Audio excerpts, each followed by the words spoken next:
Hello guys, welcome back to my channel. Today's topic is super exciting. As you saw in the title, what if Deku was born with God-Tier Lightning Quirk? So before we begin, make sure to hit that subscribe button, smash the like button, and comment your thoughts down below. Now let's jump straight into this epic fanfiction. Chapter 1.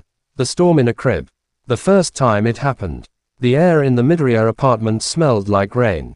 Not the gentle petrichor of a spring drizzle, but the heavy, metallic ozone that hangs in the breath before a typhoon. Izuku Midoriya was humming, folding tiny All Might printed onesies into neat squares, when a soft, blue-white light pulsed from the crib in the corner of the living room. It wasn't a flash. It was a slow, curious glow, like a captured star trying to understand its own luminescence. She dropped the onesie. Izuku. Her voice was a whisper, lost in the new silence of the room. The hum of the refrigerator had died. The soft blink of the router light was gone. The entire apartment block, for 3 floors up and down, was plunged into a profound, breathless quiet. In the crib, 4-month-old Izuku gurgled, his small fist clenched around the ear of a stuffed rabbit.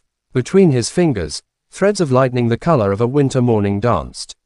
They were silent. They were beautiful. They oiled up his arm like affectionate serpents made of pure energy, casting dancing shadows on the ceiling. He wasn't crying. He was watching them, his wide, green eyes reflecting the miniature storm in his palm. Izuku Midoriya stumbled out of the bedroom, his reading glasses askew. "Honey, the power's out." The words died on his lips. He saw the lightning. He saw his son. He saw the look of dawning, terrified wonder on his wife's face. "It's his quirk," Izuku breathed, taking a step forward. The air crackled, raising the fine hairs on her arms. "It's so early, and it's incredible," Izuku finished, his voice thick. But the word hung in the dark room, tinged with something else. Awe. Yes, but beneath it, the first, faint tremor of fear. Quirks that manifested this early were rare. Quirks that manifested with this much silent, controlled power, they were the stuff of headlines or government files. Izuku cooed, and a single, fat spark jumped from his finger to the crib's railing. It didn't scorch the wood. It traveled along it, a rivulet of light, illuminating the grain before fading. Izuku reached the crib. Her hand, trembling, passed through the harmless-seeming arcs around her son. They tingled, a static kiss against her skin. She gathered him into her arms, the lightning clinging to him for a moment before dissolving into the air like mist. The lights in the apartment flickered back on. The refrigerator groaned to life. Down the hall, a neighbor's television blared back into existence. The world resumed, but Izuku Midoriya held her son close, her heart pounding against his small back. She looked into those bright, curious eyes, so full of innocent wonder, and saw the reflection of a storm she could never hope to contain. "What are you going to be?" she whispered, her tears warm against his downy hair.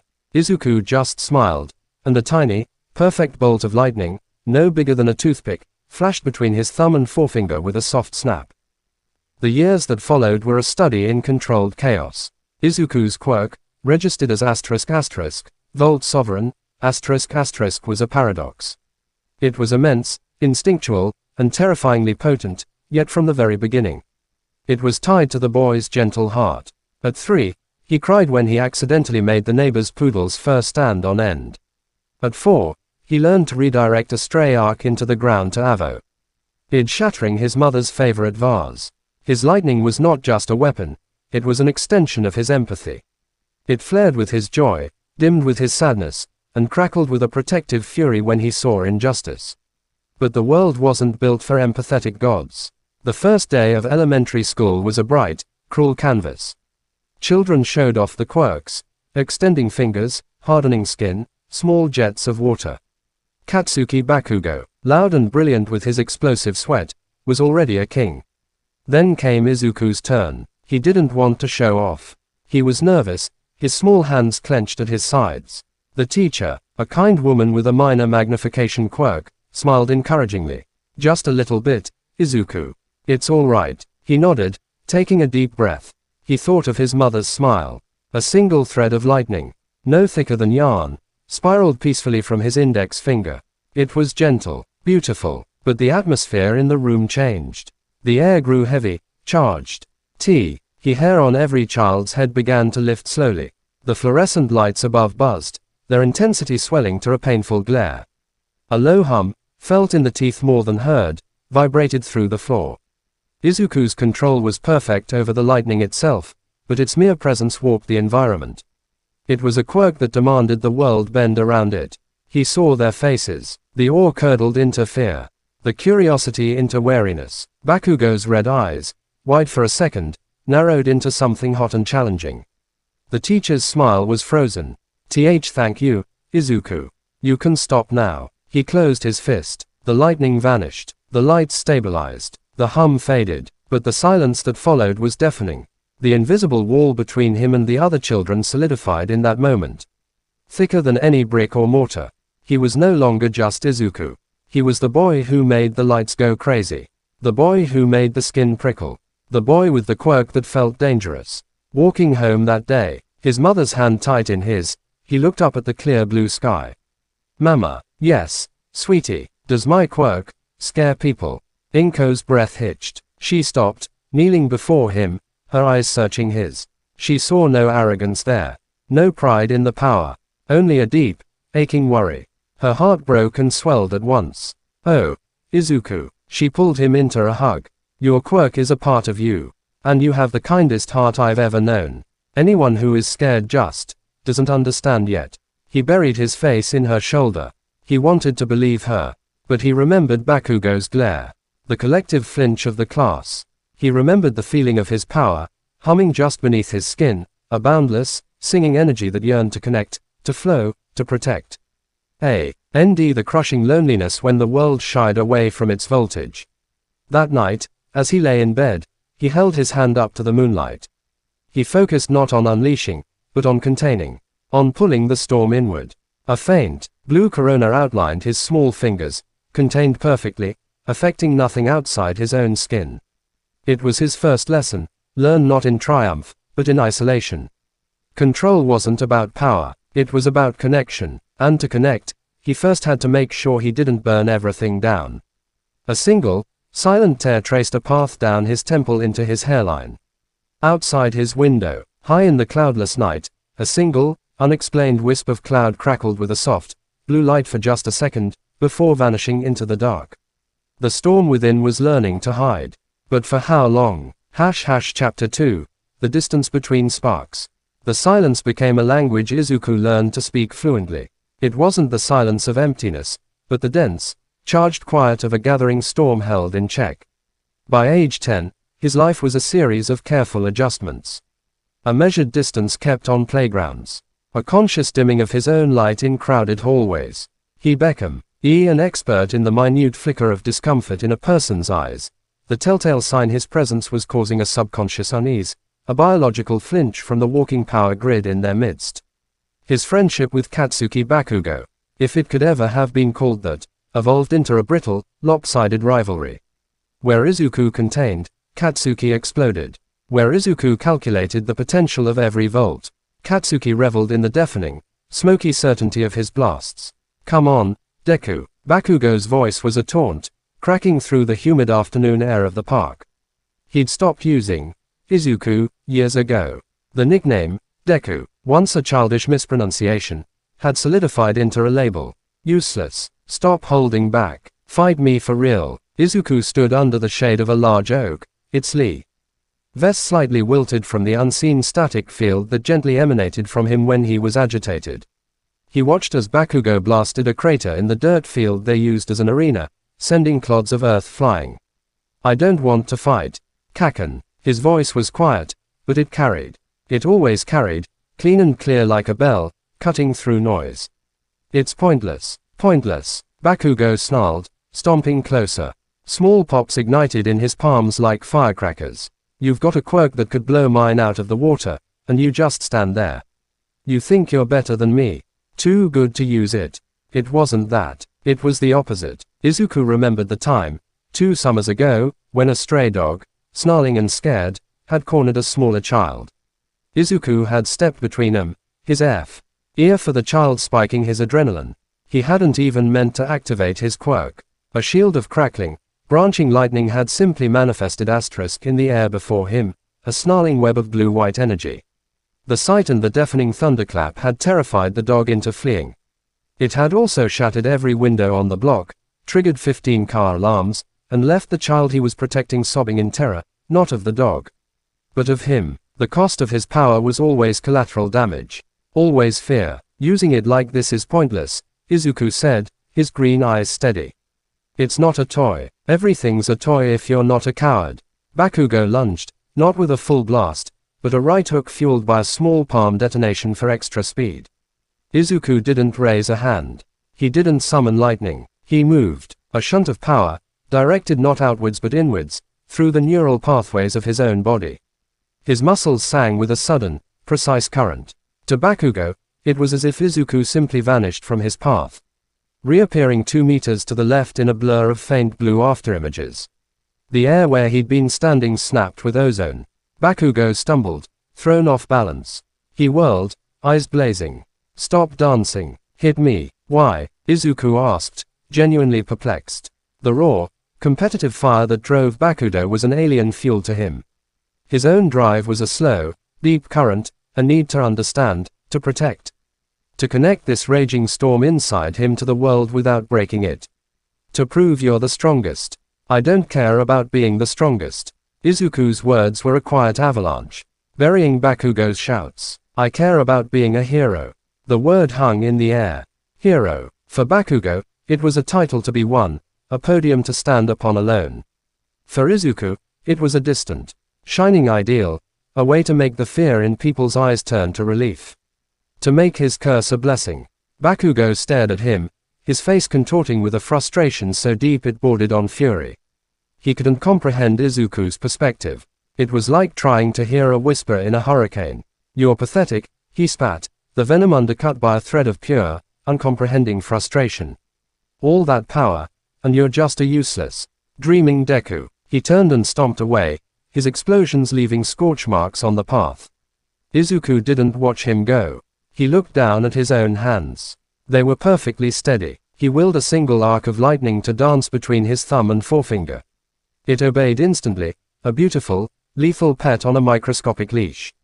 He could feel the potential in it. He could channel it through his body to move faster than the eye could follow. He could project it as a shield, a blade, a whip. He could theoretically, he knew from countless secret, guilty years of research and self-testing in abandoned industrial lots, call down a localized thunderstorm.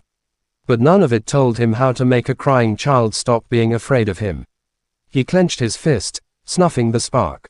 The silence of the park rushed back in, broken only by the distant shouts of other children who played tag and soccer without thinking about electromagnetic fields or dielectric breakdown. The distance between him and everyone else wasn't measured in meters. It was measured in volts. In the unbridgeable gap between a human heart and a force of nature wearing its skin. His sanctuary was the rooftop of their apartment building. Up there, with the vast sky above him, he could let his control breathe. He could extend a hand and let a harmless, shimmering curtain of energy cascade from his fingertips. Visible only as a heat haze distortion and a soft, ethereal glow against the twilight. He could listen to the city's electrical grid, a symphony of humming potential only he could hear, a low, comforting song of civilization. It was up here, with a worn-out notebook labeled ***, Quirk Analysis Volume 11, ***, that he felt most like himself. Not the scared boy, not the unnerving phenomenon, but an analyst, a scientist of his own soul. He filled pages with intricate diagrams, not just of his own lightning, but of every quirk he observed. He noted Bakugo's nitrogel, Wyceran-like sweat and its ignition triggers, theorizing counter-strategy based on heat dispersion and conductive materials. He documented the flower quirk girl from 2 blocks over, analyzing photosynthetic efficiency. His mother found him there one evening, as the sun bled orange and purple over the skyline.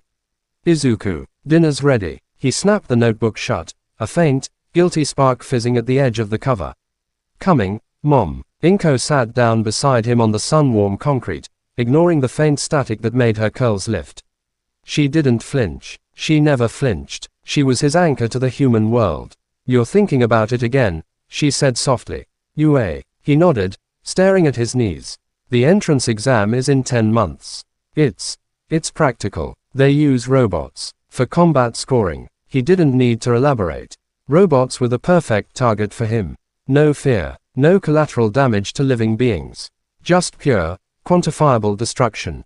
It was his one chance to cut loose, to finally show the full, unfettered scope of what Volt Sovereign could do without the crushing weight of causing terror.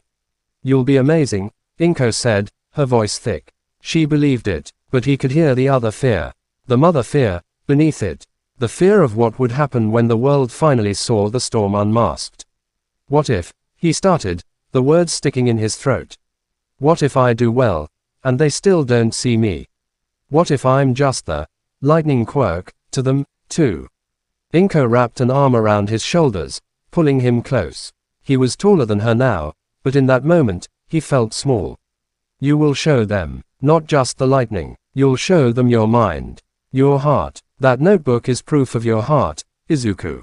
It's your real quirk." He wanted to believe her. He clung to the idea like a lifeline. The analysis, the strategy, that was his bridge. That was how he would connect. Later that night, in his room surrounded by All Might posters, the symbol of peace, whose mere presence calmed crowds, whose smile brought hope, the absolute antithesis of his own terrifying aura, he opened his notebook to a fresh page. At the top, he wrote, UA entrance exam, T. Theoretical application of Volt Sovereign. His pen flew. Diagrams of robot weak points, joints, optical senses, power cores. Calculations of amperage needed for disabling versus destruction. Environment. Ental factors. Wet conditions for area conduction. Dry for precision strikes. He theorized a mode he called rail snipe, using electromagnetism to super-accelerate a small metal projectile. Another, thunderclap disruption, a focused concussive blast of sound and light to disable multiple targets. For the first time, planning for the exam, he felt a flicker of something other than dread. It was a pale, tentative cousin of excitement. This was a puzzle he could solve. A challenge where his power could be an asset, not a liability. He fell asleep at his desk, his head on the open notebook, a single, harmless blue spark drifting like a lazy firefly from his dangling fingertip. The smell of rain woke him. Not the external weather. This was the internal barometer, the ozone scent, that seeped from his pores when his subconscious was active. He was dreaming. In the dream, he was standing in the UA exam arena, robots bearing down on him. He raised his hands, and lightning, glorious and unrestrained, erupted from him in 1,000 branching rivers. Robots melted, exploded, fell in heaps of slag. The score in his head skyrocketed. But then the dream shifted. The melted robots reformed into people. His classmates, his teachers, his mother. They stared at him, their faces blank, their eyes dark and empty. They were scorched. The arena was silent, save for the crackle of dying energy around him. He looked down at his hands. They were blackened, smoking. From the silence, a single voice echoed, familiar and full of disdain. "See, useless. You just break things, Deku." He jolted awake, a strangled gasp in his throat. The spark at his finger flared, a brief, sharp crack that split the darkness and left the smell of burnt paper in its wake. He looked down, his heart hammering against his ribs. The page of his notebook, the one filled with careful, hopeful strategies for the UA exam, was marred by a single, perfectly round, cauterized hole. The edges were black and brittle. The hole went through 10 pages beneath. It sat right in the middle of his diagram for contained area denial, non-lethal voltage field. The storm within had spoken in its sleep. And it had left a stark, smoking reminder. Power was not a promise. It was a responsibility that could burn through your best intentions while you weren't looking. He sat in the dark, the damaged notebook heavy on his lap, and watched the first real rain of the season begin to tap against his window, wondering if the sky was crying for him, or warning him. Chapter 3.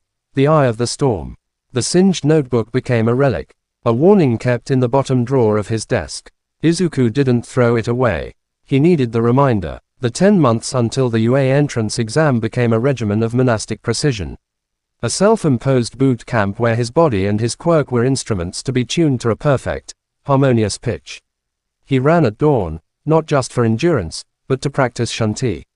ng microbursts of current into his leg muscles, learning the precise millisecond of boost that would propel him forward without tearing his own tendons. The air around him would shimmer *, a heat haze distortion. And he'd blur forward 10 meters before the current cycled off, leaving only the faint scent of ozone in his wake. He called it *, surge step. It was inefficient, draining, but it was control. At the local gym, the one with the reinforced, non-conductive flooring he'd researched extensively, he lifted weights, focusing on stability. Power was useless if a stray thought could send a lethal arc into a bystander. He visualized grounding himself, picturing the lightning flowing down through his bones into the earth, harmless and infinite. The metal plates sometimes hummed in his hands, vibrating at a frequency only he could feel. His analysis turned inward. Notebooks now contained not just observations of others, but intricate self-monitoring logs. Resting ambient M field. 0.3 meter radius. Emotional spike, frustration, increases field to 1.2 meters, causes light flicker. Joy manifests as visible static halo of approximately 5 centimeters. Fear triggers involuntary localized atmospheric ionization, smell of rain. Asterisk. He was mapping the weather system of his own soul. Katsuki Bakugo, thundering through life with the subtlety of a grenade, became a peripheral force. Their interactions were brief, charged standoffs. Still training to be a coward, Deku. Bakugo would sneer, watching Izuku meticulously practice forming a stable, spherical shield of interlocking lightning arcs in the empty lot, a shield that could stop a projectile without letting a single volt leak into the surrounding dirt. I'm training to be precise, Kaken, Izuku would reply, his voice calm, his eyes never leaving the shimmering, humming barrier he held. A hero who only knows how to destroy is just a villain with a license. The words would hit their mark, not because they were an insult, but because they were a philosophy Bakugo couldn't refute, only rage against. He'd blast a crater in the ground and leave, the smell of burnt sugar and indignation hanging in the air. Izuku's mother watched The's transformation with a heart full of pride and a knot of anxiety in her stomach. Her son was becoming less a boy and more a contained, purposeful force. The easy, tearful tenderness of his childhood was still there, but it was being fortified by a spine of tempered steel. Sometimes, she'd catch him staring at his hands, not with wonder, but with the focused assessment of a surgeon.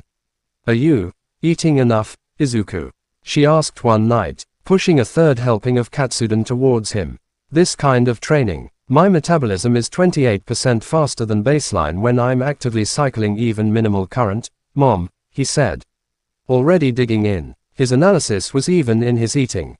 "I'm compensating. Thank you. This is perfect." He smiled at her then, and for a second, he was just her boy, his cheeks full of rice. The knot in her chest loosened, just a little. The incident at the shopping district was not part of his training. It was a Saturday, crowded and loud. Izuku was hunting for a specific brand of high durability pens. His static field had a habit of frying electronics and ruining cheap ink, when the world fractured into noise and terror. It wasn't a villain attack, not in the traditional sense. It was a catastrophic quirk accident. A man, his face a mask of panic, was stumbling through the crowd. From his skin erupted jagged, uncontrolled spikes of crystalline rock, growing uncontrollably. Crystalline emergence, quirk gone haywire, likely from stress or illness. He was a human geode rupturing, and the shards were spewing outwards, sharp and deadly. Screams, the shattering of glass storefronts. People tripping, falling, scrambling to get away. A child, separated from her mother, froze directly in the man's path, a fresh, spear-like crystal forming and aiming straight for her. Time didn't slow down for Izuku. It clarified. His analysis brain fired, overlaying data on the scene in an instant. Crystal growth rate, exponential. Trajectory, linear. Primary threat, piercing impact. Secondary threat, crowd crush. Available resources, self, metal street lamp, 5 to left, wet pavement from spilled drink, increased conductivity. Asterisk. Emotional state, suppressed. Objective, save child. Neutralize threat non-lethally. Asterisk. He didn't shout. He didn't run through the crowd. He went over. A single, thunderous surge step launched him from a standstill. The air crackled. People below felt their hair stand on end. a wave of static washing over them. He wasn't flying, but the arc of his jump was too long, too fast to be human. He landed in a crouch between the child and the crystallizing man, his sneakers skidding on the wet pavement. The crystal spear was already lancing toward him. His hands came up, not in a fist, but palms open, fingers splayed. He didn't release a torrent of lightning. He didn't have to. From his palms erupted a Faraday net, a wide, sprawling web of hair-thin, brilliant blue current. It wasn't a solid shield. It was a cage of energy. The crystal spear hit the net. The lightning didn't blast it apart. It conducted through the mineral structure in a microsecond, superheating the moisture and impurities within. The crystal didn't shatter. It exploded into harmless, steaming sand, raining down in a warm, gritty shower over Izuku and the child behind him. The man, the source, screamed in confusion and pain. More crystals budding from his shoulders. Cannot attack source. Unstable. Risk of fatal feedback. Izuku's eyes darted to the street lamp. His hand shot out. A thick, rope-like tendril of pure lightning, blindingly bright, lashed from his fingertips. It didn't strike the man. It wrapped around the metal pole of the lamp 5 meters away. And then he pulled. Not physically. Electromagnetically. The metal groaned, then shrieked as it bent at its base. With a deafening crunch of tearing concrete, the entire lamp post ripped free. Izuku swung his arm in a guided arc, the lightning tether acting as a conductor for his will.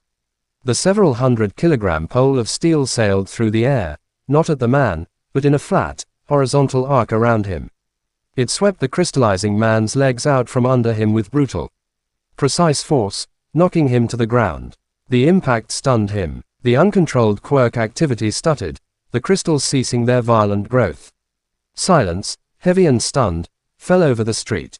The only sounds were the man's ragged sobs, the fizzle of dying lightning from Izuku's hands, and the distant wail of approaching sirens. Izuku let the lightning tether vanish. The bent lamp post clanged to the wet ground.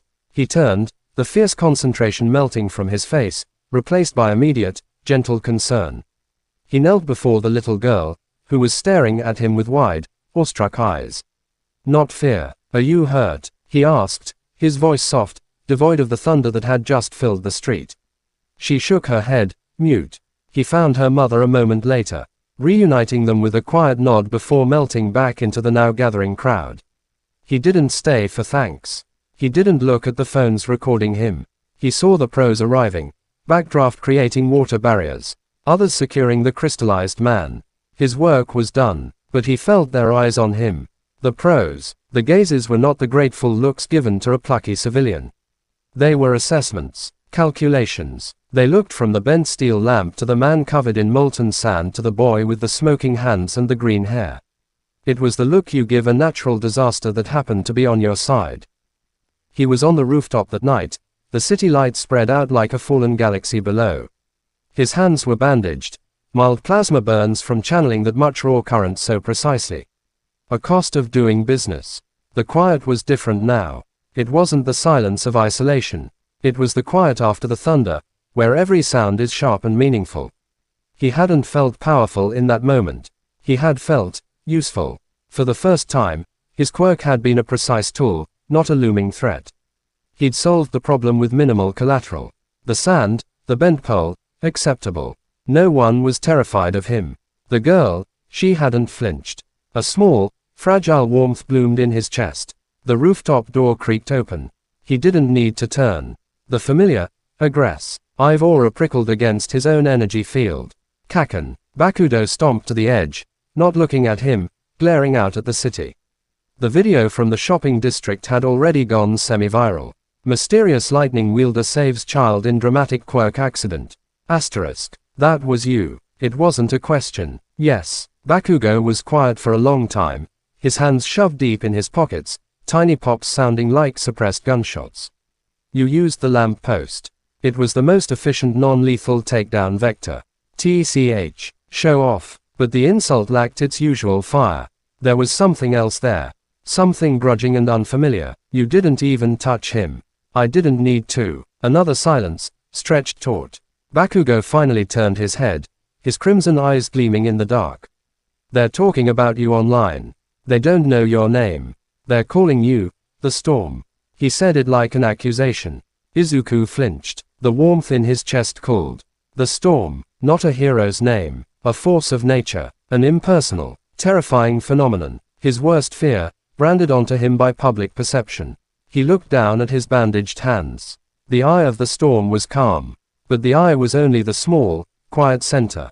Everyone else experienced the raging wall of wind and destruction that surrounded it. Was that all he would ever be? The calm at the center of the terror he created. Bakugo watched the emotions play over Izuku's face. The brief hope, the crushing realization. A nasty, satisfied smirk started to form, but it died before it reached his eyes. Even he couldn't find triumph in this. UA's exam is in 2 weeks, Deku, Bakugo said, his voice uncharacteristically flat. They'll all be there, every big name, every powerhouse. They'll see you, they'll know you. He turned and left, leaving Izuku alone with the wind and the city's electric hum. Izuku lifted his head, looking up at the stars, smeared and faint through the light pollution.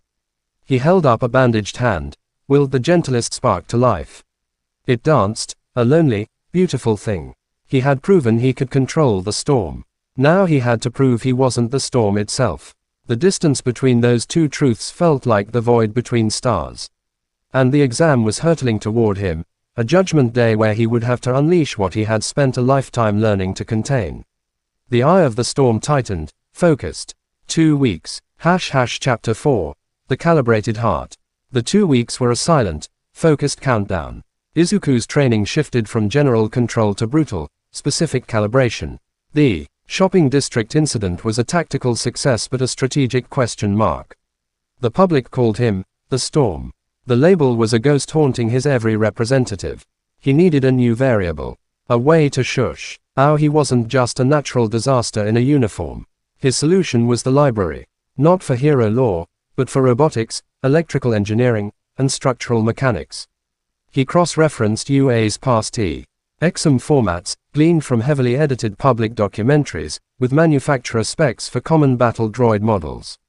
His new notebook page was titled, Exam Protocol, Maximum Points, Minimum Theater. Theater, his notes read, is the uncontrolled release of energy. The spectacle of power. It creates awe, but also fear. It is inefficient. A hero's work should be clean. Definitive. The moment of crisis should end the moment the hero arrives. He designed a flowchart. Situation. Single one-pointer robot. Response. Neural fulcrum strike. A needle-thin, high-voltage arc to the central processing node. Instant shutdown. No movement, no sound, no smoke. Situation. Group of 2 pointers. Response. Cascade lock. A single bolt chaining between them via their metal frames, frying circuits in sequence. A domino fall of silent deactivation. He practiced these not in the open air, but in the cavernous, concrete undercroft of a disused train station his father had told him about. He bought cheap, remote-controlled toy cars and modified them with aluminum foil and basic circuit boards, creating crude robot proxies. He'd line them up in the damp dark, and with a flick of his wrist, execute his protocols. Snap, hiss, a toy car would stop dead, a tiny wisp of smoke rising from its interior. Crackle, zap zap zap, a line of 5 would stutter and die, one after the other.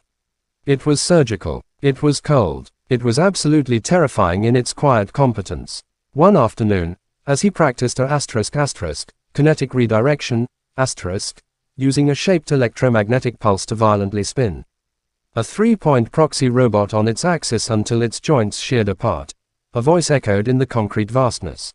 So this is where you've been hiding the apocalypse. Izuku let the current die. The robot husk clattered to the ground. He turned. Katsuki Bakugo stood at the entrance, silhouetted against the daylight. He wasn't smirking. He was observing, his sharp eyes taking in the scorch marks on the concrete floor. The neat rows of dead, sparking toy cars, the intense, analytical light in Izuku's eyes that had replaced his usual hesitant warmth. It's not the apocalypse, Izuku said, his voice echoing flatly.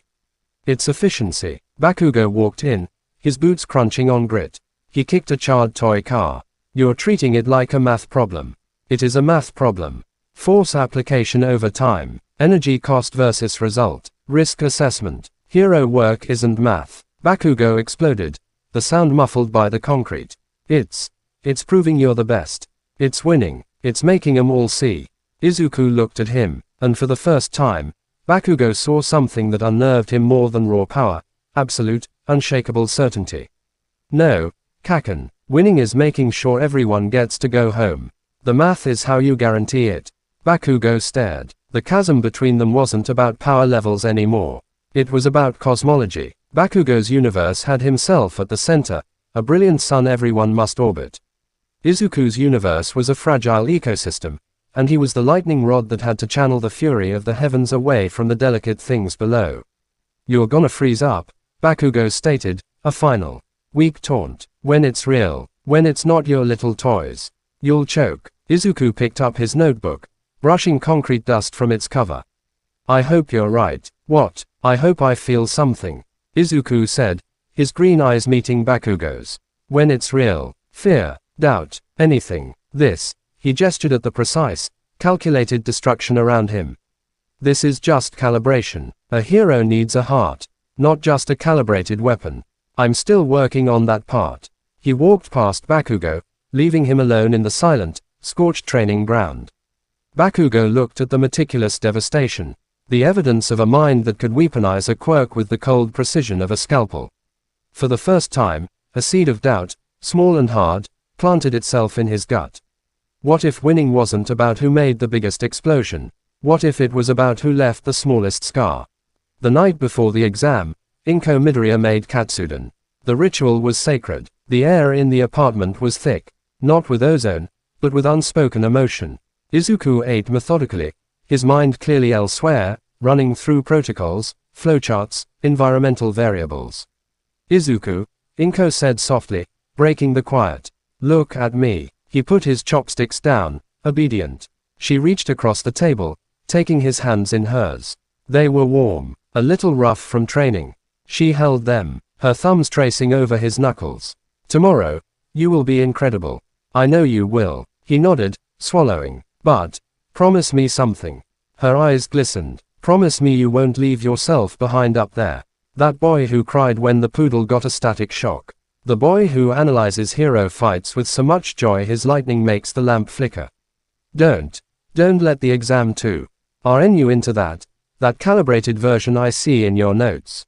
A hero needs a heart, my love. Your heart is your greatest power, not the lightning. Her words echoed his own fear back at him, a mirror of his confession in the undercroft. The careful control he'd built, the emotional suppression necessary for perfect efficiency, it was a cage. Was he trading his humanity for a perfect score? He squeezed her hands, a tiny, harmless spark jumping between their palms, a secret handshake from his childhood. I'll try, Mom. It was the best he could promise. He lay in bed that night, not sleeping. He listened to the city's electric heartbeat. He thought about the name, the storm. He thought about clean, surgical takedowns and the roar of a crowd that might not be cheering, but gasping in fear. His phone buzzed on his nightstand. A single, unsolicited message. From an unknown number. Unknown. Asterisk saw the shopping district footage. Impressive control. But control is a cage if you forget what you're fighting for. Don't be a perfect weapon. Be a hero. Good luck tomorrow. Asterisk. He sat up, his heart hammering. Who? The message was insightful, cutting to the core of his conflict. It wasn't from his mother. Not Bakugo. The style, it was familiar. He scrolled through his memory of online analysis forums, of obscure hero blogs. He typed a reply. Izuku. Asterisk who is this? Asterisk. The reply was immediate. Unknown. Asterisk someone who believes in calibrated hearts. See you at the exam. Asterisk. Then, nothing. Izuku stared at the screen until it went dark, reflecting his own wide-eyed, bewildered face. A secret ally. A teacher. The mystery was a pinprick of warmth in the cold anxiety of the night. Someone out there saw past the lightning. Someone expected him asterisk, not just his quirk. He placed the phone down. The storm within him, usually a roaring torrent, quieted into something else. Not calm, not suppression, purpose. The eye of the storm was no longer just a point of control. It was a point of decision. .. Chapter 5. The First Thunder. UA's gates were not just an entrance. They were a threshold, a cultural monolith. Students from across the country streamed through them, a river of ambition, quirks, and raw, nervous energy. Izuku felt them all. His enhanced perception drank in the ambient power. The kid with multiple arms generating a faint psychic hum, a girl with vines F. or hair radiating chlorophyll life force, a massive boy made of stone whose footsteps vibrated with tectonic depth. And the noise, not just sound, but the crackle of 1,000 different biological energies. It was overwhelming. His own internal field, usually held in a tight half-meter radius, instinctively flared out to a full 2 meters in a defensive response. The lights embedded in the path, leading to the main building, flickered violently. A nearby applicant's holographic watch display fritzed and died. "Hey, watch it, Sparky," the applicant grumbled, shaking his wrist. Izuku flinched, pulling his energy back in with a conscious, wrenching effort. Sorry." The old stammer returned for a second, a ghost of the nervous boy. He focused on his breathing, on grounding himself. Control, calibration. "You are not a disturbance. You are an applicant." Asterisk. He found his written exam hall. Sitting at the assigned desk, he kept his hands flat on the non-conductive surface, focusing on containing the low-level static that wanted to leap from his skin. The written test was a relief. It was logic, ethics, tactics, a world of pure thought where his quirk didn't matter. His pen flew across the page, his analysis brain lighting up. He finished early, using the extra time to observe the others. The loud, confident boy with spiky red hair and shark-like teeth. A tall, elegant girl with a ponytail who created a tiny screwdriver from her fingertip to fix her pencil. A tired-looking boy with purple, bulbous hair who seemed on the verge of falling asleep. Then, the orientation. They were herded into a vast auditorium. The buzz of conversation died as the lights dimmed and the stage illuminated. Not with a principal or a teacher, with the symbol of peace. HELLO, future heroes. All Might's voice boomed, a physical force that shook the air in the cavernous room. A wave of pure, electric awe, the good kind, washed over the hundreds of students. Izuku felt it like a physical blow, a resonant frequency that made his own power hum in sympathy. Here was the absolute pinnacle, the proof that a quirk could be a beacon, not a terror. The video presentation began, explaining the practical exam, defeating villain bots for points in a simulated urban zone. The rules were simple. Izuku's mind, however, was racing, overlaying the map of Battle Center B, his assigned zone, with his pre-planned protocols. It was perfect, a sterile environment for his sterile techniques. Then the blue-haired boy with stiff, robotic movements, Ida Tenya, asked a sharp question, pointing out the fourth, 0-point robot on the schematic. The massive, building-sized machine labeled ***, the giant. "It is a gimmick," All Might declared on screen, laughing. "An obstacle to be avoided. There is no point in fighting it. A gimmick, an irrelevant variable." Izuku filed it away. Ignore. Focus on efficiency. 1-pointers, 2-pointers, 3-pointers. Maximize score. Asterisk. But as he filed out with his group towards the battle center, his eyes scanned the other faces.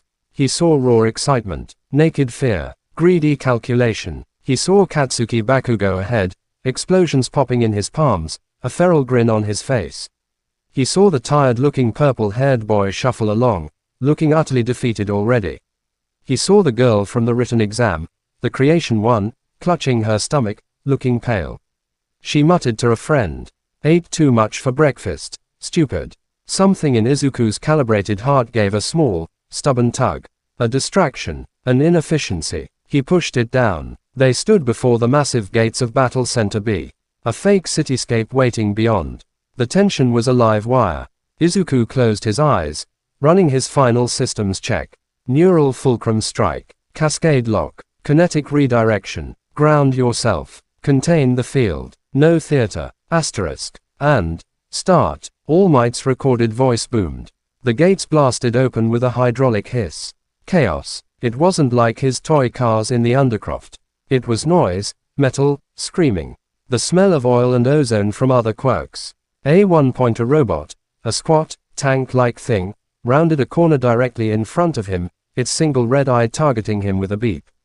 Protocol A1. Asterisk. Izuku's hand snapped up. A hair-thin, blindingly white arc lanced from his fingertip. It struck the robot's optical sensor, traveled the nanosecond path to its CPU, and overloaded it. The robot didn't explode. It didn't even shudder. It just stopped. The light in its eye died. It listed to the side and collapsed with a heavy clunk. 2 points. Clean. Silent. He was already moving. A surge step carrying him down a side alley. He found two 2-pointers, humanoid models, back to back. Protocol B2. A thicker bolt from his palm struck the first, then forked with perfect accuracy into the second. Both seized, circuits frying, and fell. 4 more points. It was a harvest. He was a ghost in the fake city, a bringer of silent, sudden ends. He didn't run. He appeared where the robots were densest, executed his protocols with machine-like precision, and vanished. His internal tally climbed. 12 points. 24. 38. Other applicants stared as they saw robots fall for no apparent reason. With only a faint snap of ozone and a flicker of blue light to mark his passage. He was a rumor, a phantom. Perfect. Then he heard the scream. It was a girl's voice, sharp with real terror. Not the excited shouts of battle. It was undercut by a deep, grinding, seismic crunch of tearing metal and concrete. Izuku, perched on a low rooftop after disabling a 3-pointer, looked towards the center of the arena. The 0-pointer. The gimmick. It was moving. Not just a prop. It was a crushing, unstoppable wave of destruction, taller than the buildings, flattening everything in its path. And in its path, trapped under rubble from a collapsed facade, was the girl with the creation quirk. She was struggling, panicked, her leg pinned. The shadow of the giant machine fell over her. All Might's voice echoed in his head. An obstacle to be avoided.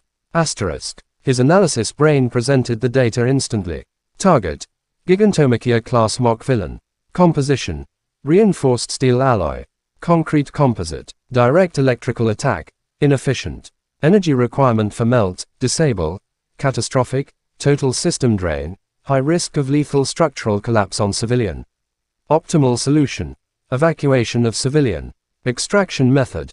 Kinetic force on rubble via precise electromagnetic pulse. Risk. High. Point value. 0. Asterisk. A 0-point problem. To his left, he saw the red-haired shark-toothed boy grabbing other applicants and running away. Smart. Efficient. To his right, he saw Katsuki Bakudo, perched on a higher roof, staring at the giant. Bakugo's face was a war between instinctual fury and cold logic. He too. Chapter 6. The unforgivable spark. The world telescoped. The roar of the 0-pointer, the panicked shouts of fleeing applicants, the dust. Haze of destruction. It all funneled into a single, desperate point, the girl trapped under the rubble, her face pale with pain and terror. Izuku's protocols shattered. His flowcharts burned to ash in his mind. The cold, beautiful math of efficiency screamed at him to run, to hunt more point bots, to win. His heart didn't scream. It simply beat, a steady, undeniable drum. Hero work isn't math. Asterisk. He was moving before the thought finished. A asterisk surge step launched him from the roof, not towards the 0-pointer, but towards the girl. The air around him crackled with a visible corona of blue. White energy. Not a controlled emission, but a sympathetic bleed of his spiking power. Streetlights along his path exploded in showers of glass and sparks. He landed in a skid beside her, the concrete cracking under his boots. Up close, the 0-pointer was a mountain of deafening doom, its shadow swallowing them whole. The ground trembled. Hey, he said, his voice cutting through the din, surprisingly calm. He knelt, ignoring the shuddering earth. The girl, Yayorozu Momo, looked up, her dark eyes wide. My leg, it's stuck. I see it. A slab of concrete and twisted rebar pinned her calf.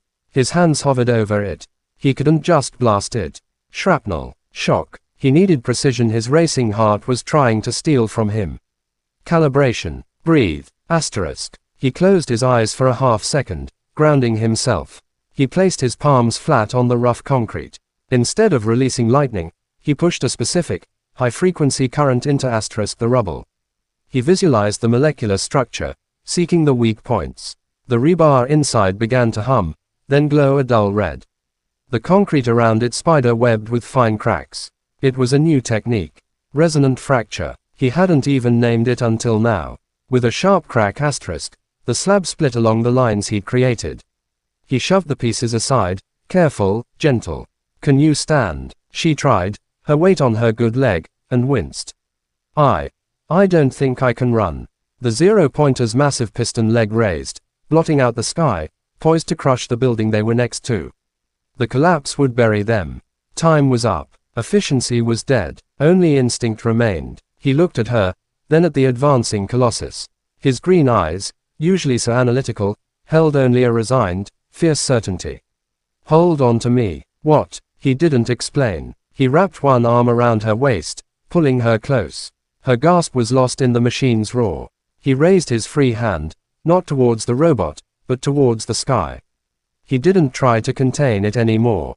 He didn't try to be surgical. He opened the floodgates, not to destroy, but to move. This might be a little theatrical, he muttered, a ghost of his mother's warning in his ear.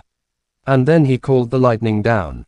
Not from his hands, from the heavens. The air in the entire battle center turned sharp, tasting of iron. The hair on every applicant, every pro watching the monitors, stood on end. A pressure drop made ears pop.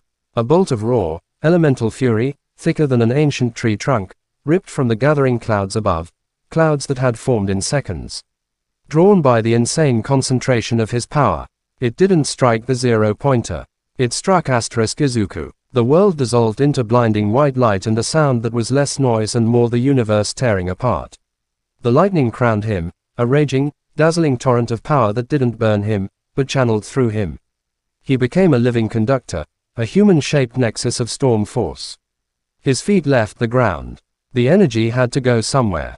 He directed it downwards, through his body and out, not in an explosion, but in a focused, titanic thunder propulsion. The scent, reeked beneath them vaporized in a circle of molten glass and superheated air. The shockwave rippled outwards, shattering every remaining window in the mock city, sending the zero-pointer staggering back a single groaning step from the concussive force alone. And Izuku, holding Yaoyorozu, shot into the sky. It wasn't flight. It was a controlled, catastrophic launch. A spear of blue-white light, screaming upwards on a column of roaring thunder. They soared over the zero-pointer's head, over the rooftops, the wind tearing at him, Yaoyorozu's scream lost in the apocalyptic noise. He saw the whole arena spread below. Tiny figures frozen, looking up. He saw the observation bunker, a dark window he knew housed the judges. He had their attention now. The energy of the bolt dissipated as quickly as it came. The ascent slowed. The apex. For a breathless second, they hung, suspended in silence high above the world. Gravity reclaimed them. They began to fall. Yaoyorozu clung to him, her knuckles white. He turned in the air, positioning himself beneath her. Create something. A parachute, a cushion, anything. The command cut through her panic. Her quirk flared to life, lipids converting. A large, thick tarpaulin-like sheet erupted from her back, catching the air with a violent snap. Their descent slowed from a fatal plunge to a violent, swinging drag. They careened sideways, the makeshift canopy tearing, and slammed into the sloping roof of a building 3 blocks from the zero-pointer. They tumbled, a tangled mess of limbs and fabric, skidding down the tiles before coming to a hard stop against a rooftop vent. Silence. The ringing in their ears was absolute. Distant alarms wailed. The zero-pointer, its programming perhaps confused by the aerial anomaly, had halted its advance. Izuku lay on his back, gasping. His entire body felt hollowed out, vibrating at a cellular level. His veins burned with phantom current. The smell of his own singed hair and clothes filled his nose. He drained himself past empty, into a new realm of utter depletion. Yaoyorozu pushed herself up on shaky arms next to him. She was bruised, scraped, her uniform torn, but alive. She stared at him, her eyes enormous. You, she breathed, you called down a lightning bolt. On purpose. He managed a weak, trembling smile. It felt foreign on his face. I needed a jump start. A hysterical, shocked giggle escaped her lips before she clamped a hand over her mouth. A shrill air horn blared across the arena.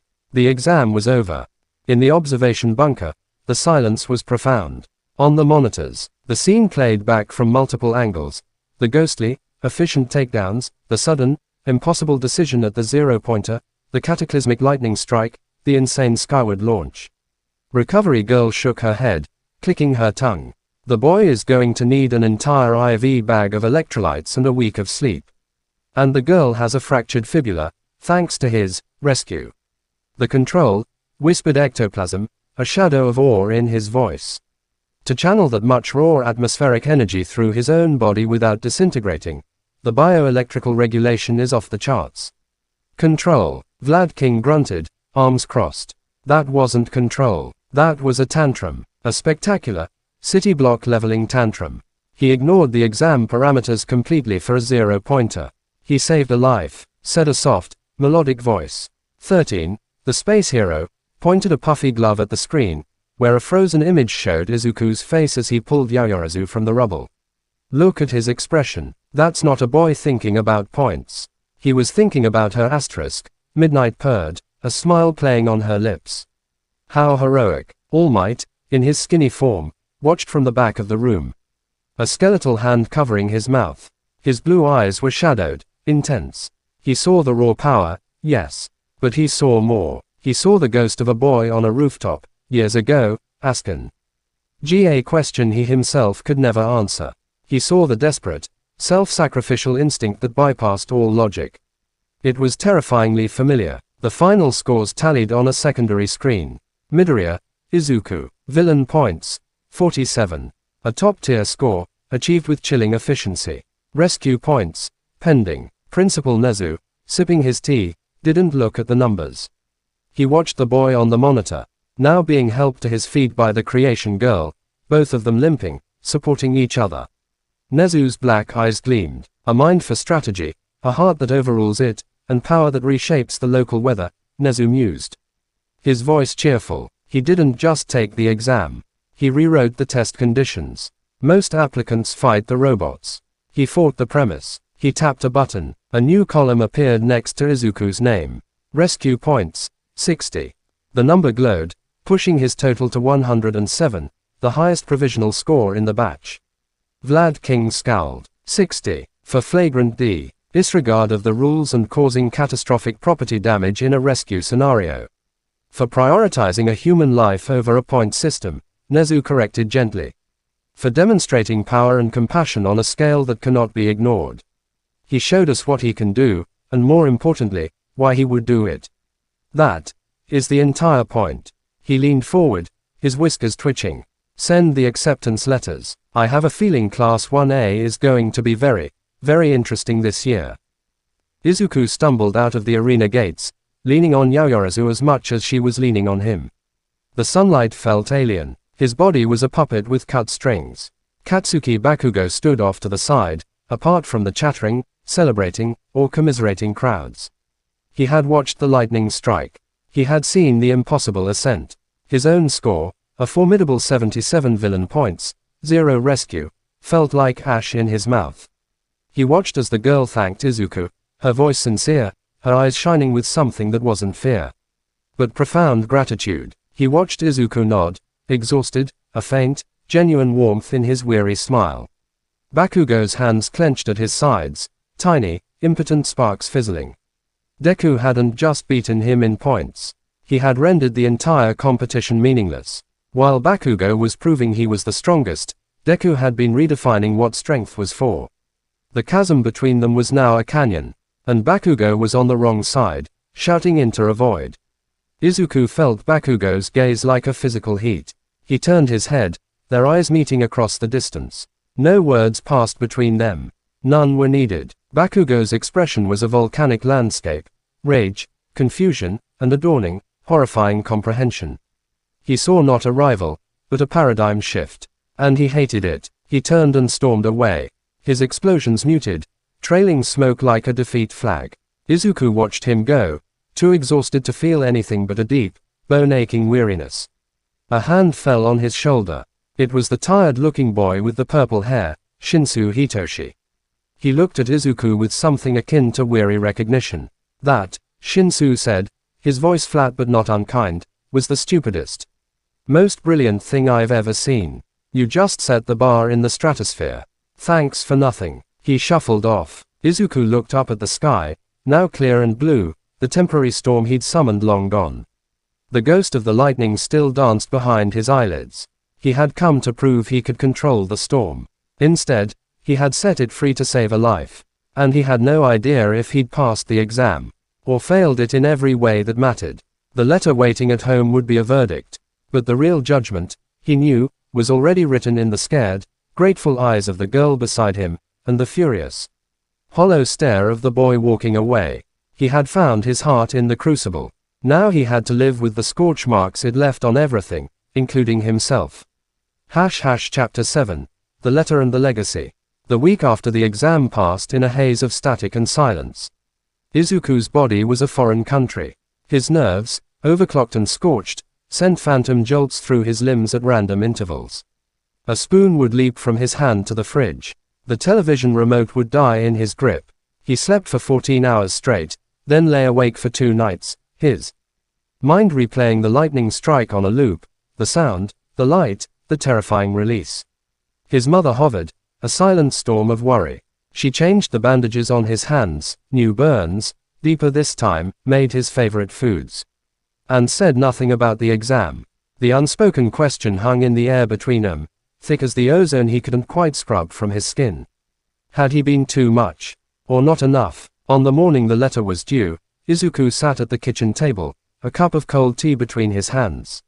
He was focusing on containing the faint, nervous sparks dancing between his knuckles.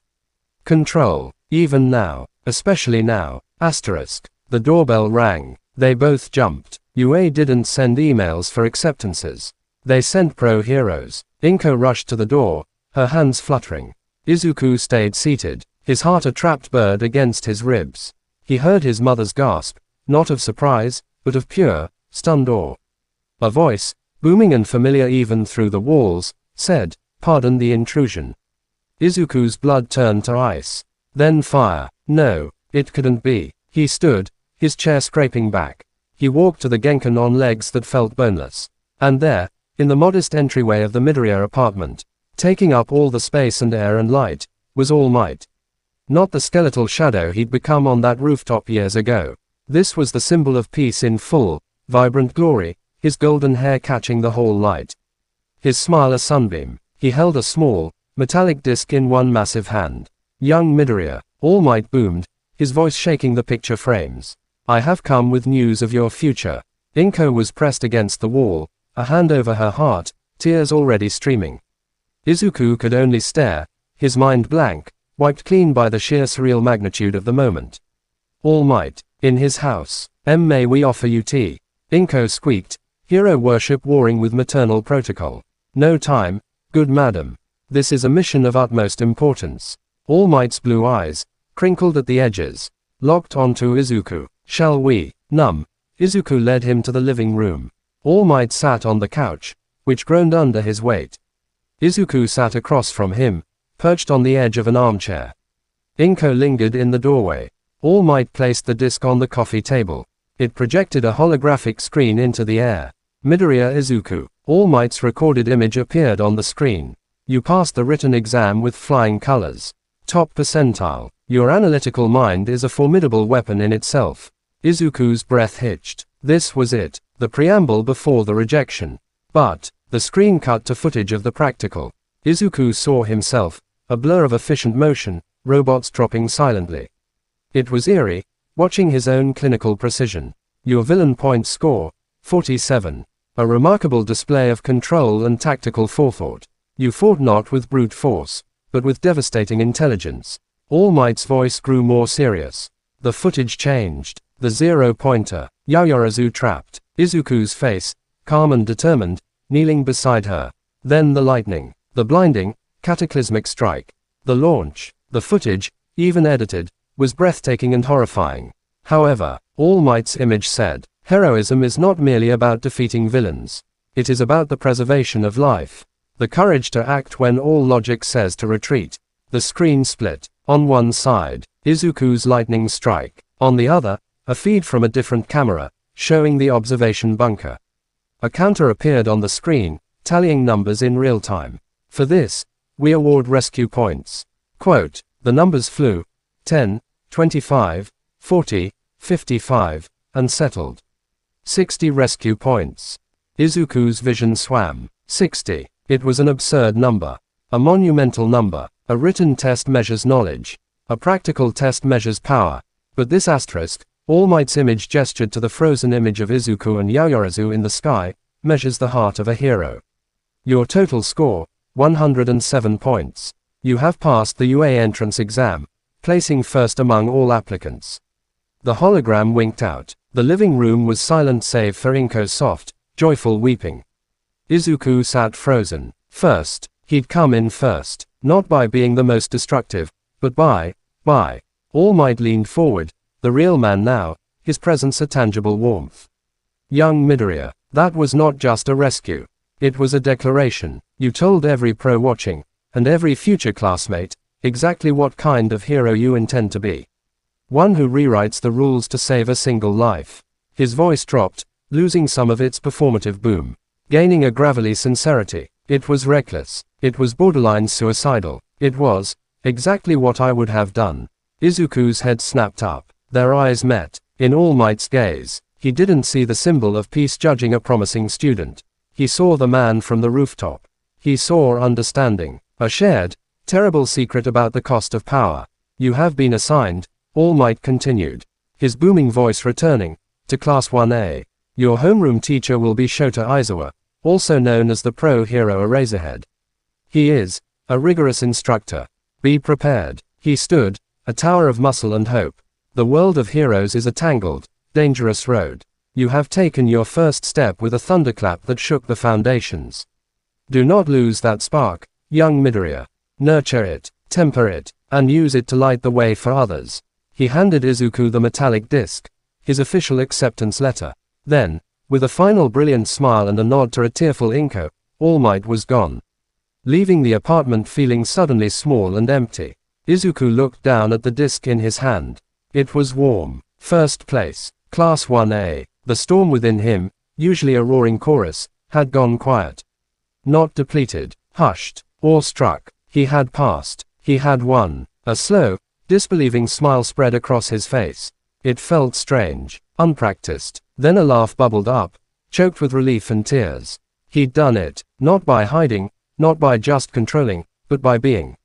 Inko rushed over, pulling him into a crushing hug.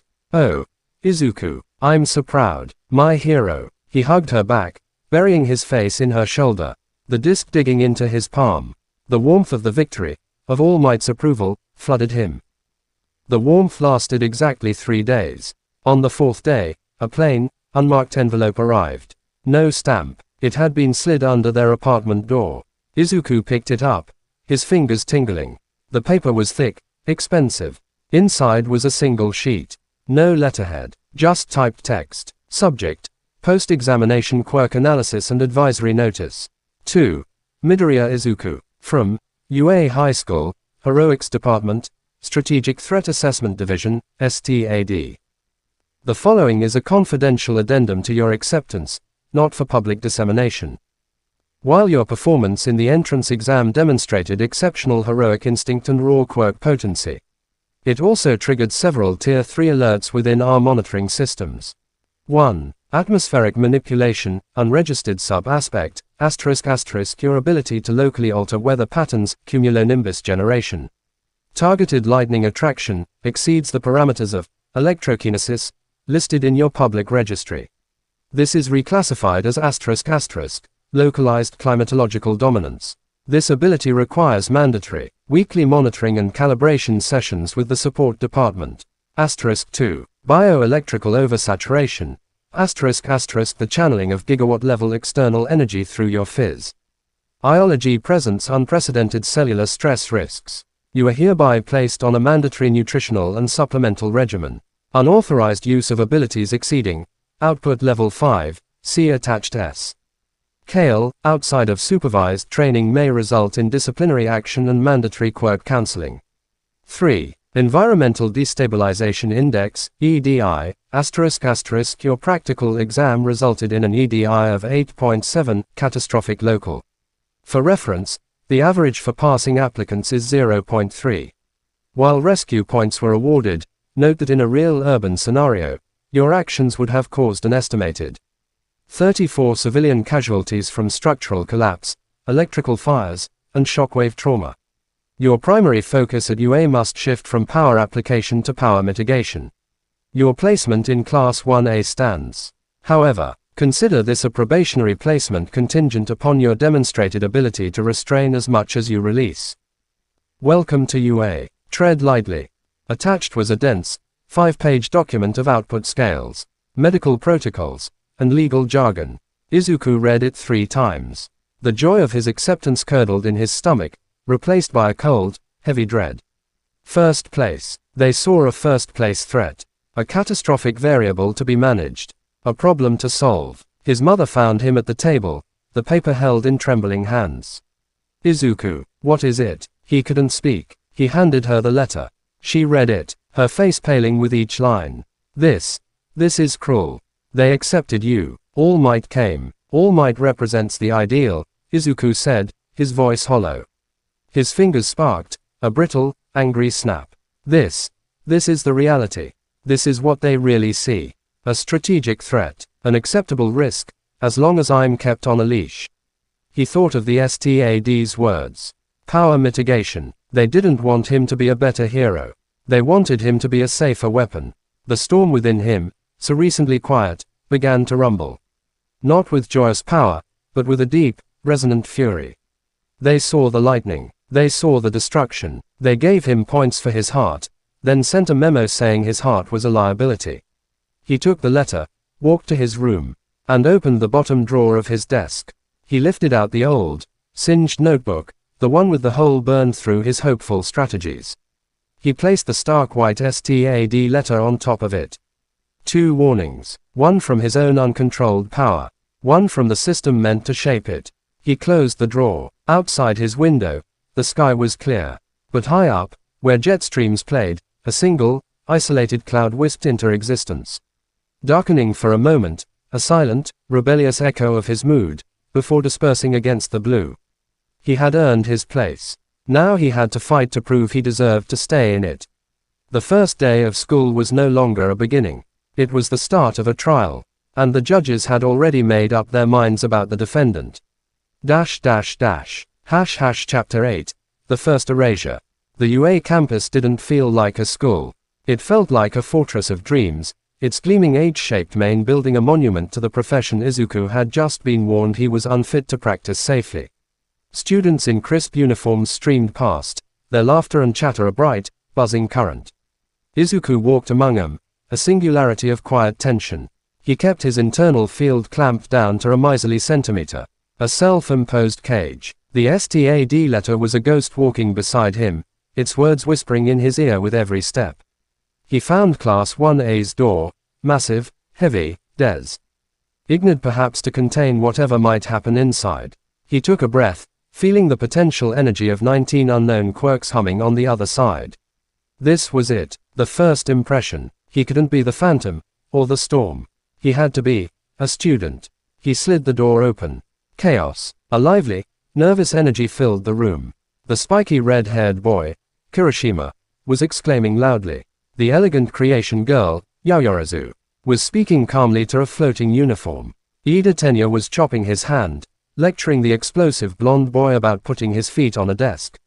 Katsuki Bakugo's crimson eyes snapped to Izuku the moment he entered. The lazy arrogance on his face solidified into a glare of pure, concentrated hostility. He'd seen the rankings. He knew who was first.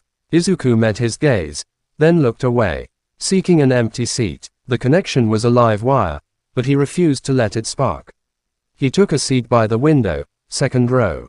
He placed his bag neatly, folded his hands on the desk. Control, order, mitigation. The door slid open again.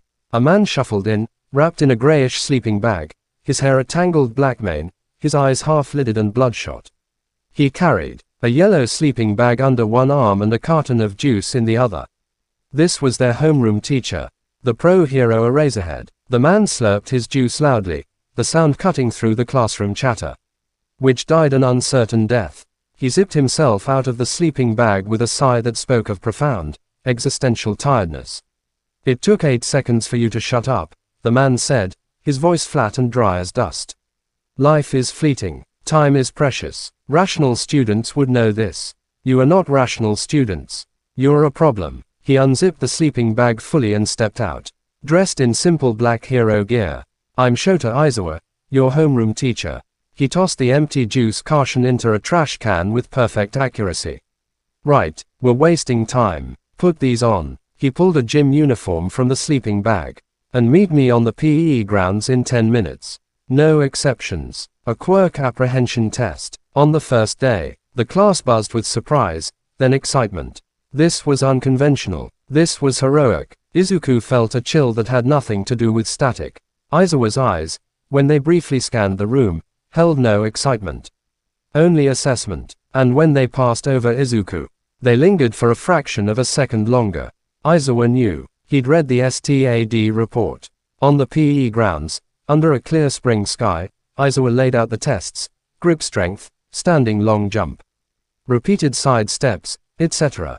UA's standardized tests are irrational, Izawa droned. They ignore individual quirks. We'll be conducting a more logical appraisal of your potential.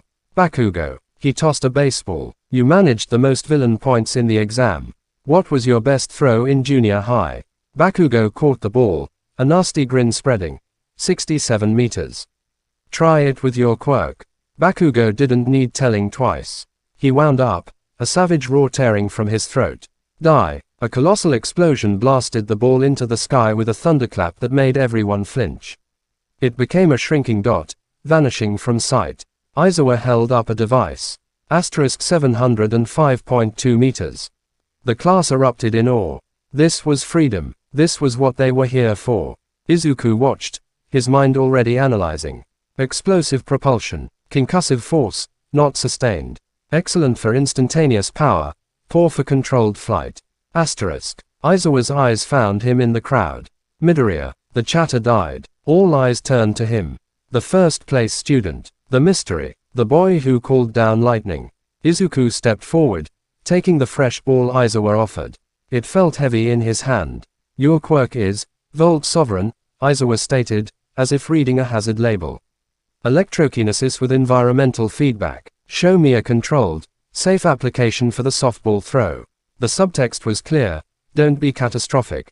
Mitigate. Asterisk. Izuku nodded. He walked to the circle. He didn't wind up. He simply held the ball in his palm, fingers loosely curled around it. He closed his eyes, focusing, not on power, but on precision. A single, hair-thin arc of lightning, invisible to most, sparked from the center of his palm to the surface of the ball. He charged it, not with kinetic energy, but with a repulsive magnetic polarity, aligning it against the Earth's own magnetic field. He opened his eyes. With a gentle, almost dismissive underhand flick, he tossed the ball straight up. It rose about 10 meters, then stopped, hovered. A faint blue corona crackled around it. Then, with a soft whump of displaced air, it shot skyward like a railgun projectile. There was no thunder, no vast lightning bolt, just a thin, piercing line of blue light tracing its path into the atmosphere. It didn't explode. It didn't arc. It went straight up until it vanished. Izawa's device beeped. He looked at it. His eyebrow twitched, almost imperceptibly. Asterisk infinity asterisk. Infinity. The class gasped. Murmurs of cheetah and how rippled through them. It will eventually lose charge and fall, Izuku explained quietly, turning to Izawa. But within the measurable atmosphere, its theoretical distance is unlimited. I used a self-reinforcing electromagnetic loop for propulsion. Minimal energy expenditure. No atmospheric ionization. No collateral shockwave. He met Izawa's tired eyes. Safe application. It was a direct answer to the STAD's challenge. See, I can be safe. I can be clean. Izawa stared at him for a long moment. The silence stretched. Then, he said, rational. But there was no praise in it. It was a clinical note. The tests continued. Izuku calibrated his output for each one. For the grip test, he enhanced his muscle contractions with microcurrents, scoring a high but not record-breaking number. For the long jump, he used a short, grounded surge step asterisk, landing exactly at the far end of the sandpit without disturbing a grain beyond his footprints. He was a masterpiece of restraint. He was also in last place. By the time they got to the 50-meter dash, he was tied with the invisible girl, Toru Hagako, who was struggling with depth perception. Bakugo had smashed every record, grinning with ferocious triumph. He was everything Izuku was refusing to be: unleashed, explosive, free. Izuku stood at the starting line next to Tenya Ida, whose engine quirk revved impressively. A most impressive display of control, Midoriya, Ida said, chopping a hand. But one must wonder if such restraint is conducive to maximal performance in a hero context. Probably not, Izuku murmured. On Aizawa's mark, Ida's engines roared and he blazed down the track in a blur. Izuku ran, just ran, using only his natural, quirkless speed. He came in a respectable, utterly mediocre third in their heat. Aizawa called them all together at the end, holding up a tablet with the rankings. Izuku's name sat at the very bottom. The rankings are as you see, Aizawa said, his voice devoid of mercy. Based on a rational assessment of your current abilities, and your decision-making in applying them. His eyes, heavy-lidded and dark, swept over them, finally landing on Izuku. I expelled the lowest scorer last year. I see no reason to change my methodology. A cold fist clenched in Izuku's chest. This was it. The trial was 1 day long.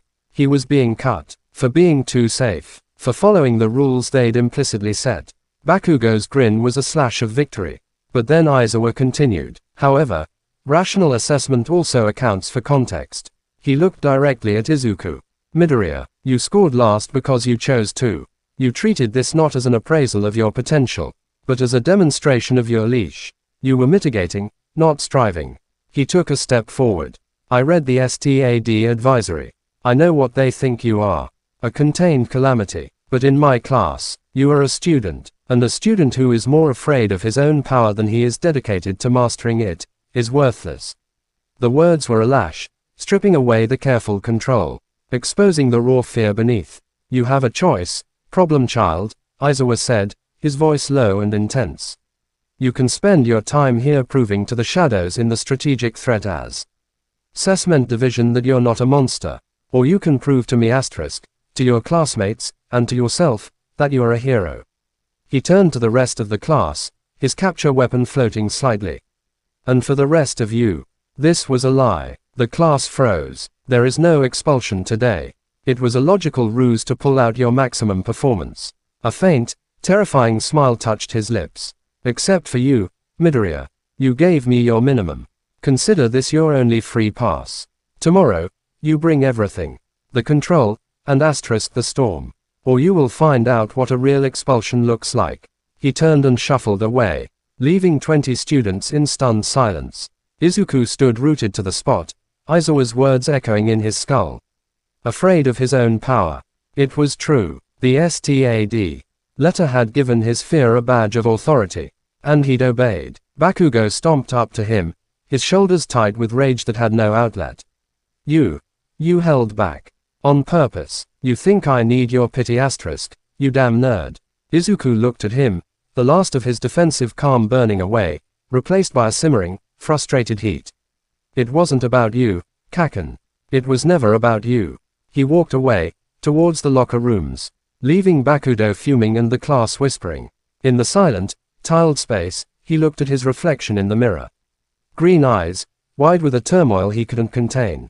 He raised a hand. A single, fat spark jumped between his fingers, reflected 100 times in the glass. Aizawa was right. He was afraid. But the fear wasn't of the power itself anymore. It was of the choice he now had to make. Obey the system that saw him as a threat, or trust the teacher who saw him as a problem that needed to be solved, not contained. He closed his fist, snuffing the spark. The reflection stared back, resolved. Tomorrow, he would bring the storm. And let Eraserhead try to erase it. Chapter 9. The Quiet Thunder.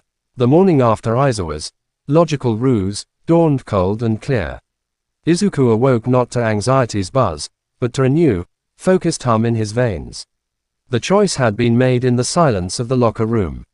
He would not be UA's well-behaved natural disaster. He would be a student. And students learned by doing, by pushing boundaries, by making mistakes that didn't level city blocks. But first, he had to understand the new battlefield. He arrived at Class 1A an hour early. The room was empty, filled with slanting morning light. He didn't sit at his desk. He walked to the front, his fingers trailing over the teacher's podium. He looked at the empty seats, assigning names from his mental roster. Bakugo, front left, aggression and pride. Ida, front center, order and rigidity. Yaoyorozu, front right, intelligence and poise. Todoroki, back left, silent ice. Kirishima, Ashido. Kaminari. He wasn't just seeing classmates. He was seeing variables, interactions, potential synergies and conflicts. His quirk was a sledgehammer. His mind needed to be a scalpel to navigate this. He took his seat, opened a new notebook, ***, Class 1A, Behavioral and Quirk Analysis Volume 1, ***, and began to write, his pen flying. Not just quirks, but personalities. How did they move? How did they speak? Who deferred to whom? The social dynamics were a secondary power grid, and he needed to understand its currents before he could safely plug into it. The door slid open. Shoto Todoroki walked in, his mismatched eyes sweeping the room before landing briefly on Izuku. He said nothing, took his seat in the back, and stared out the window. A closed circuit, a puzzle of ice and hidden fire. Izuku noted it. Todoroki, Shoto, quirk, half cold half hot. Observed demeanor, detached, internally focused. Potential for extreme power output, but self-limited. Izin, unknown, speculation, personal, trauma-related. Others trickled in. Tenya Ida arrived precisely 10 minutes before the bell, greeting Izuku with a stiff, "Your punctuality is commendable, Midoriya." Izuku returned a polite nod, noting Ida's need for structure. Bakugo slammed in last, as if making an entrance, his expression a permanent scowl directed at the world in general and Izuku in particular. Finally, Aizawa shuffled in, looking even more exhausted than the day before. He didn't address the class. He simply wrote a schedule on the board with tired, precise strokes. Foundational Heroics was third period. Taught by All Might. A ripple of electric excitement passed through the room. Izuku felt it too, a sympathetic resonance in his chest. But he also felt the weight of Aizawa's gaze on him, a silent reminder. Bring everything. The first two periods, Modern Hero Art History and English with Present Mic, passed in a blur. Izuku took notes, but part of his mind was in the future, running simulations. What would All Might have them do? Another test, a controlled spar. When the bell for third period rang, the class practically vibrated. The door burst open not with a slide, but with a bang. IAM, coming through the door like a normal person. All Might stood framed in the doorway, his Silver Age costume vibrant in the fluorescent light, his smile dazzling. The class erupted in cheers and awe. Even Bakugo sat up straighter, his eyes sharp. All Might boomed about the fundamentals of hero work, about the balance of popularity and prowess. Then he revealed the lesson, combat training. But not in gym clothes. In costumes. The class's excitement hit a fever pitch. They were given suitcases based on their costume requests filed prior to enrollment. Izuku's was a simple, dark gray case. He'd been pragmatic in his request. No capes, no frills. Function over form. Mitigation. In the locker room, the air was thick with youthful vanity and excitement. Kirishima was flexing in his bare-chested, spiky costume. Kaminari was fiddling with his ridiculous lightning bolt belt and jacket. Bakugo's grenade-shaped gauntlets clicked into place with ominous finality. Izuku opened his case. The fabric was a matte, charcoal gray, woven with fine, almost invisible metallic threads, a non-conductive carbon nanotube and rubberized polymer blend. It would insulate others from his stray energy and protect him from external electrical feedback. The boots were heavy-soled, with grounding rods built into the heels. On the back of each glove was a small, disc-shaped emitter, not for attack, but for directional discharge control, to funnel his lightning in precise vectors, reducing scatter. It was a costume designed by a committee that feared him. A containment suit with a hero's silhouette. He put it on. It fit perfectly, moving with him, but it felt like a warning label. He looked at himself in the full-length mirror. The boy staring back was a stark, serious figure. All muted grays and functional lines. Next to the vibrant, expressive costumes of his peers, he looked like a shadow. A storm cloud. Bakudo, strapping on a final gauntlet, caught his reflection and snorted. Looks like you're dressed for a funeral. Yours. Izuku ignored him, adjusting a glove. The quiet thunder within him didn't rise to the bait. It was conserving energy. They assembled in training ground Beta, a fake city district. All Might explained the exercise. 2-on-2 indoor battles. One team as heroes, one as villains. The heroes had to either capture the villain's wit, capture tape or secure a nuclear weapon prop. The villains had to capture the heroes or protect the weapon until time ran out. Teams were drawn by lottery. All Might reached into a box. Team A, Midoriya Izuku and Yaoyorozu Momo. Izuku's head snapped up. Yaoyorozu met his eyes across the group, giving a small, polite nod. He returned it. A capable partner. Intelligent. Versatile. Team D, Bakugo Katsuki and Ida Tenya. Of course. The universe had a sense of humor. Bakugo's grin was all sharp, predatory teeth. Ida looked serious, adjusting his glasses. A speedster and a living bomb versus a lightning rod and a creator. Team A will be the heroes. Team D, the villains. You have 5 minutes to prepare. The rest of us will observe via the monitoring room.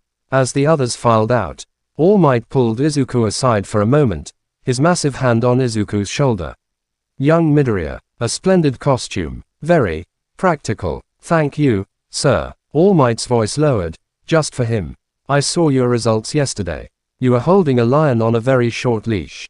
Remember, a leash is for training, not for battle. He gave a firm, encouraging squeeze and bounded away. Izuku and Yaoyorozu, you were given a blueprint of the building. They huddled in a side corridor. They will be defending on the 5th floor, in the central room, Yaoyorozu said, her voice all business. She created a small, detailed model of the building from her palm. Ida's speed for hit and run interception. Bakugo's power for area denial and direct assault. Our advantage. Your range and my versatility. Our disadvantage. Close quarters combat in confined spaces favors them. Izuku studied the model, his mind racing. Bakugo will come straight for me. He's not thinking about the mission. He's thinking about proving a point. Then we use that, Yaoyorozu said, a glint in her eye. We split up. I will go for the weapon. You draw Bakugo's attention. Lead him on a chase through the lower floors. The building is all metal and concrete. Excellent for your conduction. Terrible for his explosions which rely on concussive force and would cause collapse. Izuku nodded. It was a good plan. Smart, but it felt like another protocol. Another way to mitigate, to avoid the direct confrontation. The starting bell blared. They entered the building's ground floor, a vast, empty lobby. The silence was oppressive, broken only by the hum of fluorescent lights that flickered slightly as Izuku passed beneath them. I'll take the east stairwell, Yaoyorozu whispered. You go west. Make some noise. Izuku nodded. As she melted into the shadows, he turned and faced the empty lobby. He didn't need to make noise. He simply let his control slip. Just a fraction. A wave of visible static, a shimmering blue haze, erupted from him in a silent pulse. It washed over the metal railings, the elevator doors, the light fixtures. Every piece of metal in the lobby hummed, a chorus of sympathetic vibration. The flickering lights stabilized into an eerie, overbright glow. Upstairs, on the 5th floor, Bakugo would feel it. He'd know. It was a challenge written in voltage. Izuku walked towards the west stairwell, his footsteps echoing in the charged silence. He was the bait, the lightning rod. He didn't have to wait long. A thunderous boom from above, the sound of a shaped explosion blasting through a ceiling. Then a rain of debris, and a figure plummeted down the central atrium, using controlled blasts to slow his descent. Bakugo landed in a crouch in the center of the lobby, 5 floors down, his gauntlets smoking, his eyes blazing. He'd taken the direct route. Deku. The name was a promise of violence. Izuku stopped, turning to face him. The air between them grew heavy, thick with the smell of nitroglycerin and ozone. The plan's already fallen apart, you know, Bakugo sneered, stalking forward. 4 eyes is 2 by the book. He's staying put to guard the weapon. Which means it's just you and me. He cracked his neck. No holding back this time. No teachers watching. Just you, me, and all the reasons you should have never been put in front of me. Izuku said nothing. He settled into a low stance. His hands open at his sides. The emitters on his gloves glowed a soft, ready blue. That's it, Bakugo taunted. No grand speech. No, Kaken, please stop. You talk too much, Izuku said, his voice flat. It's inefficient. The insult, so calm and analytical, was the final spark. Bakugo roared, a wordless blast of fury, and launched himself forward, his right hand swinging in a devastating explosion-powered haymaker. Izuku didn't dodge. He raised his left hand, palm out. The explosion hit a wall of condensed lightning that materialized inches from Izuku's palm. A****, fulmination shield. It wasn't a solid barrier. It was a dense, swirling field of plasma. The explosion didn't deflect. It was absorbed ***, its heat and kinetic energy siphoned into the raging electrical field, feeding it. Making it glow brighter, hotter. Bakugo's eyes widened in shock behind his mask. He'd never seen his explosions just disappear into light. Izuku's right hand shot forward, fingers splayed. From the emitters, not a massive bolt, but a focused, crackling arc lash, a whip of coherent lightning. It snapped through the air, not at Bakugo, but at the metal floor at his feet. The current grounded through the building's frame. The entire floor in a 3-meter radius around Bakugo surged with a web of jumping, stinging arcs. It wasn't enough to seriously hurt, but it was a shock, literally and metaphorically. Bakugo jerked back, his boots smoking. You're not fighting me, Izuku said, stepping forward, the shield dissolving. You're fighting the environment, and in here, the environment is an extension of my quirk. He was talking, analyzing. It was a habit, a way to process. But to Bakugo, it was the ultimate condescension. Shut up. Bakugo blasted backwards, putting distance between them. He raised his right gauntlet, his finger hovering over the pin. You think your little light show scares me? I've got enough stored up in this to blow this whole building down. You wanna play with environment? Let's play. In the monitoring room, All Might surged forward. Young Bakugo, don't. But it was too late. Bakugo pulled the pin. A sphere of condensed, hellish orange light gathered in the gauntlet's muzzle, swelling with a high-pitched whine. Izuku's analysis brain fired. Stored concussive blast. Yield. Catastrophic for enclosed space. Primary threat. Building integrity. Teammate safety. Counter. Cannot be blocked, must be redirected. Solution. Requires output level 7. STAD protocol violation. Consequence. Disciplinary action. Asterisk. The calculus took a millisecond. His heart gave the answer in less. He didn't raise a shield. He crossed his arms in an X before his face, and instead of pulling energy in, he pushed it out * from every pore, from the emitters. From the soles of his boots. He didn't summon a storm. He became * the storm's heart. A blinding, spherical nova of blue-white lightning erupted from him, filling the lobby. It wasn't an attack. It was a **, Coulomb repulsion field. A perfect sphere of absolute, negative electrical charge. Bakugo's howitzer blast fired, the moment the explosive force hit the outer edge of Izuku's repulsion field. The physics changed. The positively charged concussive particles met a wall of identical, repelling charge. The blast didn't detonate. It splattered *, deflected radially outward in 100 smaller, harmless streaks of light and sound that scorched the walls, shattered the remaining windows, and shook the building to its foundations. The noise was deafening. The light was blinding. When it faded, the lobby was a scorched, smoking ruin. Bakugo stood panting, his gauntlet arm hanging limp, the weapon discharged and dead. He stared, his mind refusing to process what he'd just seen. Izuku stood unscathed in a perfect circle of unmarked floor, the lightning fading from his skin. He was breathing hard, the effort of generating that field immense. He lowered his arms. Over the comms, Yayorozu's voice, tied with urgency, Midoriya. I have the weapon. Ida is immobilized. Mission complete. The exercise was over. The heroes won. But in the lobby, another battle was just concluding. Bakugo took a stumbling step back, his face, for the first time in his life, stripped of all arrogance, all rage, showing only blank, utter shock. He hadn't been out-muscled.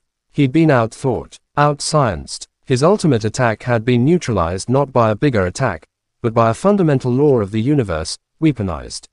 Izuku looked at him, not with triumph, but with a deep, weary sadness.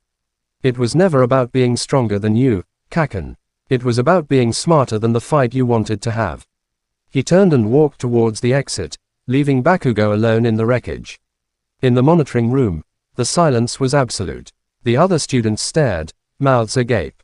All Might's smile was fixed, but his eyes were serious.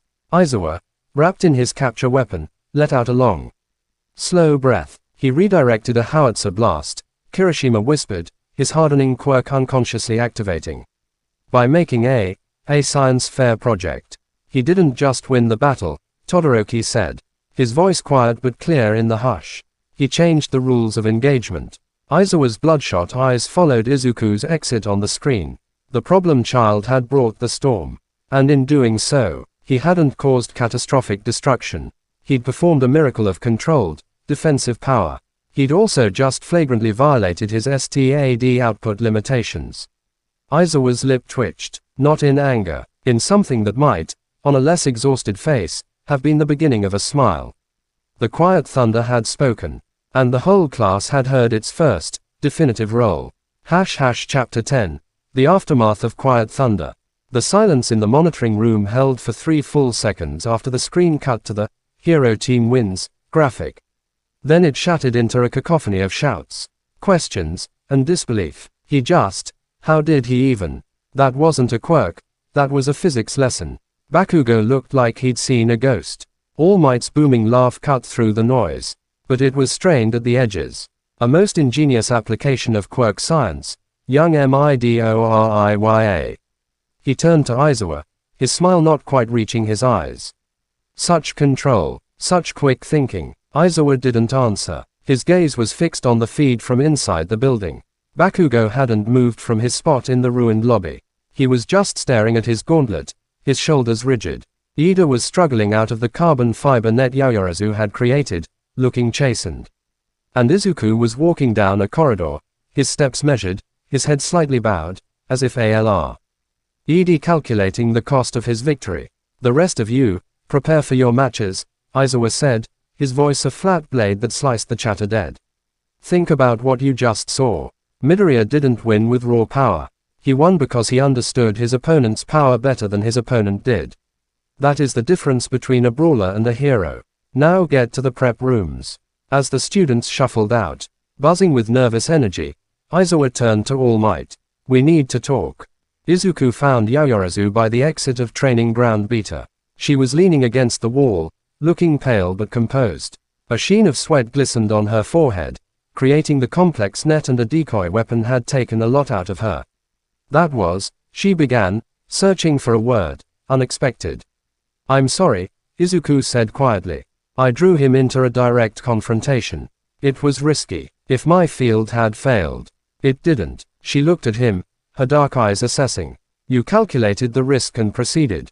That's command. But the output. The monitors would have registered it. The STAD. I know. He looked at his gloves. The emitters were dark, cool.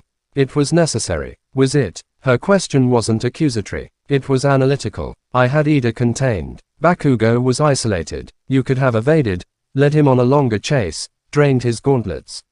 You chose the most definitive, and most visible, counter. Izuku met her gaze. She was right. Part of him had wanted the definitive counter. Not to humiliate Bakugo, but to break the cycle. To prove, once and for all, that their childhood dynamic was over. It had been personal, and he'd used a power level that flagged him as a potential threat to do it. It won't happen again, he said, but it sounded hollow.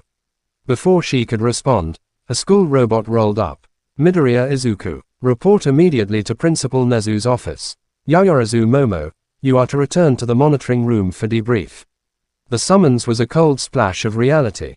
Izuku nodded to Yaoyorozu and followed the robot, his stomach a knot of dread. The walk to the principal's office felt endless. The gleaming hallways of UA, so full of promise hours before, now felt like the corridors of a tribunal. He passed a window overlooking the training grounds where other matches were starting. He saw Kirishima hardening against Tsuyu's tongue, saw Uraraka floating debris. Normal student exercises. His own had crossed a line. The robot stopped before an ornate wooden door. It slid open silently. Principal Nezu's office was spacious, sunlit, and lined with books. The principal himself sat behind a large desk, a cup of tea steaming in his paw. To his left, leaning against a bookcase with his arms crossed, was Izuku, looking more exhausted than ever. To his right, in a plush chair, was a man Izuku didn't recognize. Tall, stern, with short cropped gray hair and glasses, wearing a sharp suit with a small UA pin. A tablet rested on his knee. "Ah, Midoriya, come in, Nezu chirped, his beady black eyes gleaming. No, thank you, sir," Izuku said, bowing slightly. He stood before the desk, feeling like a specimen under a microscope.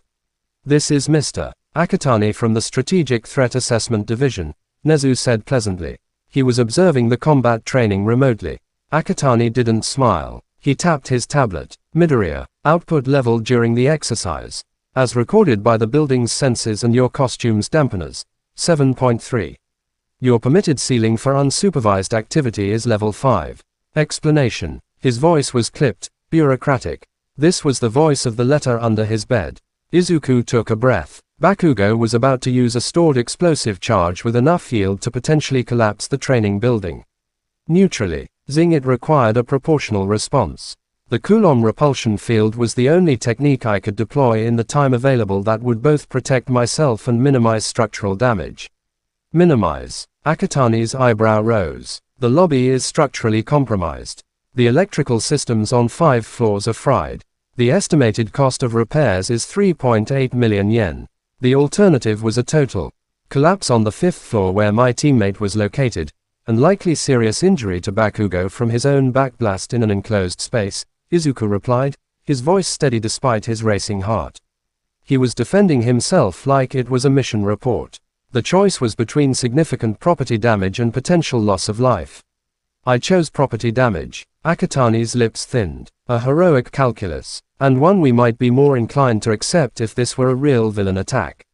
But this was a training exercise with safety protocols. All Might was monitoring. He would have intervened, would he? Izuku's dry voice cut through the room. He hadn't moved from his spot. Bakugo pulled that pin faster than anyone could have reacted. By the time All Might moved, the blast would have been underway. Midoriya's reaction time was 0.08 seconds. Faster than a pro's. He made the call. It was the right one. Akatani turned his stern gaze to Izuku. With all due respect, Eraserhead, the STAD's mandate is to evaluate risk, not reward heroics. His right call involved an unsanctioned, catastrophic level power discharge. It sets a precedent. It tells him the rules are flexible when he decides they are. The rules are stupid, Izuku said bluntly. You're trying to put a reactor inside a jewelry box. He didn't break the box today. He proved the box is the wrong container. Nezu took a slow sip of his tea, watching the exchange with detached interest. The container, Akatani said, turning back to Izuku, is for everyone's safety, including yours. Output level 7.3 carries a 40% estimated risk of neural feedback and long-term bioelectrical scarring. Did you consider that? The risk of my teammate being crushed was 100%, Izuku said quietly. The words hung in the air. Akatani stared at him. The bureaucratic facade cracked for a second, revealing something colder beneath. Fear, maybe, of the power, or of the mind wielding it without hesitation. He looked down at his tablet. Your actions have been noted. A formal reprimand will be added to your file. Further, you are hereby restricted from using any technique above output level 4 outside of directly supervised STAD-approved training sessions. Effective immediately. Your costume's dampeners will be recalibrated to enforce this limit. Izuku felt the restriction like a physical clamp. Level 4. That was barely above what he'd used for the entrance exam ball throw. It was a return to the cage.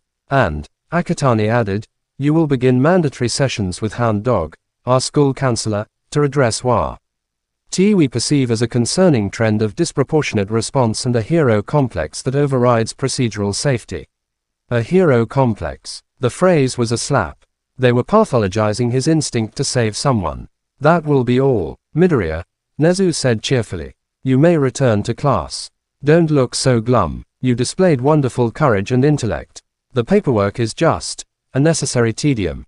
Dismissed. Izuku bowed again, turned, and walked out on numb legs. The door hissed shut behind him. Inside the office, The cheerful mask on Nezu's face melted away. He placed his teacup down with a soft click. Well, he asked. Akatani sighed, rubbing the bridge of his nose. He's a nightmare wrapped in a success story. The control is there. The power is astronomical. But the judgment, he makes life and death calculations like a machine, but he's not a machine. He's a 15-year-old boy who just proved he's willing to burn himself out to win a school exercise. That's not heroism. That's a martyr complex. Or it's the makings of the kind of hero we haven't seen in generations, Izuku countered, pushing off the bookcase. One who doesn't wait for permission. One who sees the solution and acts, regardless of the cost to himself. We punish that, we train it out of him, and all we get is another safe, mediocre pro who follows the manual while people die. We're not trying to train it out, Akatani snapped. We're trying to train it properly. To make him think before he becomes a walking EMP. Right now, his first, second, and third solution to any problem is, apply more lightning. We need to give him other tools. He has other tools, Izuku said. His brain. He outthought Bakugo completely. The lightning was just the delivery system. Nezu steepled his paws. Gentlemen, the question is not whether Midoriya is a threat or an asset. He is both. The question is how we cultivate the asset without unleashing the threat. His black eyes gleamed. Mr. Akatani, your restrictions stand. He needs boundaries. Izuku, you will be his primary instructor. You will find ways to challenge him within those boundaries. Force him to be clever, not just powerful. Hound Dog's sessions will proceed. Not to punish him, but to give him a vocabulary for the weight he's choosing to carry. He looked out the window, towards training ground Beta. He sees himself as a lightning rod. He believes his purpose is to draw danger away from others and earth it, no matter what it does to him. Our job is to teach him that a rod that shatters after one strike is useless. He must learn to endure. To be a mountain that weathers the storm, not a scar on the plane where the lightning hit. Izuku didn't go back to class. He went to the rooftop. The wind was brisk, carrying the distant sounds of training. He leaned on the railing, his knuckles white. The restriction was a leash, yes. But the words, disproportionate response, hero complex. They'd taken his moment of clarity, of finally acting without the paralyzing fear of his own power, and framed it as a sickness. His gloves felt like shackles. He willed a spark. A tiny, pitiful fizzle of light sputtered from his fingertip before guttering out. The dampeners were already active. He was cut off from the storm inside, left with only the echo of its thunder. The rooftop door opened. He didn't turn. They put you in a box. Katsuki Bakugo's voice said, rough and strangely devoid of its usual fury. Izuku stayed silent. Bakugo walked up to stand beside him, not looking at him, staring out at the UA grounds. He'd changed out of his costume into his uniform. His right hand was bandaged. I watched the replay. In the monitor room after. He took a sharp breath. You didn't beat me. You dismantled me. Like I was one of your damn robot diagrams. It wasn't about beating you, Izuku said, the words automatic. I know. The admission was quiet, forced out. That's what pisses me off the most. You were thinking about the building.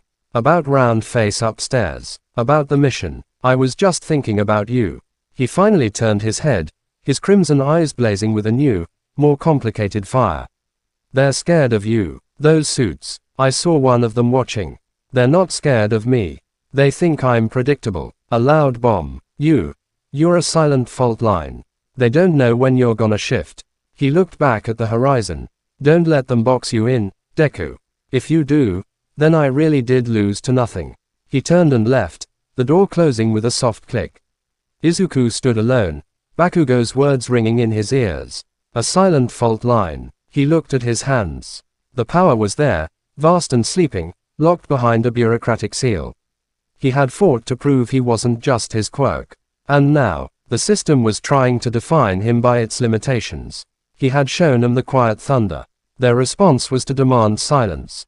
But a fault line, once stressed, doesn't stay silent forever. It stores the pressure, it waits, and when it finally moves, it changes the shape of the world. Chapter 11. The Weight of a Name. The next week was a study in frustration. Why Foundational Heroics class became a masterclass in limitation. Izuku moved through exercises with a muted hum where a roar should have been. During rescue drills, he couldn't safely clear heavy debris. Is with a magnetic pulse, output level 5 required. During villain simulation, he had to rely on hand-to-hand and the basic surge step asterisk, forbidden from using any of his more sophisticated techniques. He was a chess player forced to play checkers. His classmates noticed. The awe from his match with Bakugo faded, replaced by puzzled looks. Why was the guy who redirected a howitzer blast now struck? Ling to overload a simple security drone. You're holding back again, man. Kirishima asked during a cooldown, his expression genuinely confused. I thought you were past that. Izuku just shook his head, unable to explain the invisible shackles. He felt himself receding, becoming the quiet, observant ghost he'd been in middle school. The STAD's leash was effective.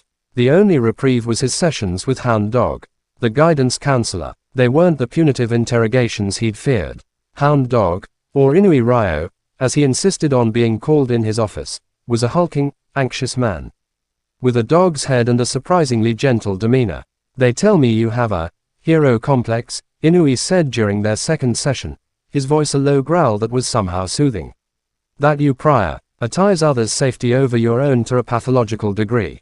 What do you think? Izuku sat stiffly in the comfortable chair. The office smelled of old books and cedar. I think, if a hero doesn't prioritize others, who will? A fair point. Inui made a note. But let's reframe. A surgeon prioritizes the patient. But if the surgeon operates with a rusty scalpel because they were in a hurry to help, the patient dies of infection. The tool matters. You are the tool. If you break yourself in the first act, who saves the people in the second act? It was a different version of Nezu's lightning rod metaphor. Izuku looked down at his hands. The power, it feels like it's meant to be used. To protect. Holding it back feels wrong. Like I'm failing its purpose. Interesting. Inui leaned forward. You speak of your quirk as if it has a will. A purpose separate from yours. Is it a partner, or a passenger? The question struck a deep, resonant chord. Izuku had never considered it. The storm was just him. But wasn't it? It reacted to his emotions. It obeyed his will, mostly. But its sheer scale often felt alien, like trying to steer a hurricane with a kite string. I don't know, he admitted quietly. Something to ponder, Inui said, not unkindly. Your quirk is a part of you, Midoriya. But it is not the sum of you. The STAD sees the quirk. Your teachers see the student. Your mother sees her son. You must decide which mirror you look into. The sessions left him more thoughtful than chastened. Inui wasn't trying to cure him of wanting to save people. He was trying to give him the framework to do it without self-immolation. The real challenge came during a joint training session with Class 1B a week later. It was a simple capture the flag style exercise in a forested training ground. The classes were mixed into teams. Izuku found himself on a team with Okako Uraraka, Tsuyu Asui, and, to his quiet dismay, Minoru Mineta from 1A, along with two 1B students, the loud, vine-haired girl, Abara Shiozaki, and a serious boy with a steel-clad quirk, Tetsu. Their opponents included Bakugo, paired with the copycat Monoma Nito, who was already ranting about 1A's arrogance. The tail-quirked Ojiro, and others. All right, team, Tetsu declared, pounding a steel fist into his palm. A simple plan. I'll be the unbreakable front line. Shiozaki combined them with her vines. You 1A guys, support and capture. It was a brute force plan. Izuku's mind immediately began spinning alternatives, using the terrain, setting ambushes. But with his output restricted, his options were limited. He could provide some misdirection, maybe use low-level M pulses to disrupt comms, but not much else. The exercise began. Chaos erupted in the dense woods. Izuku stayed near the back, near their flag, analyzing the flow of battle. Uraraka and Tsuyu were a fluid, effective pair, using gravity and mobility to harry the enemy. Shiozaki's vines were a formidable defensive net. Then Bakugo broke through. He came not with a frontal assault, but by blasting over the treetops, using the canopy for cover, and landing behind their lines with a concussive blast that scattered Tetsu and Shiozaki. Monoma was with him, having copied Shiozaki's quirk and was now creating a tangle of inferior but distracting vines. Bakugo's eyes scanned, finding Izuku standing before their flag. A grim smile touched his lips. No building to play with here, Deku. Just you, me, and the dirt. Let's see how you fight with your hands tied. He lunged, not with a giant explosion, but with brutal, close quarters speed, his quirk enhancing his movements with precise, popping blasts. Izuku met him. Hand to hand was one thing Aizawa had drilled into them all, regardless of quirk restrictions. He dodged a right hook, the heat of the close blast washing over him. He swept a leg, but Bakugo blasted upwards, avoiding it, coming down with a piston-driven stomp Izuku barely rolled away from. It was a vicious, fast-paced brawl. Izuku used surge step in tiny, precise bursts to enhance his dodges and counters, staying just ahead of Bakugo's relentless assault. But he couldn't attack. Any offensive use of his electricity above a mild stun was forbidden. He was a dodging, blocking, retreating phantom. Fight back, Bakugo roared, frustration mounting. He fired a close-range blast from his palm. Izuku crossed his arms, taking the brunt on the reinforced material of his costume forearms. It burned, and the force sent him skidding back through the dirt, closer to their flag. He could see the rest of his team was engaged. They couldn't help. Bakugo pressed his advantage. This is what they want, you know. A neutered guard dog. You're better than this. Show me. Another blast, bigger. Izuku dove behind a thick tree trunk. The explosion splintered the wood, showering him with bark.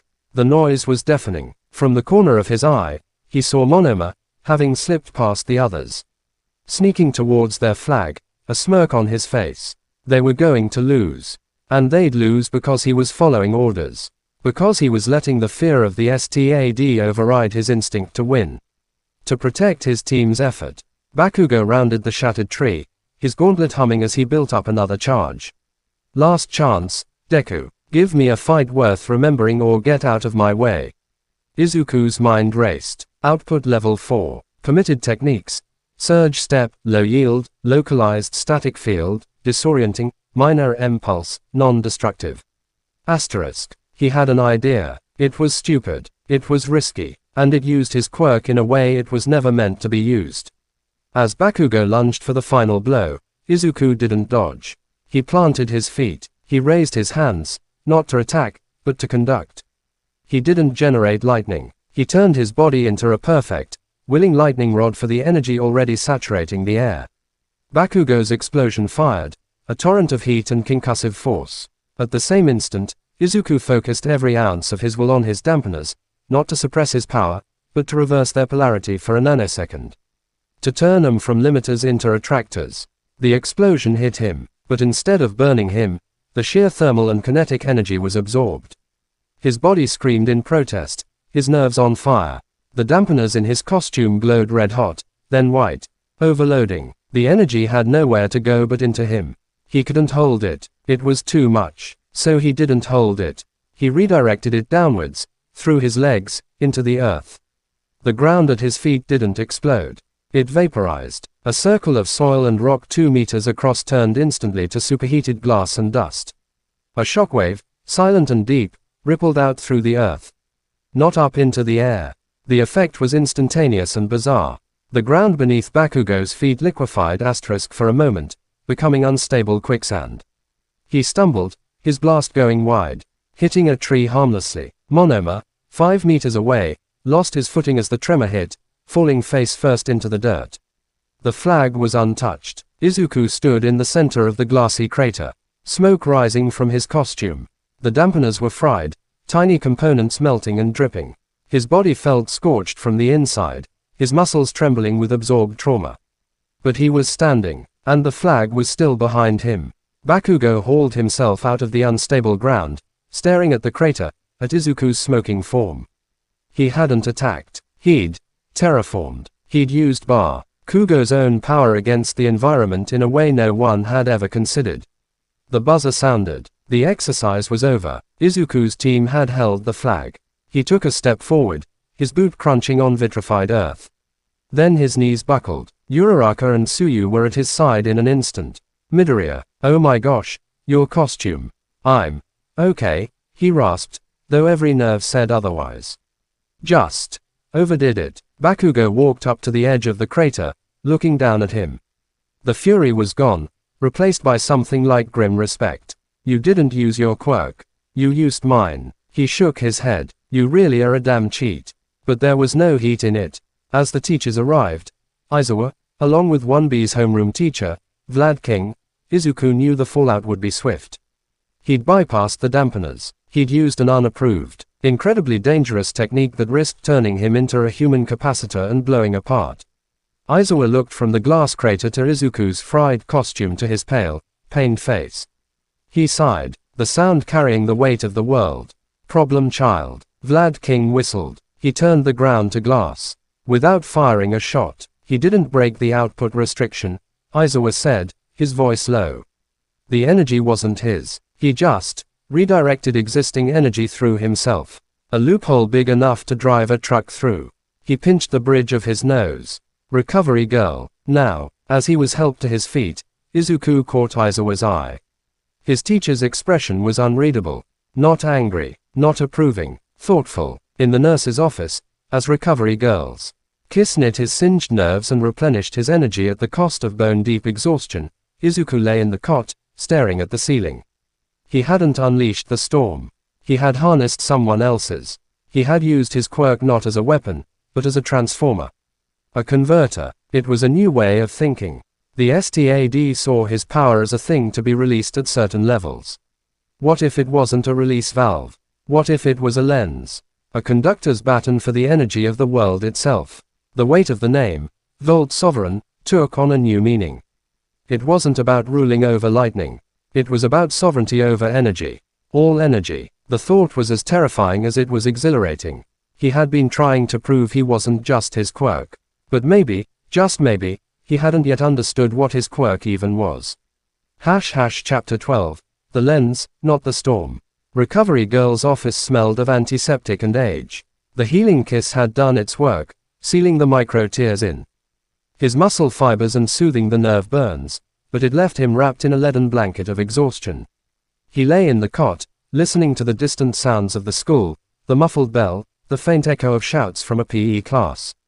The ceiling tiles were a grid, a perfect, orderly map of his new, chaotic understanding. A lens, a conductor, not a source, but a focus.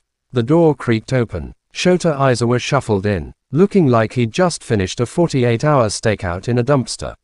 He dragged a chair to the side of the cot and sat down with a sigh that seemed to originate from his bones. The STAD is having a collective aneurysm, Izuku said without preamble, his voice dry as fallen leaves. Your costume's dampeners weren't just overloaded. Their internal logs show a deliberate polarity reversal. You didn't bypass the safety. You weaponized it. Izuku didn't look away from the ceiling. I stayed within output level 4. The energy discharged wasn't mine. It was Bakugo's. Semantics that could get you expelled if Akatani had his way. Izuku leaned forward, elbows on his knees. You found a flaw in their system and exploited it with the kind of lateral thinking that gives bureaucrats nightmares. Congratulations. You've just proven you're more dangerous than they thought, because you're smarter than their regulations. Finally, Izuku turned his head. Was I wrong? Izuku held his gaze for a long moment. I don't deal in right and wrong. I deal in rational and irrational. Was it rational to risk turning your internal organs into shrapnel to win a capture the flag game? No. Was it rational to use the tools available to you in a novel way to achieve an objective under imposed limitations? Surprisingly, yes. He rubbed his bloodshot eyes. You didn't break their rule. You broke their expectation. And that's a different kind of problem. He reached into his capture weapon and pulled out a slightly crumpled file, dropping it on Izuku's chest. Nezu intercepted this. Akatani's revised recommendation. He wants you pulled from Foundational Heroics 4, Quirk Instability, and placed in a specialized, isolated curriculum. Izuku's breath froze. Isolation. They would put him in a glass box. Nezu declined. Izuku continued. He counter-proposed an apprenticeship. Of sorts. Under my supervision. And one others. Izuku sat up slowly, the file crinkling. One other. Izuku's lip twitched. It wasn't a smile. It was the grimace of a man who'd just been handed a live grenade and a kitten. Your new limitations stand. Output level 4, monitored sessions. But, you will have one weekly, off-campus training session with a pro hero whose expertise might help you reframe your relationship with your power. Who? Best Jeanist. The name landed like a physical shock. Best Jeanist. The number 4 hero. A master of fiber control, known for his impeccable style, his calm, precise demeanor, and his philosophy of finesse over force. The absolute antithesis of everything Izuku's power represented. Why? The word slipped out, strangled. Because you see your quirk as a storm to be unleashed or contained, Izuku said, standing up. Jeanist sees his as a thread to be woven. He doesn't fight power with power. He tailors it. He's the one who suggested the lens analogy to Nezu, after reviewing your file. Your first session is tomorrow. Be at the south gate at 4 p.m. Don't be late. He shuffled to the door, pausing with his hand on the frame. And Midoriya, Jeanist is a perfectionist. He's also intensely, sometimes insufferably, metaphorical. Try to keep up. The door clicked shut. Izuku looked down at the file on his lap. It was full of dense technical readouts, risk assessments, and, at the very back, a single handwritten note on elegant, cream-colored stationery. To the young sovereign, a storm scours the mountain clean, but a single, well-placed stream carved the canyon. We shall discuss erosion. Best Jeanist. The agency of the number 4 hero was not what Izuku expected. He'd envisioned something sleek and modern, all glass and steel. Instead, Best Jeanist's primary office was located in a renovated, Sears textile warehouse in a quiet commercial district. The air inside was cool, dry, and smelled of clean linen and starch. Bolts of exquisite fabric in every imaginable color and texture lined the walls like the spines of giant books. The quiet was profound, broken only by the soft hum of climate control and the occasional snip of scissors from a workroom deeper inside. Best Jeanist himself stood in the center of the main room. A tall, slender figure impeccably dressed in a tailored denim suit, his trademark high collar obscuring the lower half of his face. His blonde hair was artfully styled, every strand in place. He wasn't doing anything, just standing, observing Izuku's entrance with calm, deep-set eyes. Midoriya Izuku. His voice was as smooth and controlled as his appearance, each word measured and precise. Punctual. The first thread of discipline. Thank you for having me, Best Jeanist, sir, Izuku said, bowing. He felt unbearably coarse in his simple, repaired gym clothes. We will dispense with hero names here. You may call me Jeanist, or Tsunagu, if you are feeling unraveled. There was no hint of humor in the statement. It was a fact. Follow me. He led Izuku past the fabric libraries to a large, open studio space. The floor was polished concrete. One wall was a giant mirror. The other was lined with what looked like mannequins, but they were made of a dull, metallic alloy. Your quirk, Jeanist began, turning to face him, as documented, is one of catastrophic potential. You have been taught, by circumstance and by fear, to view it as a volume knob. Low setting for safety, high setting for emergencies. This is a primitive understanding. He gestured to a bolt of thick, raw silk on a nearby table. Observe, with a minute flick of his fingers, a single thread from the bolt lifted into the air, as if possessed. It was no thicker than a hair. Jeanist guided it with infinitesimal movements. The thread floated to one of the metal mannequins. It did not strike. It wound itself, with impossible delicacy, around the mannequin's wrist, then its elbow, then in a complex cat's cradle between its limbs. In less than 10 seconds, the mannequin was immobilized, held in a web so fine it was almost invisible. Force? Jeanist asked. None. Precision? Absolute. My threads could strangle, could sever arteries. I choose instead to bind, to restrain, to redirect momentum. He let the threads fall slack. Your lightning is not a club. It is 10 million threads of pure energy, each one a potential tool. You have been swinging the entire bolt like a caveman. We will teach you to weave.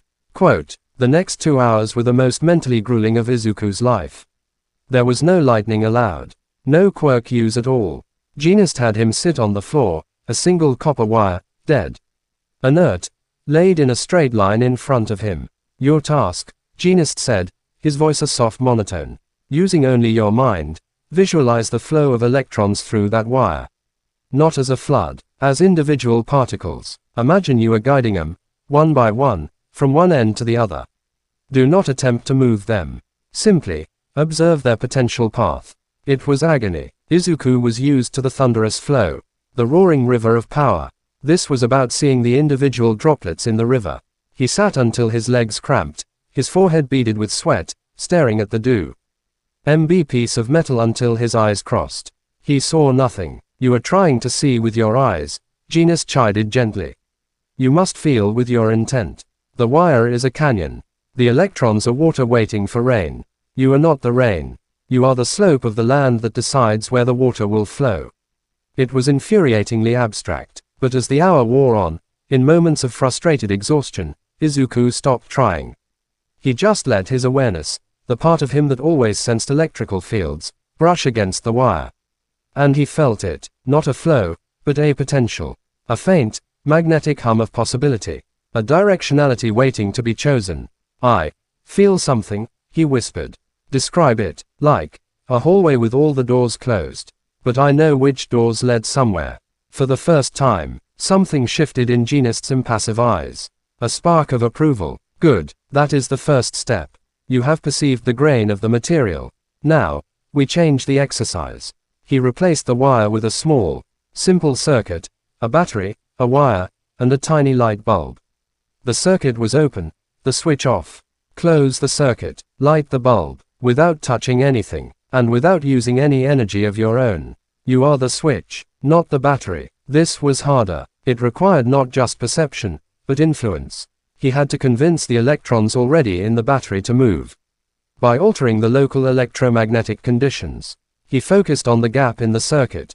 He imagined it as a drawbridge. He didn't add power to lower it. He simply convinced the drawbridge that down was a more attractive position. 5 minutes passed. 10. His head throbbed. This was a different kind of strain, mental, conceptual.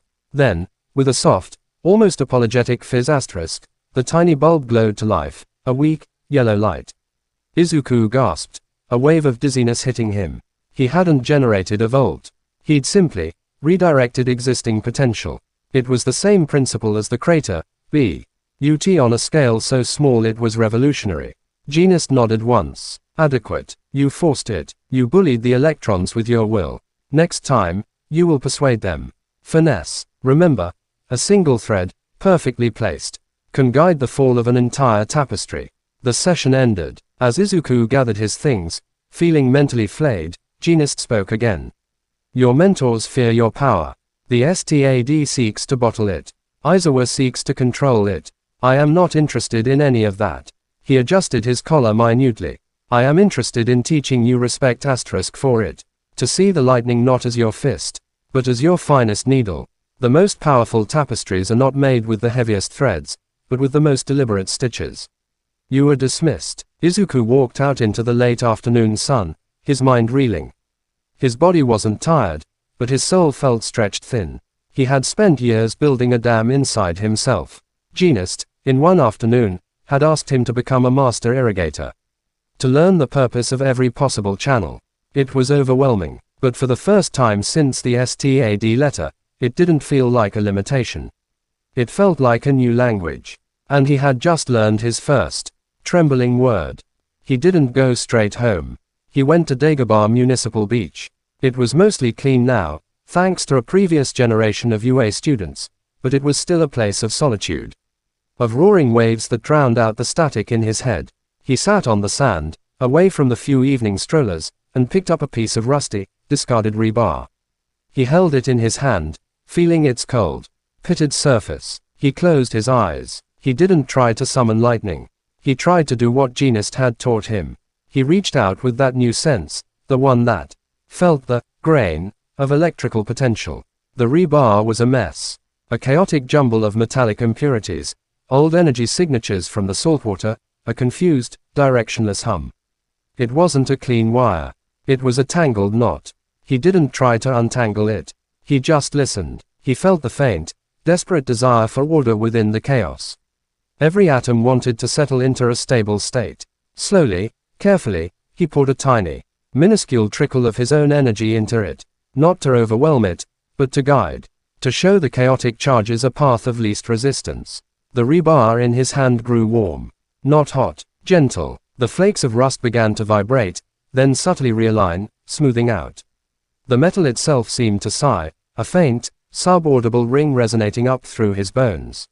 He wasn't destroying, he wasn't even really changing it. He was harmonizing it. When he opened his eyes, the rebar looked no different to the naked eye. But in his hand, it felt calm, neutral, at peace. A single, perfect spark, blue and silent, jumped from the tip of the rebar to his thumb. Not a discharge of his power. A thank you from the metal. Izuku stared at it, a feeling blooming in his chest that was wholly new. It wasn't the pride of power, or the relief of control. It was understanding. He had spent his life being a storm, or trying to cage one. Genist had shown him he could be the calm that shapes the wind. Chapter 13. The Tapestry of Fury. The week after his first session with Best Genist passed in a strange, dual-focused haze. At UA, he was the restricted student, moving through classes with polite competence. His quirk a whispered legend growing more distorted with each retelling. He fought Bakugo to a standstill. He turned the ground to glass. He made a robot's head explode just by looking at it. The reality, the careful, agonizing precision, the exploited loopholes, was lost, replaced by myth. In the quiet of Genist's warehouse, he was a novice weaver, all thumbs and clumsy intent. The exercises grew more complex. Instead of a simple circuit, Genist had him manipulate a bundle of fine, insulated wires, each carrying a different, tiny current. His task was to, without increasing the overall power, braid the currents together into a stable, harmonious flow, then separate them again. It was like conducting a silent orchestra where every instrument was a single electron. His progress was glacial. His head ached constantly, but he began to feel the world differently. Walking to school, he was no longer just aware of the hum of power lines, he could sense the distinct thrumming frequencies of different grids, the sleepy potential in parked cars, the frantic, chaotic sparking of a faulty bicycle dynamo. The world was a symphony of charge, and he was learning to hear the individual notes. This new sensitivity, however, came with a price. It made the noise of Class 1A almost unbearable. The crackle of Kaminari's nervous energy, the low geothermal rumble of Todoroki's left side. The sharp, popping static of Bakugo's perpetual anger. It was a cacophony. He found himself wearing noise-cancelling headphones between classes, not for music, but for silence. It was during one of these shielded walks to lunch that he saw it. He was passing by a lesser-used courtyard, a concrete square with a few sad benches and a single, ancient oak tree. A small, L group of second-year students, not heroics, general studies by their uniforms, had another boy cornered against the tree. The victim was a skinny kid with glasses, clutching a notebook to his chest. The leader of the group, a boy with fingers that elongated into sharp, bone-like spikes, was poking him in the shoulder, not hard enough to pierce, but enough to intimidate. "Think you're so smart, writing your little analyses," the bone-spike boy sneered. "Hero hopeful, with a quirk that lets you see good. Pathetic, let's see how well you see with a black eye." Izuku stopped. His analysis brain, now fused with this new energetic awareness, assessed the scene in a flash. 4 regressors, quirks, bone spikes, close-range piercing, rubber skin, blunt force negation, minor telekinesis, object manipulation, weak. Unknown, likely enhancer. Victim, quirk, telescopic vision. No combat application. Elevated stress hormones. Fear-based M-field spiking. Asterisk. A year ago, he would have charged in. A month ago, he might have used a controlled, frightening display of lightning to scatter them. Now, he just listened. He listened to the hum of the courtyard's old fluorescent light fixture above them, flickering on its last legs. He listened to the latent static in the synthetic fibers of the bullies' uniforms. He listened to the deep, slow electrical pulse of the oak tree's sap, a green, living current. He didn't need to be a storm. He just needed to be a single, misplaced thread. He took off his headphones, letting the auditory noise crash in, but he focused past it, down to the energetic layer. He walked into the courtyard, his steps quiet. "Hey," he said. His voice wasn't loud. It was flat. It cut through their jeers. The group turned. Bone Spike's eyes narrowed. "Piss off, first year. This doesn't concern you." Izuku ignored him. He looked at the victim, meeting his scared eyes. "Are you okay?" The boy nodded shakily. I said, piss off.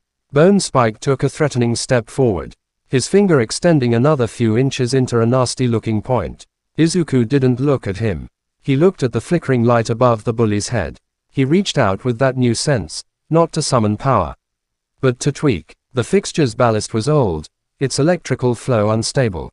Izuku found the instability, and with a mental nudge no more forceful than a breath on a dandelion, he amplified it. The light didn't explode. It gave a tortured buzz, then began to strobe violently, a disorienting, epileptic pulse of light at exactly the frequency most irritating to the human brain. Bone Spike flinched, throwing a hand up over his eyes. What the? Izuku shifted his focus. The rubber-skinned boy was wearing a polyester blend jacket. Izuku felt the static cling between the fibers, a miniature lightning field waiting to be organized. He gently gathered it, pulling the disparate charges into one spot on the boy's back. A sharp, painful-looking spark, visible as a blue snap, erupted from the jacket's seam, hitting the boy right between the shoulder blades. He yelped, jumping forward and slapping at his back. What is this? His quirk. The telekinetic girl yelped, looking around for an attack. Izuku finally looked at Bone Spike. He took a single step forward, and as he did, he let a fraction of his own control slip. Not enough to emit lightning. Just enough to let his natural, intense electromagnetic field pulse. It was a sensation the bullies had never felt. It wasn't heat or cold. It was a pressure inside their skulls, a sudden metallic taste on their tongues. A feeling that their very molecules were being slightly, insistently repelled. Their hair didn't just stand on end. It strained against their scalps. The fillings in their teeth ached. It was deeply, primally unnerving. Bone Spike stumbled back, his quirk retracting in sheer subconscious alarm. What are you? I'm a student, Izuku said, his voice still calm. And you're being irrational. You should leave. He didn't threaten. He didn't pose. He just stated a fact, backed by the unspoken, terrifying wrongness of the energy warping the space around him. The bullies looked at each other, their bravado shattered by the inexplicable, creepy phenomena. With a final, confused glare, they turned and hurried out of the courtyard, muttering about faulty wiring and bad vibes. The strobe light settled back into its usual, feeble flicker. The static dissipated. The pressure vanished. Izuku walked over to the tree. The boy with glasses was staring at him, his mouth slightly open. Thank you. How did you do that? Your quirk is lightning, right? I've seen the videos. That wasn't lightning. It was persuasion, Izuku said, a faint echo of genius in his words. He offered a small smile. Are you sure you're okay? The boy nodded vigorously, adjusting his glasses. Why yes, I'm Hitoshi Shinso, General Studies, Izuku Midoriya, Heroics. I know. Shinso looked at him with a new, intense curiosity. You didn't fight them. You just made the environment disagree with them. It was the perfect way to put it. Izuku felt a flicker of connection. This boy saw the method, not just the effect. It's more efficient, Izuku said simply. Less chance of anyone getting hurt. Shinso's gaze was assessing, sharp. Efficient. Yeah. He clutched his notebook tighter. Your fight with Bakugo. The analysis online is all wrong. They think you overpowered him. You didn't. You outmaneuvered him on a level he couldn't comprehend. He took a breath, as if steeling himself. I analyze quirks too. Could I, maybe talk to you about it sometime? Your perspective is unique. For a moment, Izuku saw a reflection of himself, a boy whose power was misunderstood, who turned to analysis to bridge the gap. He nodded. Sure, anytime. He left Shinso there, already scribbling furiously in his notebook, and continued to the cafeteria. The encounter left him feeling oddly settled. He had defended someone without violence, without spectacle, without breaking a single rule. He had used his quirk as a lens, focusing the world's own irritations against the bullies. It was a small victory, a quiet one, but in the cafeteria, a different kind of storm was brewing. He just sat down with a tray, Uraraka and Ida waving him over, when the air changed. It wasn't his new senses. It was a collective, social shift, a ripple of attention moving towards the entrance. Shoto Todoroki stood there, his tray in hand, his heterochromatic eyes scanning the room. They landed on Izuku's table. With a calm, deliberate stride, He walked over and stopped directly across from him. The chatter at the table died. Uraraka's smile froze. Ida's chopsticks halted midair. 2. Todoroki's voice was as cold and flat as the ice he could summon. Midoriya, Todoroki, I saw the rankings from the first quirk assessment. I've seen your practical exam footage. And I heard about your little display in the courtyard just now. His mismatched eyes held no warmth, only a kind of analytical chill. You're powerful, and you're not an idiot like most of the others here. Izuku said nothing, waiting. All Might has taken a special interest in you, Todoroki continued, as if stating a scientific fact. It's obvious. He looks at you differently. I don't care about that. What I care about is this. In a fight, with your full power unrestrained, could you beat me? The question hung in the air, absurd in its bluntness. Uraraka made a small, shocked sound. Ida began to sputter about improper lunchtime discourse. Izuku put his chopsticks down. He looked at Todoroki, really looked. He saw the tension in his jaw, the unnatural stiffness in his posture. He saw the furious, frozen conflict within him, and with his new sensitivity, he felt it. A blazing, roiling furnace on the right, locked behind a door of absolute zero on the left. A civil war contained in one body. I don't know, Izuku answered honestly. It would depend on the circumstances. Your ice is a powerful insulator. My lightning would have a hard time conducting through it directly, but I could superheat the air around it, cause rapid melt and steam explosions. You could flash freeze the moisture in the air to blunt my arcs. It would be a battle of environmental control. He tilted his head. But that's not what you're asking, is it? Todoroki's icy composure cracked for a millisecond. A flicker of something, surprise, irritation, in his blue eye. You're asking if my secret, the thing that makes All Might look at me, is enough to beat your secret, the fire you refuse to use. Izuku's voice was quiet, but it carried. You're trying to measure your inherited burden against mine. The silence that followed was absolute. Todoroki's face went pale, then flushed with a sudden, hot anger that made the air around his left side shimmer with heat haze. The salad on his tray began to wilt. You don't know anything, Todoroki hissed, the cold fury in his voice more terrifying than any shout. I know what it's like to carry a power that feels like a curse, Izuku said, meeting his gaze steadily. To have people look at you and see only the potential for destruction. To be told you're a weapon, a threat, a legacy you never asked for. He stood up, not in challenge, but to leave. The conversation was too heavy for a lunch table. You want to know if I can beat you, Todoroki? I don't care. I'm not here to beat my classmates. I'm here to learn how to save people from people like us when we lose control. He picked up his tray. When you decide to fight with everything you are, not just the half you think is acceptable, then maybe we'll have a match worth having. Until then, you are just fighting with one arm tied behind your back. And I've got enough handicaps of my own to deal with.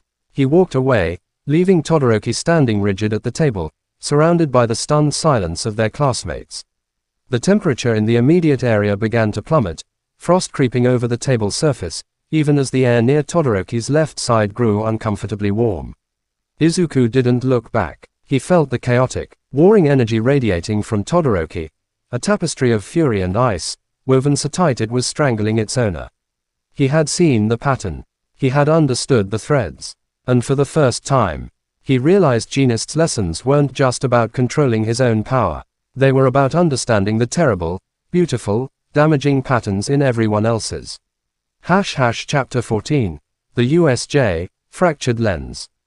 The trip to the unforeseen simulation joint was supposed to be a fun diversion.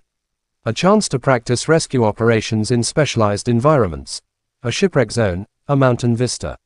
A conflagration city. Aizawa presented it as a logical extension of their training, though his usual tired demeanor seemed edged with a sharper vigilance.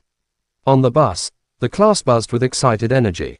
Kaminari and Ashido led a raucous debate about which zone would be the coolest. Kirishima was loudly declaring the mountain zone the manliest. Even Bakugo was silent, staring out the window with a simmering focus. Izuku sat near the back, his headphones on, not playing music, just dampening the overwhelming cocktail of his classmates' energetic signatures. He was mentally running through Genist's latest exercise, visualizing the bus's entire electrical system as a woven tapestry, tracing each circuit from battery to tail light. It was a calming, consuming meditation. He felt a presence beside him and opened his eyes. Shoto Todoroki had taken the empty seat. He didn't look at Izuku. He stared straight ahead, his voice low enough that only Izuku could hear over the bus noise. You were right. Izuku slowly took off his headphones. About what? About it being a handicap. Todoroki's breath fogged slightly in the cool air of the bus, a hint of his frost. I am here to reject his legacy. To prove I can reach the top, become a hero, without using his fire. That is my victory. My statement. A statement to who? Izuku asked softly. Todoroki's jaw tightened. To myself. Izuku looked at him, at the profound isolation that radiated from him more chillingly than any ice. A victory that leaves you at half strength isn't a victory. It's a compromise that gets people killed. The people you're trying to save won't care which half of your power you used. They'll just care if you were strong enough. Todoroki finally turned his head, his heterochromatic eyes boring into Izuku's. And you, are you strong enough, with your restrictions? Your lens. I'm learning to be, Izuku said. But I'm not rejecting any part of myself to do it.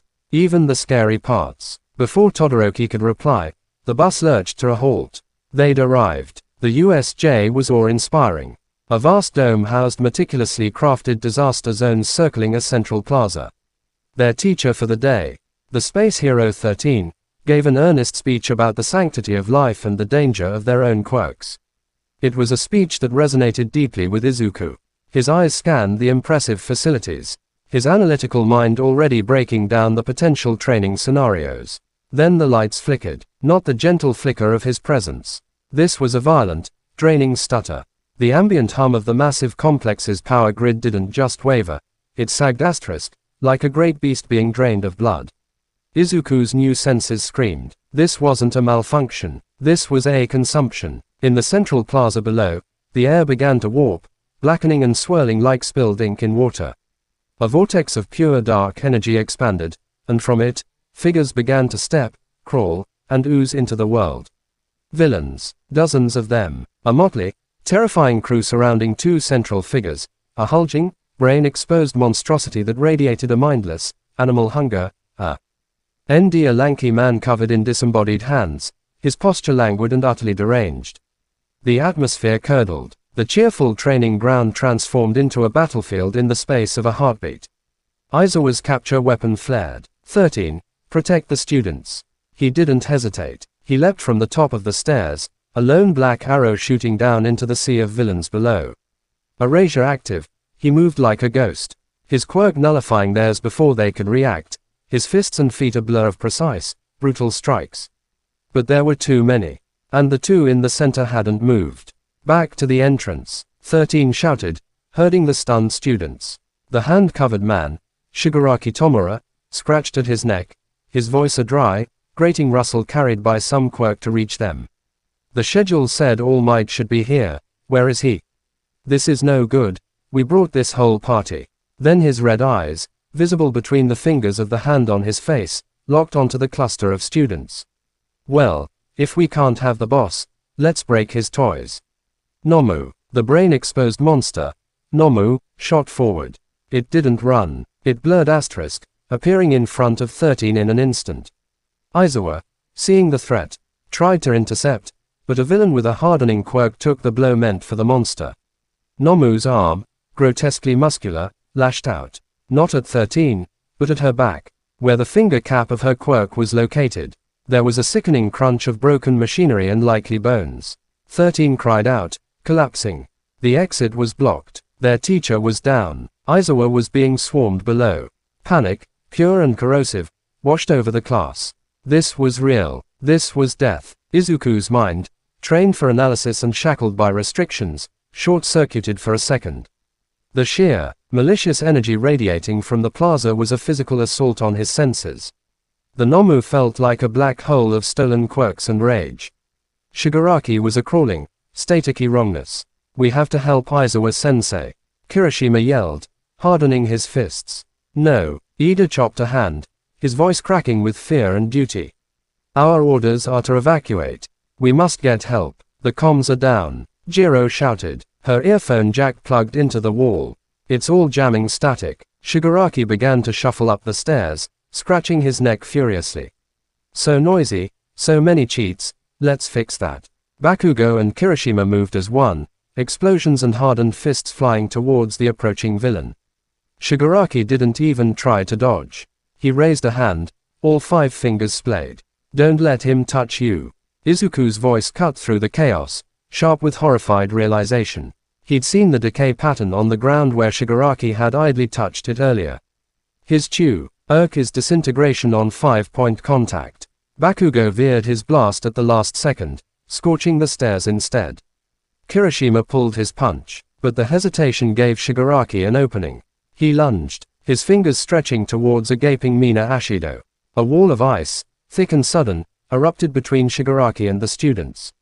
Todoroki stood, his left foot planted, frost crawling up his leg. His face was a mask of cold fury. Get back. Shigaraki paused, tilting his head. An ice quirk, how troublesome. He placed all 5 fingers on the ice wall. It began to crumble, not melt, but turn to gray dust. Disintegrating at an alarming rate. Everyone, scatter into the zones. Izuku shouted, the strategy clicking into place. They couldn't fight this head on.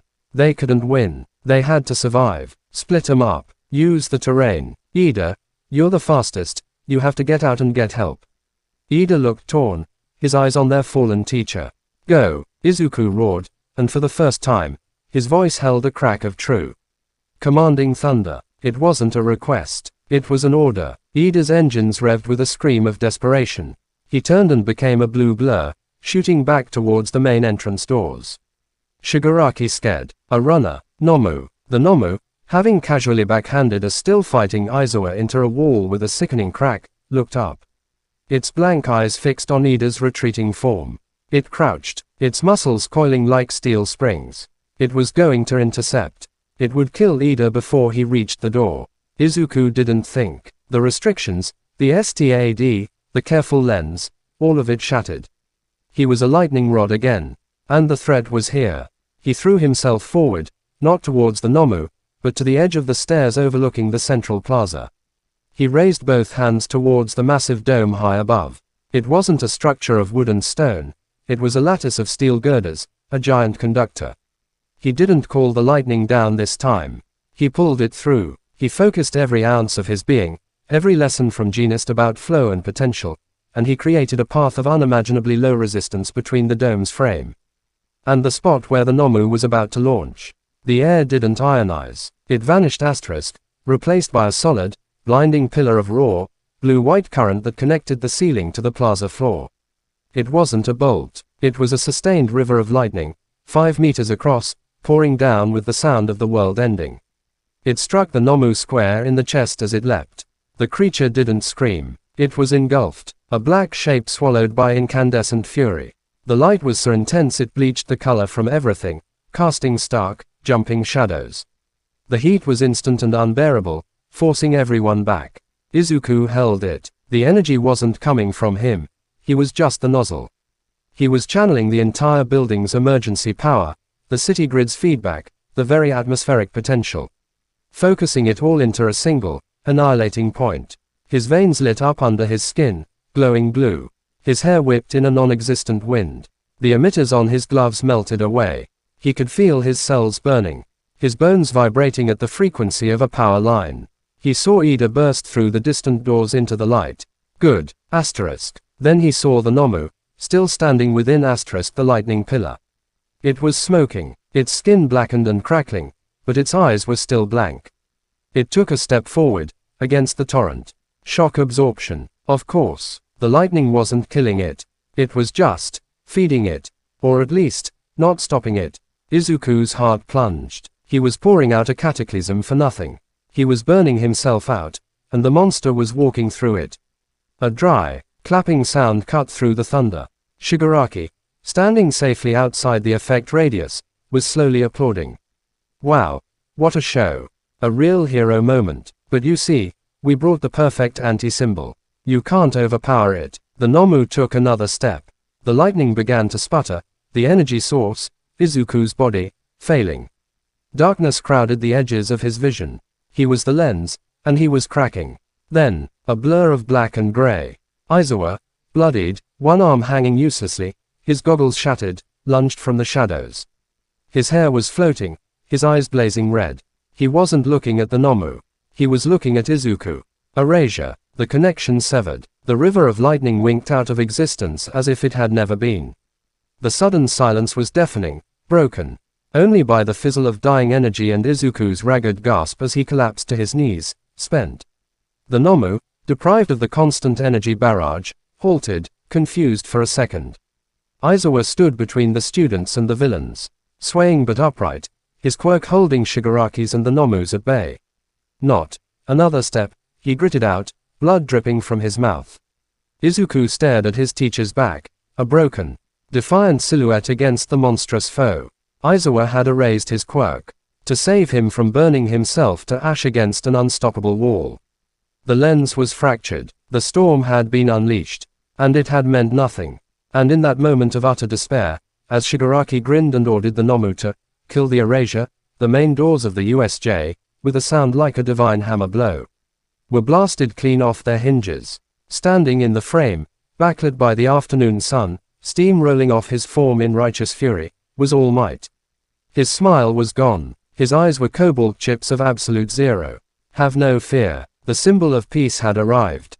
But as he shot forward like a golden bullet towards the Nomu, Izuku, coughing on the taste of ozone and his own failure, knew one terrible truth. All Might was here to save them. But he, Izuku, had just shown every villain present exactly what a failed savior looked like. Chapter 15. The Cost of a Smile. All Might's arrival was a seismic event. The air, still vibrating from Izuku's lightning, was now compressed by the sheer physical pressure of his movement.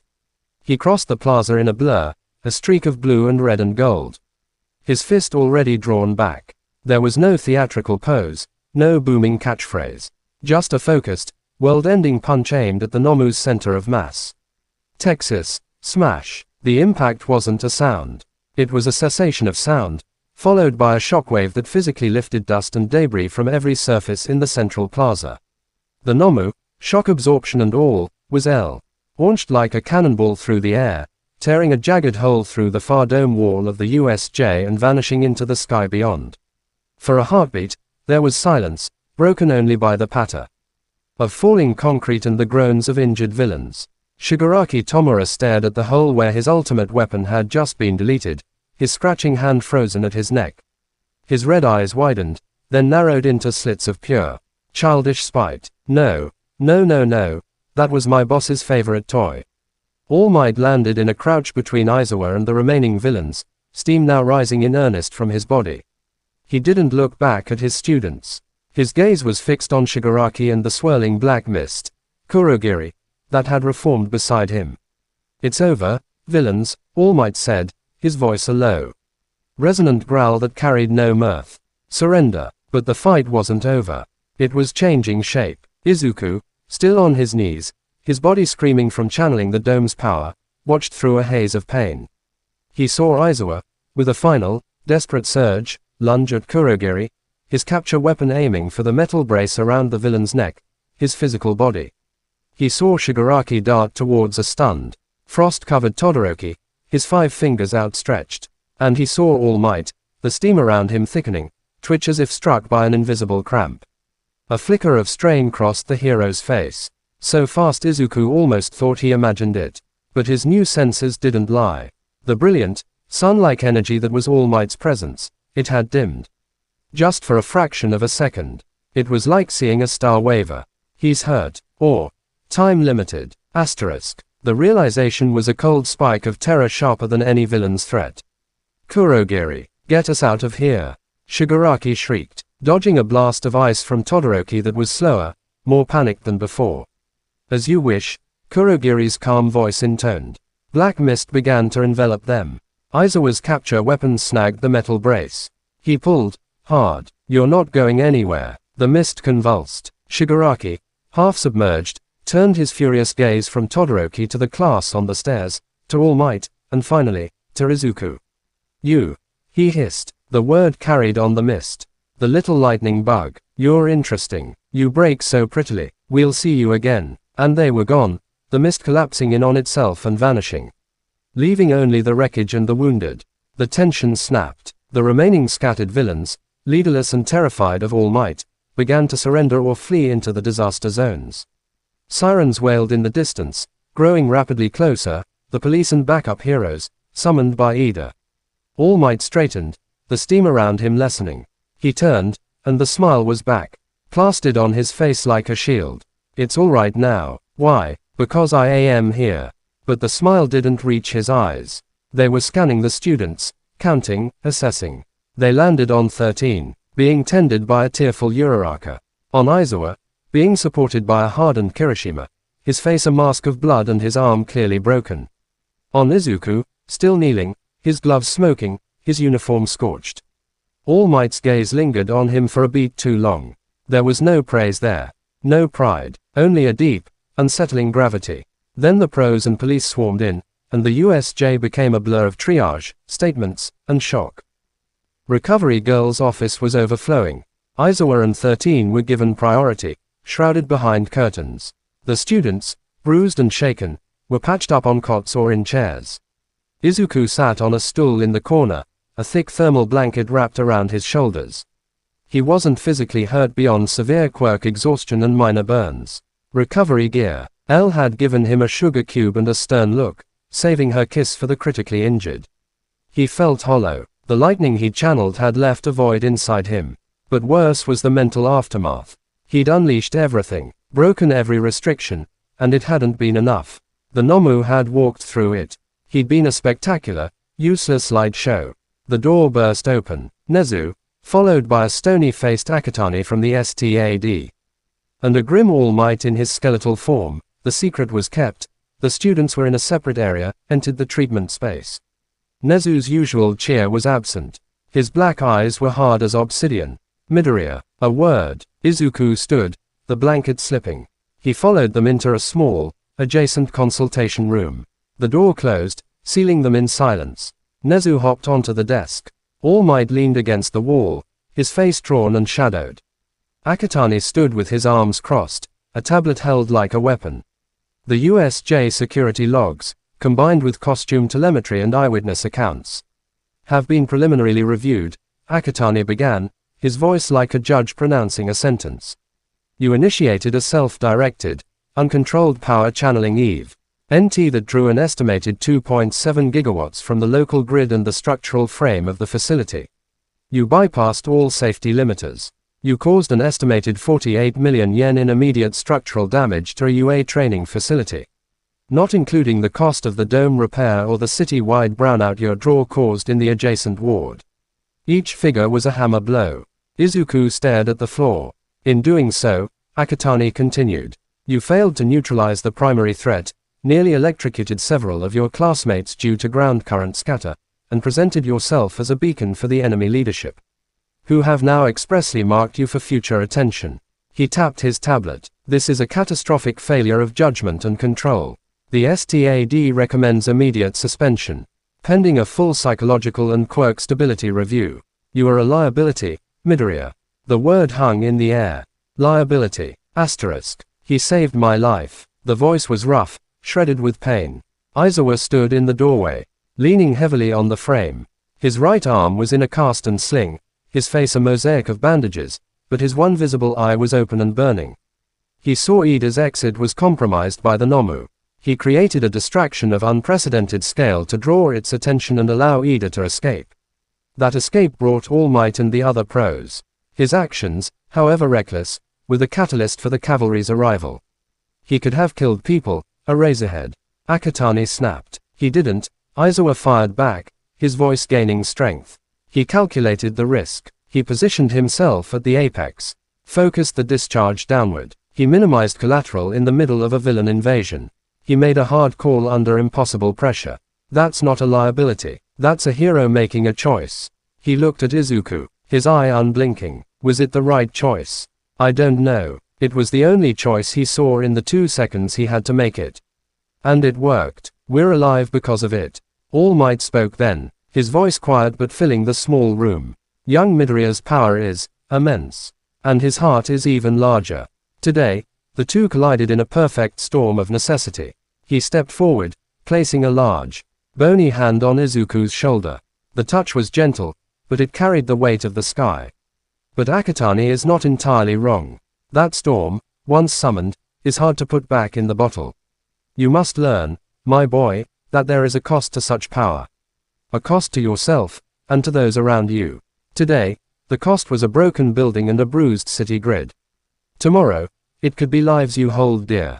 Quote, he looked at Nezu. Suspension is not the answer. It will only breed resentment and isolate him further. But neither can we ignore what happened. Nezu nodded, steepling his pause. A compromise. Midoriya, you are not suspended. However, your STAD restrictions are now absolute. No off-campus sessions with Best Jeanist until further notice. Your trainee, NG, will be supervised directly by Izuku and myself within UA grounds only. You will also begin daily sessions with Hound Dog, focusing on crisis decision-making and cost assessment. Furthermore, you will be personally responsible for assisting with the repairs to the USJ, not as punishment, but as education. You will see, firsthand, the aftermath of your power. He looked at Akatani. Is this acceptable? The STAD agent's jaw worked. He clearly wanted harsher measures. But with Izuku and All Might's tacit defense, and Nezu's authority, he was outmaneuvered. It will be noted that this is a probationary reprieve. One more incident of this magnitude. There won't be, Izuku said, finding his voice. It was raw, but steady. I understand. The meeting broke up. Izuku was led back to his cot. Akatani left with a final, disapproving glare. All Might gave Izuku's shoulder a final squeeze before leaving, the steam of his transformation seeming to cling to him like exhaustion. Nezu remained, hopping down to stand before Izuku. You are a puzzle, Midoriya. A boy with the power to reshape battlefields, who seeks only to mend the cracks in the world. Today, you used a sledgehammer to drive a finishing nail. You achieved the objective, but the wall is now damaged. His beady eyes were piercing. Jeanist's lessons are not wrong. But a lens must be strong enough to focus the sun without melting. You must become stronger, not in your output, but in your vessel, in your understanding of consequence. He turned to leave. Rest. The work begins tomorrow. Izuku was left alone in the quiet room. He walked to the small window, looking out at the twilight settling over the UA campus. The symbol of peace had won the day. But Izuku had seen the flicker. He had seen the cost of the smile. And he had learned his own terrible lesson. Having the power to act wasn't the same as having the power to save. Sometimes, the two were opposites. He thought of Shigaraki's parting words. We'll see you again. Asterisk. They would. And next time, he couldn't just be a brilliant, burning lens. He had to be unbreakable. Chapter 16. Aftermath and Anomalies. The days after the USJ were draped in a pall of quiet trauma. Classes were suspended. The campus, usually buzzing with competitive energy, felt like a convalescent home. Students moved in hushed groups, jumping at sudden noises. The cheerful facade of hero training had been ripped away, revealing the brutal, mortal stakes beneath. Izuku moved through it like a ghost. The official story, disseminated to the press, was a.s. amplified tale of villain infiltration thwarted by the swift action of UA's teachers and the arrival of All Might. The details of student involvement, especially his own, were heavily sanitized. He was just another victim, lucky to be alive. He knew better. So did his classmates. The looks they gave him had changed. The curiosity was now tinged with a wary awe. He was the one who'd called down a pillar of lightning. He was the one the hand villain had singled out. He was a walking reminder that their world was stranger and more dangerous than they'd imagined. His new regimen was grueling, a penitent's schedule. Mornings began before dawn with Izuku, his arm still in a cast but his will unbroken. There was no quirk training. Only brutal, relentless physical conditioning. Running with weighted vests until Izuku's lungs burned. Climbing ropes until his hands bled. Izuku's philosophy was simple. Your body is the container for the storm. If the container is weak, the storm spills out and destroys everything, including you. We're making the container stronger. Afternoons were spent with Nezu in a secured, reinforced laboratory deep in the support department. These were not punishment sessions, but intense, Socratic dialogues. You channeled energy from the dome, Nezu would say, sipping tea while Izuku sat across from him, aching and tired. Why the dome? It was the largest available conductor, sir. Izuku would answer. Was it? What about the water pipes beneath the plaza? The rebar in the concrete? The copper wiring in the walls? You chose the most dramatic source, not the most efficient. Your analysis failed because you were panicking. You saw a big threat and reached for the biggest hammer. Nezu's eyes would gleam. A true master of energy would have used the Nomu, own kinetic energy against it. Or diverted the heat from its muscles. Or used the moisture in the air to create a conductive net. You have power, Midoriya. Now you need ingenuity under pressure.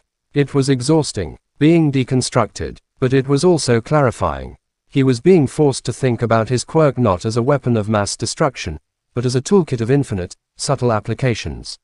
His sessions with Hound Dog were the most emotionally draining. Inui didn't push. He just asked questions in his gentle, growling voice. When you saw the Nomu about to stop Ida, what was your first feeling? Fear, for Ida, and after that, anger, at the villains, at the situation, and when you activated your quirk, purpose. It was the only path. And when it didn't work, the question would hang there. Izuku would struggle to find the words. Futility. Then, shame, like I'd wasted something precious and made everything worse. Interesting, Inui would murmur, making a note. You attach moral value to the effectiveness of your power.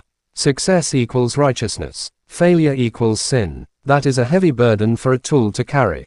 What if your lightning had worked? Had vaporized the Nomu? Would you feel righteous, or horrified at taking a life, even a monstrous one? Izuku never had an answer. The only break in the grim routine was the mandatory repair duty at the USJ. He was paired with Power Loader and a team of support course students. Donning a simple work uniform, he wasn't there to use his quirk. He was there to haul shattered concrete, sort twisted rebar, and witness, up close, the damage his distraction had caused. The hole the Nomu had made was one thing, a clean puncture from an external force. The damage from his lightning was different. A 5-meter wide column of the central plaza floor was vitrified into a glassy, cratered mess. The steel girders in the dome above were warped, their molecular structure altered by the intense heat, making them brittle and unsafe. The electrical systems for half the facility were fried, requiring complete replacement. As he helped lift a chunk of blackened, fused concrete, a support student, a girl with goggles and oil-stained overalls named Mei Hatsum, bounced over to him.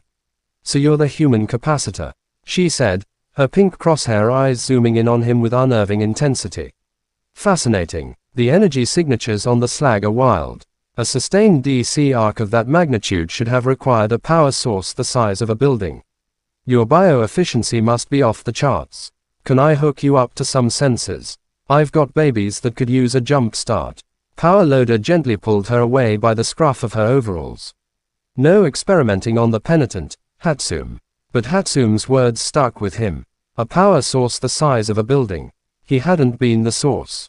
He'd been the conduit, the lens, the realization, which had felt like a failure during the attack, now felt like a clue. He hadn't tapped his own reserves. He'd hijacked the environments. That was a skill, not just an explosion. One evening, after a particularly grueling run with Aizawa, he was cleaning up. In the empty locker room when the door opened, Shoto Todoroki walked in. He'd been quiet since the USJ, even more so than usual. He went to his locker, not looking at Izuku. The silence was thick. You were right, Todoroki said suddenly, his voice echoing off the tiles. He wasn't looking at him, staring into his open locker. At the USJ. My ice, it wasn't enough. I couldn't stop the mist villain.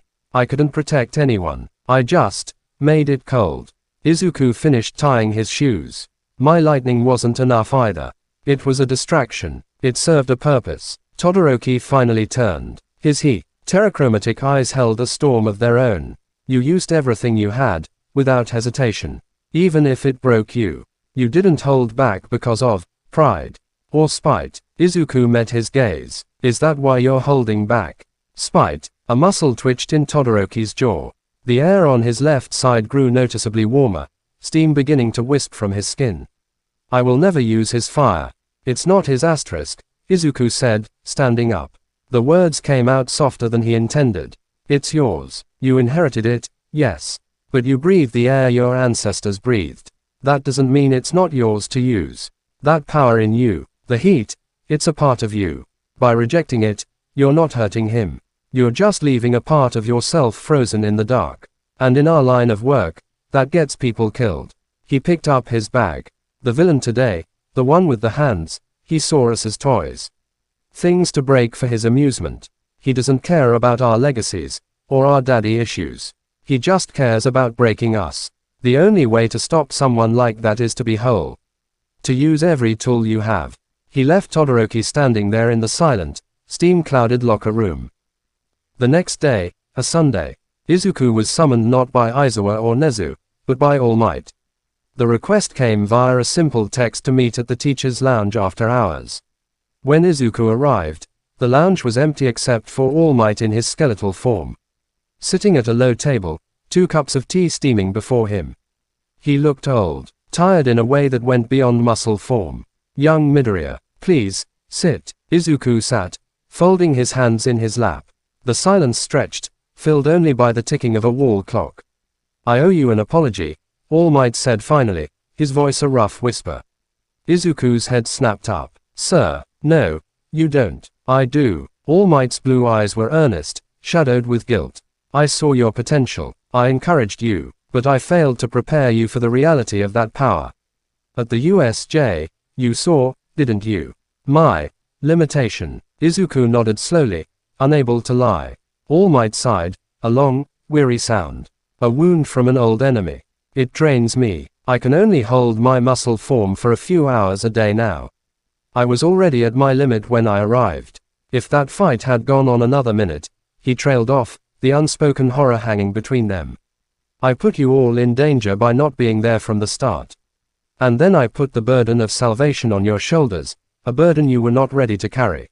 For that, I am sorry. You saved us, Izuku said, his throat tight. You saved each other first, All Might corrected.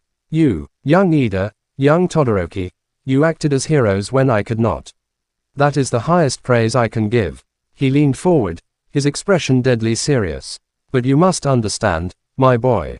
What you did, it was a beacon. To friends, and to enemies. That villain, Shigaraki, he sees you now. Not as a child, but as a symbol in the making. A symbol he wants to break. I know, Izuku whispered. Then you must become unbreakable. All Might's voice gained a sliver of its old steel. Not just in body, as Aizawa is teaching you. Not just in mind, as Nezu is challenging you.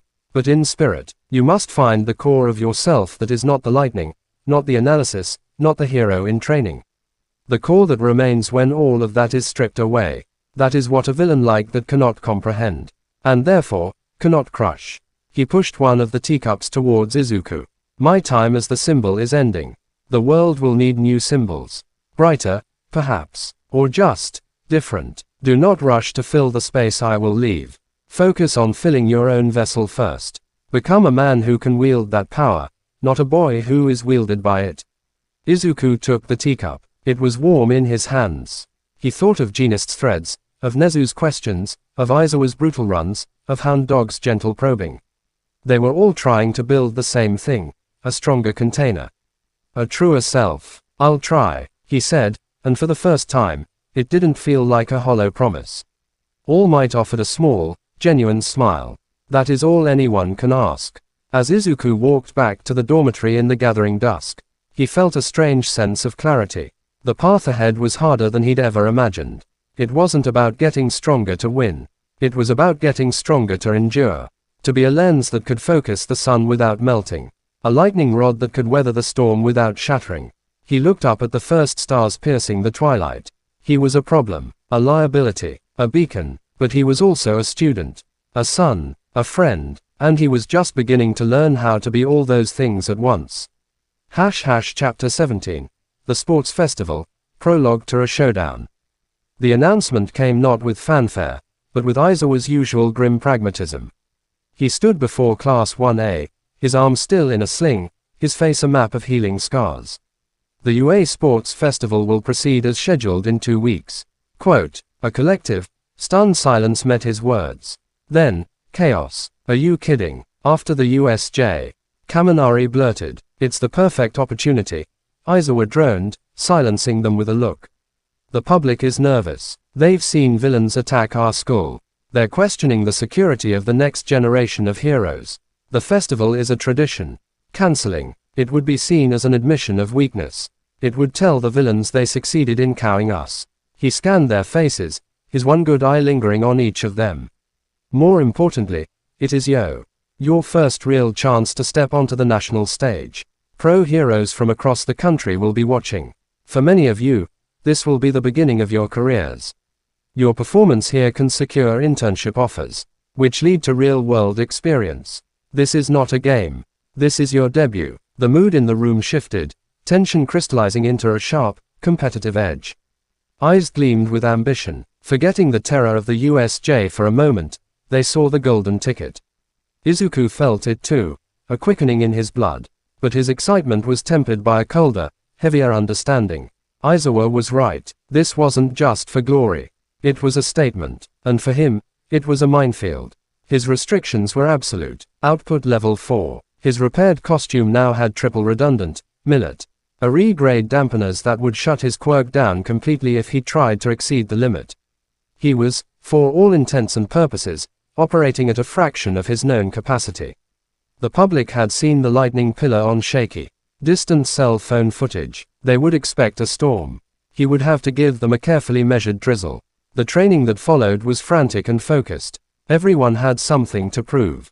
Bakugo's explosions were more controlled, more viciously efficient, a silent fury directed at an unseen opponent, likely Izuku. Todoroki trained alone, his ice growing in scale and complexity. But the air around him remained bitterly cold, no hint of steam. Ida practiced high-speed turns and stops, a blur of blue and white. Uraraka worked on her stamina, pushing her zero gravity to its limits. Izuku's training was a paradox. With Izuku, he continued the brutal physical regimen, building raw strength and endurance. With Nezu, he played quirk chess, running simulate irons where he had to defeat opponents or solve rescue scenarios using only output level 4. It forced absurd creativity. How do you disable a robot with a stun gun level of electricity? You don't. You use that electricity to magnetically attract loose metal debris into its joints. How do you create a diversion? Not with a thunderclap, but by overloading a single, specific streetlight to create a pulsating strobe. He was learning to be a saboteur, a tactician, a ghost. It was infuriating and exhilarating. One afternoon, as he practiced using micro-arcs to remotely trigger pressure plates, a useless skill in most fights. But a fascinating puzzle, he found he had an audience. Hitoshi Shinso stood at the edge of the training gym, hands in his pockets, watching with a sharp, analytical gaze. "You're training to fight with one arm tied behind your back," Shinso observed, his voice flat. Izuku let the last spark die. "It's the only arm I'm allowed to use. Because of the USJ. Because I'm a strategic threat." The words were bitter, but factual. Shinso nodded, as if this confirmed a theory. "They're afraid you'll break the festival. Or yourself. Or both. Probably." Shinso walked closer, his purple eyes calculating. "You beat Bakugo without touching him. You held off a monster with a light show. They've seen what happens when you cut loose. Now they want to see what happens when you have to be surgical." A faint, almost imperceptible smirk touched his lips. "It's a better show, if you ask me. Anyone can smash a wall. It takes a real artist to cut a specific brick out of it." The unexpected praise from this dour, observant boy warmed Izuku more than he expected.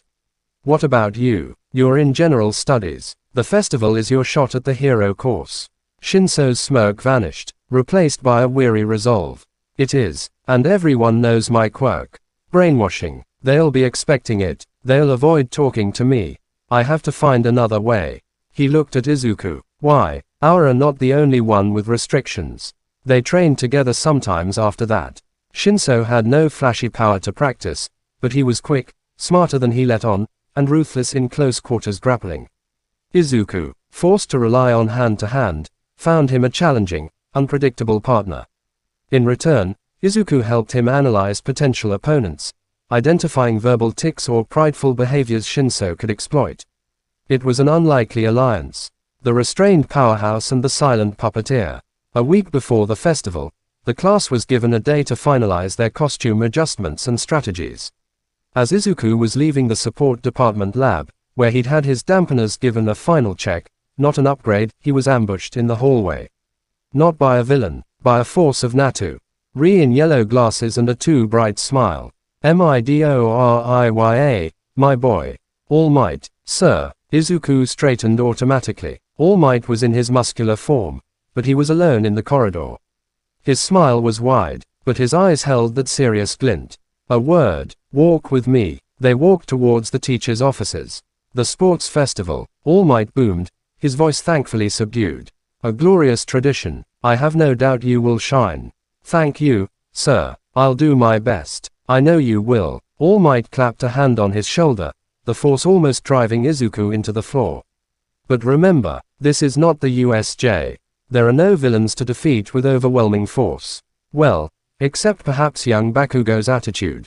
He laughed, but it faded quickly.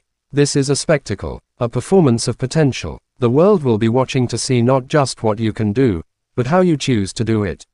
He stopped, turning to face Izuku. Your restrictions, they're a cage. But even a caged bird can sing a beautiful song. Show them your mind, young Midoriya.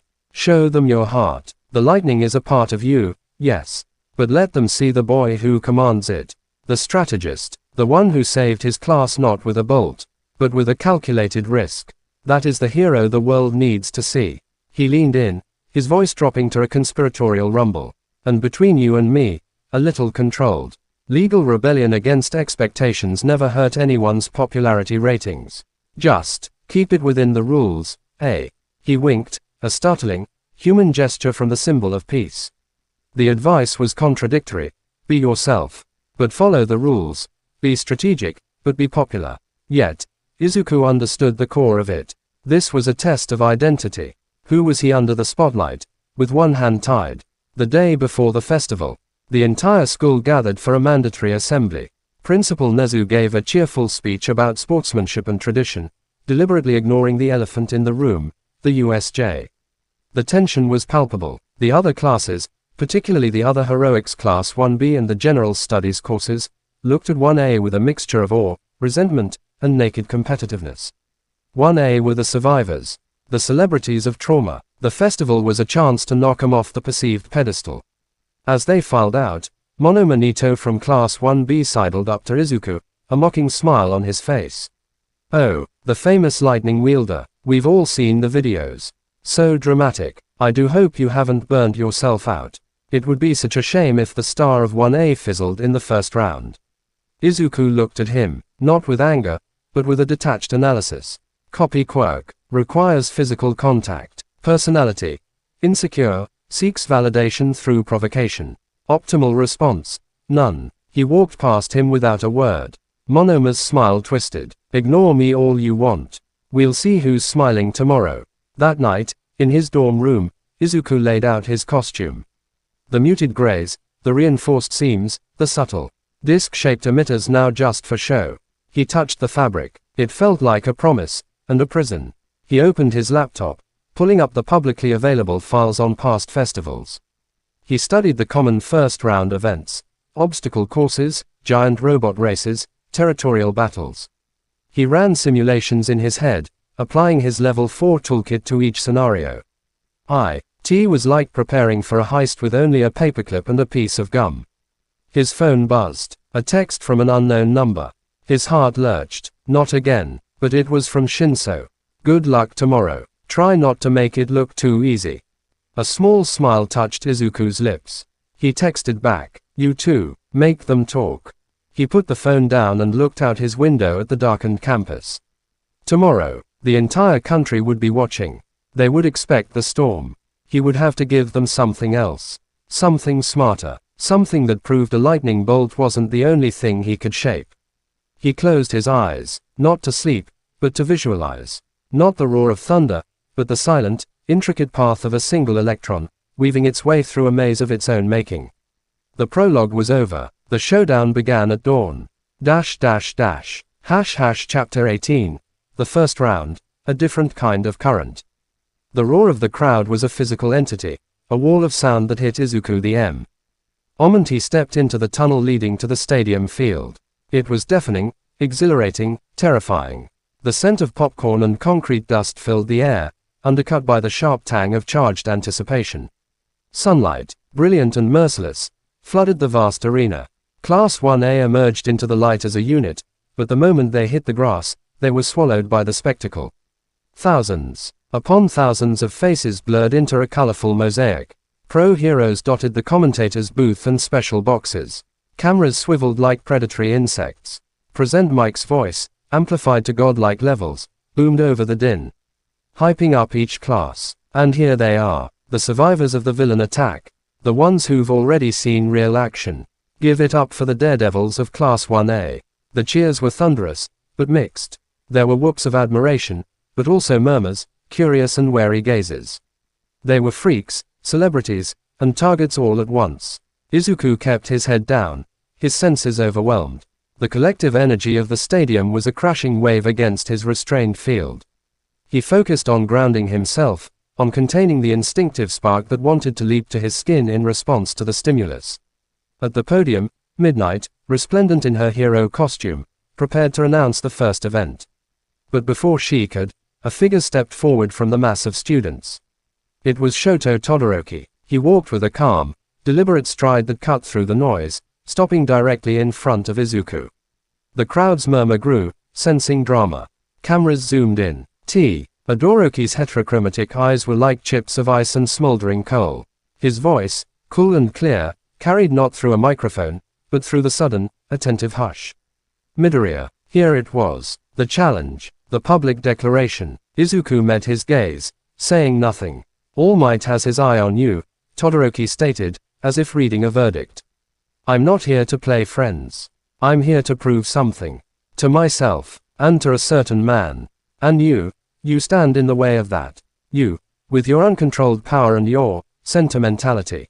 I will beat you, with my right side alone. I will prove that a half-strength heir is more than enough to crush a full-strength upstart. The words were meant to provoke, to declare war. The stadium held its breath, waiting for the lightning wielder's retort. Izuku just looked at him. He saw the tension, the frozen rage, the self-imposed cage that was far more constricting than any STAD limit. He didn't see a rival. He saw a reflection of a different kind of pain. Okay, Izuku said, his voice quiet but firm in the silence. Do your best, Todoroki. The anti-climax was palpable. Todoroki's composure flickered, confusion breaking through the ice. He'd expected a roar, a blast of lightning, a declaration of war in return. He'd been prepared for a storm. He'd been given a calm sea. With a final, stiff nod, Todoroki turned and walked back to the crowd, leaving a bubble of bewildered silence behind him. Present Mike recovered first. Whoa, some pre-game trash talk from the icy hot rookie. But the Lightning Lord seems unfazed. The drama is real, folks. The moment broken, Midnight took over, announcing the first event. As expected, an obstacle course. A 4-kilometer loop around the stadium grounds, filled with whatever sadistic surprises UA's staff had dreamed up. On your marks, Midnight cracked her whip. Hundreds of students tensed at the starting line, a packed, jostling mass of ambition. Izuku settled into a runner's crouch. His strategy was simple for this part. Start fast, avoid the initial crush, and assess the obstacles as they came. No quirk needed yet. Go. The stampede was instant chaos. Quirks flared in a blinding, chaotic burst. A glacier erupted from Todoroki's right foot, flash freezing the ground and the first few rows of runners, creating a path only for himself as he shot forward on a slide of ice. Bakugo blasted over the heads of the crowd, cursing as others with mobility quirks did the same. Ida's engines screamed as he became a blue streak. Izuku used a minimal surge step asterisk, not to fly, but to give himself an explosive push off the line, shooting through a gap in the crowd before it closed. He landed in a sprint, already in the top 20. The first obstacle appeared, the Robo Inferno, a gauntlet of the same 0, 1, 2, and 3-pointer robots from the entrance exam, but these were painted a garish gold and silver for the festival. They weren't stationary. They were active, lumbering, firing weak laser tags and swinging limbs to block the path through a narrow canyon. Todoroki simply iced them over, a wave of frost locking them in place. Bakugo and others blasted through. Ida weaved with impossible agility. Izuku couldn't do that. A lightning blast big enough to take out a robot was forbidden. But he didn't need to take him out. He sprinted directly toward a clustered group of 3 two-pointers. As they turned, targeting him with their lasers, he dropped into a slide. At the same time, he raised a hand and let loose not a bolt, but a wide, diffuse static pulse. It was output level 2 at most, harmless to living beings, barely a tingle. But to the robot's sensitive optical and targeting senses, it was a blinding, scrambling burst of noise. Their lasers fired wild, hitting each other, their movement stuttered, their systems confused. Izuku slid between their legs as they stumbled into each other, creating a chaotic pileup that blocked the path for the students behind him. He was through the first obstacle without throwing a single punch or firing a single destructive arc. The crowd's oohs were different now. Not the roar for destruction, but the murmur for cleverness. The second obstacle was a tightrope network over a pit of something sticky and non-lethal. The fallout zone. Most students with mobility quirks simply bypassed it. Those without had to carefully balance. Izuku reached the edge. He could try to surge step across, but the distance was too great in one go, and the tightropes were unstable. He looked at the pit. It wasn't water. It was a thick, gelatinous polymer, likely insulating. He ran to the nearest support pole for the tightropes. It was metal, driven deep into the ground. He placed a hand on it, closed his eyes for a split second. And focused. He sent a precise, low amperage current down the pole, into the earth, and then angled it, seeking the other support poles on the far side. Using the ground as a conductor, he created a localized, low-power electromagnetic link between the two poles. It was essentially an invisible, stable bridge of attractive force. He took a running start and jumped onto the first tightrope, but instead of balancing, he let his feet slip off.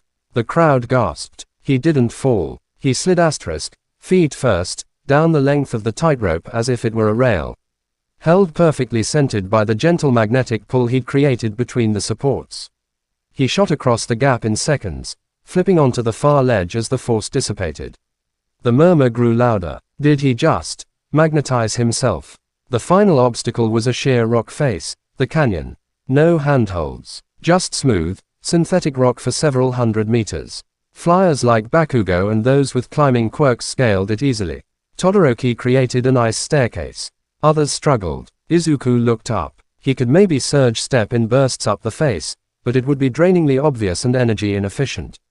His eyes caught on the stadium's external lighting rigs, huge metal frames bolted to the canyon wall for dramatic effect. They were dead right now, but they were perfect conductors. He jogged along the base until he was under one. He judged the distance. Too far to jump, even with a surge step. So he didn't jump at the rig. He jumped at the wall beside it. A surge step launched him upwards 15 meters. As he began to fall back, he slapped his palm against the smooth rock. Not to grip it, to stick to it. He released a tiny, sustained current, not enough to damage, but enough to create a powerful electrostatic attraction between his glove and the rock surface. He clung there for a second, like a gecko. Then he pushed off sideways another short surge step, arcing through the air to grab the metal lighting rig. Once he had metal, it was simple. He shimmied up the rig with enhanced grip, reached the top of the canyon, and hauled himself over. He was in the top 10 now. Ahead, he could see Todoroki, Bakugo, and Ida leading the pack back towards the stadium entrance, the finish line in sight. The home stretch was a flat sprint. This was pure speed. Ida was uncatchable. Bakugo was using explosions for propulsion. Todoroki was riding a wave of ice. Izuku had one last trick. He couldn't match their raw speed, but he could mess with the track. As he pounded down the final straight, he focused on the metallic components embedded in the track for timing. He sent out a rapid series of targeted, micro-M pulses. They did nothing to the ground itself, but they interfered with the precise magnetic sensors in the shoes of the runners ahead of him, shoes most hero course students wore for traction and stability. Ahead, Bakugo's boot grenades sputtered for a millisecond, throwing off his explosive rhythm. He snarled, correcting. Ida's engine support systems flickered, causing a barely perceptible stumble in his perfect stride. Todoroki, on ice, was unaffected. It wasn't much. It didn't stop them, but it cost them a fraction of a second of their momentum. Izuku poured everything into his final sprint, his lungs burning, his legs pumping. He crossed the finish line in 4th place. Todoroki first, Bakugo second, furious at the perceived slide to his gear. Ida third, looking puzzled. Then Izuku. He bent over, hands on his knees, gasping for breath. He hadn't used a single offensive lightning technique. He hadn't broken a single rule. He'd used his quirk as a toolkit of inconveniences, a series of precise, barely legal nudges. The crowd's reaction was mixed. Some cheered the clever underdog. Others were disappointed. Where was the lightning show? Present Mike's commentary summed it up. In 4th place, Izuku Midoriya. The lightning wielder WHO didn't wield much lightning. A masterclass in restraint, or a masterclass in playing it safe. Either way, he's through. As the rest of the students finished, panting and groaning, the Boa Road lit up with the top 42 qualifiers for the next round. Izuku saw Shinso's name among them, barely squeaking in at 41st. He'd made it. He looked up, meeting Todoroki's gaze across the field. The icy hero's expression was unreadable. He had won the round, but the challenge he'd issued had been met with a whisper, not a shout. He'd wanted to crush a storm, and instead, he'd been outmaneuvered by a breeze. Izuku wiped sweat from his brow. The first round was over. He'd proven he could compete with his hands tied. Now, for the next round, they would have to fight each other. And a whisper, in a one-on-one battle, might not be enough. Chapter 19. The Cavalry Battle, a Circuit of Trust. The announcement for the second round sent a fresh jolt through the qualifiers. A cavalry battle, teams of 4, 1 rider, 3 horses. Accumulate points by stealing headbands from other teams. But the kicker, delivered with a theatrical flourish by midnight, was the point values. Each student was assigned a point value based on their placement in the obstacle course. Todoroki, in 1st place, 10 million points. The stadium erupted. A single, massive target, painted on Todoroki's forehead. The other point values descended from there. Bakugo, 2nd, 500. Ida, 3rd, 485. Izuku, in 4th, 480. The math was cruel and brilliant. Todoroki's team would be a fortress, but everyone would be gunning for them. The rest were relatively safe unless they amassed headbands, becoming targets themselves. As the students scrambled to form teams, it was a frenzy of shouted alliances and tactical huddles. Izuku stood still for a moment, his mind racing. He needed a team that could move, defend, and most importantly, understand his limitations. He couldn't be the primary weapon. He had to be the strategist, the support. He saw Okako Uraraka, looking determined but unsure, a zero-gravity perfect for making a team light and mobile. He saw Tenya Ida, adjusting his glasses, his speed an obvious asset. And he saw an opportunity. He walked over to Hitoshi Shinso, who stood apart, looking at the forming teams with a resigned cynicism. Shinso, Izuku said, team up. Shinso's purple eyes narrowed. Why? I've got 95 points. I'm nobody's target. You're mid-tier, but with a giant bullseye on your back because of your quirk reputation. Teaming with you paints a target on me. Exactly, Izuku said. No one will expect it. They'll expect me to go for power. Bakugo, Todoroki, Tokiyami.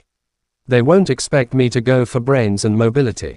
You're a wild card. Your quirk is perfect for defense in a melee like this. Make one of their horses answer you, and their whole formation collapses. A flicker of interest crossed Shinso's face. And the others, Uraraka and Ida, speed, mobility, and Uraraka can make us nearly weightless for Ida to carry.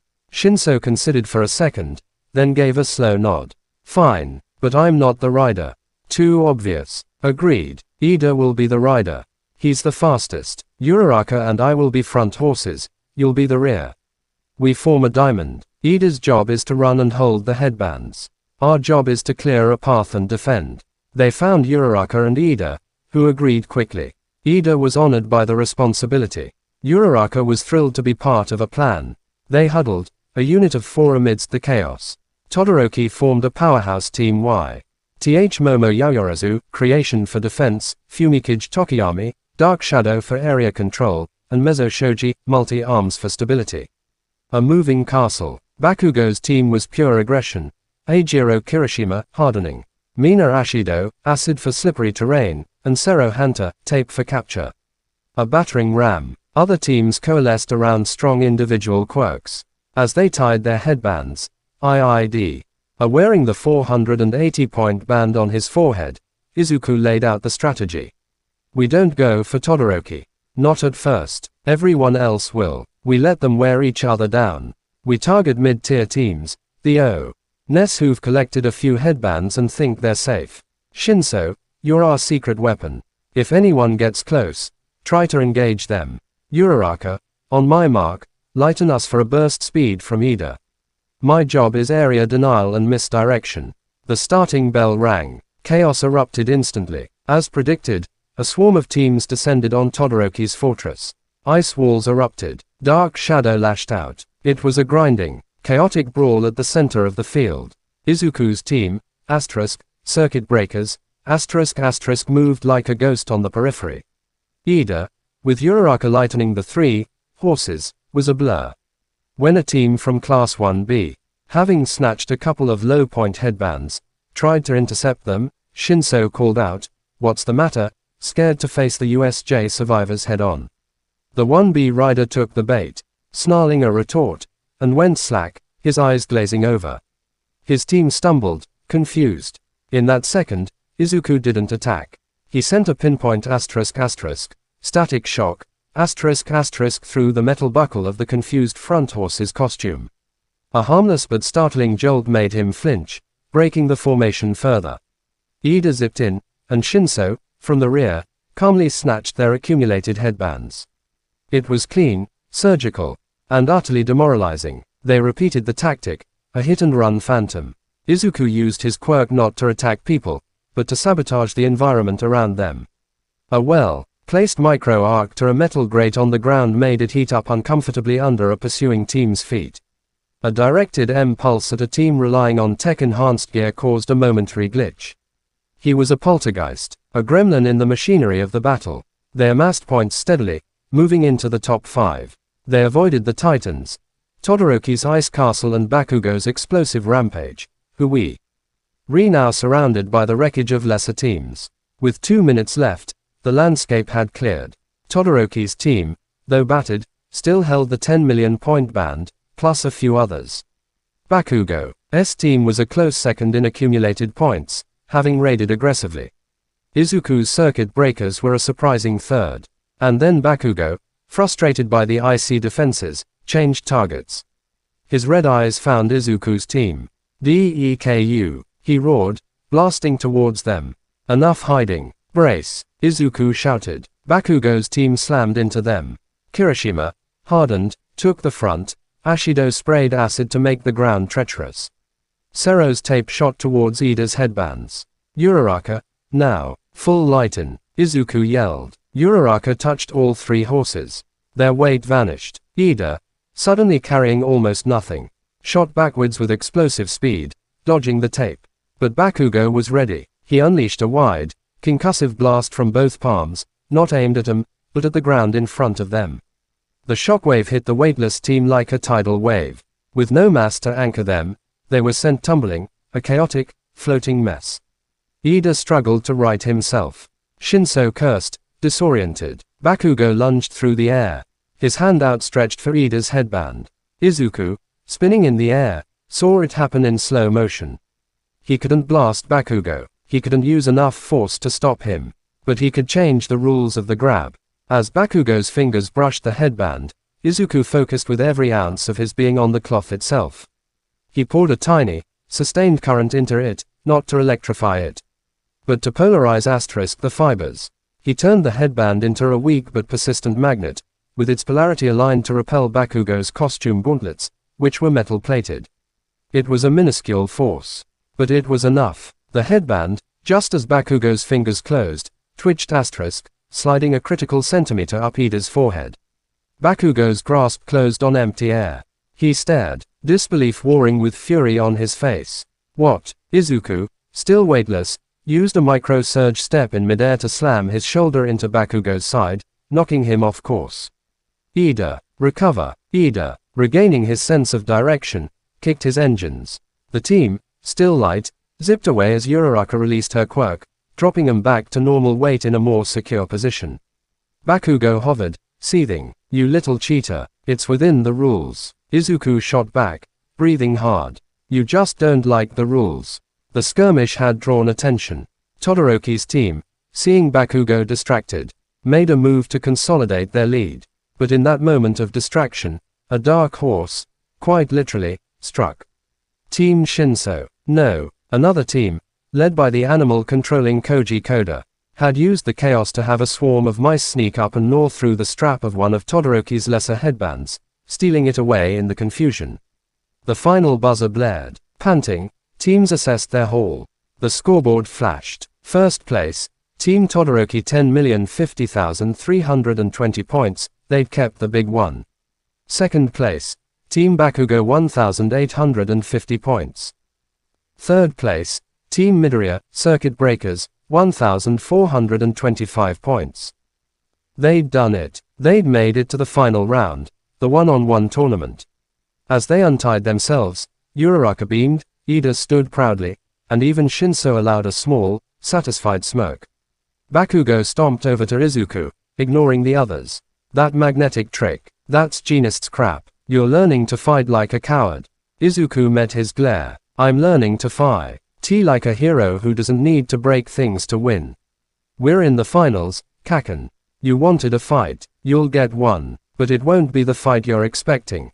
He turned and walked with his team towards the tunnel, the roar of the crowd celebrating the victors. He'd entered the cavalry battle as a restricted, watched variable. He'd emerged as a team leader, a tactician who'd used whispers ND nudges to outmaneuver roars and explosions. The lens was holding, and it was starting to focus a very different kind of light. Chapter 20. The tournament begins, whisper versus roar. Break before the tournament finals was a pressure cooker. 16 students. Single elimination. The bracket was displayed on a massive screen, a tree of fate that sparked immediate analysis and dread. Izuku scanned it. His first round match-up, Hunter Sero. He felt a flicker of relief, then immediate guilt. Sero was a good guy, a solid fighter with his tape quirk, but he wasn't a powerhouse like Todoroki or Bakugo. It was a winnable match, a chance to advance without immediately facing a titan. But it also felt anticlimactic. The crowd, buzzing about potential showdowns, would see it as a foregone conclusion. Other matches lit a fire in the stadium's imagination. Todoroki vs. Shiozaki, Vines vs. Ice, Bakugo vs. Uraraka, Tokiyami vs. Yaoyorozu, Kirishima vs. Tetsutetsu, a battle of the unbreakable. As they were given time to prepare, Izuku found a quiet corner under the stands. He needed to think. Sero's quirk was long-range capture and mobility. His tape was non-conductive, a polymer. Direct electrical attacks would be inefficient. Sero was also smart, observant. He'd have seen Izuku's performance so far. He'd expect tricks, misdirection. So, don't give him tricks. Give him a problem he couldn't solve with tape. The plan formed, cold and clear. It was a plan that used his restrictions not as a hindrance, but as the foundation. It was a plan that would be boring, methodical, and utterly effective. It was the opposite of what anyone wanted to see from him. When he was called for his match, he walked out into the roar of the stadium with a calm that surprised even himself. Sero stood across the ring, grinning nervously, flexing his tape-shooting elbows. Present Mike hyped the mismatch. In this corner, the human Spider-Man, the tape master, Hanta Sero. And in the other, the controversial Lightning Lord, Izukumidoriya. Will this be a shocking upset, or a foregone conclusion? Midnight raised her whip. Begin. Sero immediately shot 2 strands of tape at the ceiling of the arena, intending to swing and get aerial advantage, to stay out of reach. Izuku didn't move. He raised a hand, not towards Sero, but towards the points on the ceiling where the tape anchors were about to stick. A tiny, precise plasma cutter, a needle-thin, sustained arc of lightning, the maximum output his dampeners allowed, shot from his fingertip. It didn't aim for Zero. It intercepted the flying globs of tape before they touched the ceiling. The intense, localized heat instantly vaporized the adhesive on contact. The tape strands fell limp, useless, before they could anchor. Zero stumbled. His swing aborted before it began. Wah! Izuku began to walk forward, a slow, deliberate advance. Zero fired tape at his legs, trying to bind him.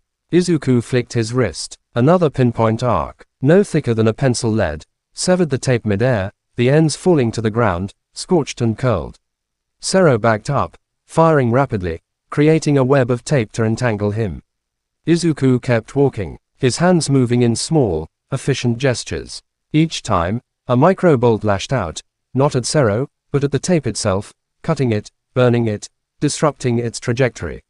It was like watching a man walk through a rainstorm with an invisible umbrella that evaporated every drop before it could touch him.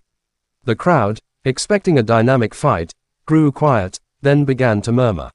This wasn't a battle, it was a demonstration, a systematic dismantling. Zero, panting, tried a new tactic. He shot tape at the ground around Izuku's feet, trying to create a sticky trap. Izuku simply stepped over it, the brief burst carrying him a few meters forward, closing the distance. Frustration crossed Zero's face. His quirk was being nullified with contemptuous ease.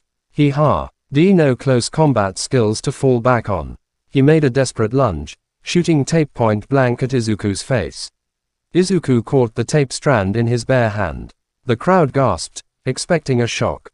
But Izuku just held it. He sent a low current through it, not enough to hurt Zero, but enough to heat the tape rapidly. Zero yelped, letting go as the tape in his elbow dispenser grew uncomfortably warm, threatening to melt inside its mechanism. Izuku dropped the smoking strand. He was now within arm's reach of a disarmed, desperate opponent. "Do you yield?" Izuku asked, his voice calm. Zero looked at his malfunctioning tape elbows, at the unscathed boy before him, at the ring of severed tape littering the ground. He sagged, defeat written in his posture. "I yield." Midnight's whip cracked. Winner, Midoriya Izuku. The applause was polite, confused. It was a technical victory, flawless in its execution, but devoid of drama. Izuku had given them a chess match when they wanted a street brawl. He bowed to Zero, who returned a rueful nod, and walked out of the ring. He could hear Present Mike trying to spin it. A CLINICAL, precise victory from Midoriya. He didn't let Zero play his game at all. Total domination through superior quirk control. But the energy wasn't there. He'd passed the first test, but he hadn't won the crowd. Back in the waiting area, he watched the next matches. Todoroki vs. Shiozaki was a brutal display of overwhelming power. Todoroki simply flash froze her entire vine network the moment she created it, then encased her in ice up to her neck. A 10-second victory. The crowd roared its approval for the sheer, awe-inspiring force. Bakugo vs. Uraraka was heartbreakingly short but fierce. Uraraka fought with incredible grit, getting in close, trying to use her quirk on Bakugo. But his explosions were too violent, his reflexes too sharp. He won, but not without a grudging respect for her tenacity, which he expressed by not obliterating her the moment he had the chance. The matches continued. The stadium's energy ebbed and flowed with each display of power and heart. Then, the bracket updated. Izuku's next opponent, the winner of the match between Fumikage Tokiyami and Momo Yaoyorozu, was determined. Tokiyami Fumikage. Dark Shadow, a being of living darkness, weak to light, powerful in shade or night. A quirk of pure, autonomous force. Izuku's analytical mind kicked into high gear. Dark Shadow was not a machine. It was a sentient energy construct. Electricity might stun it, might disrupt it, but destroying it was likely impossible and certainly against the rules. Tokiyami himself was the weak point, but he was always protected by his quirk. And Tokiyami had seen Izuku's precise, cutting techniques. He would be prepared for them. He would keep his distance. Use Dark Shadow's reach. Izuku sat in the dim waiting room, the cheers from the stadium muffled. He closed his eyes, not to rest, but to think. To feel. He thought of Genist's threads. Of energy as something to be woven, not just released. Dark Shadow was energy, too. A turbulent, emotional energy. What if he didn't fight it? What if he calmed it? The idea was insane, but it was the only one that fit within his cage and addressed the unique problem.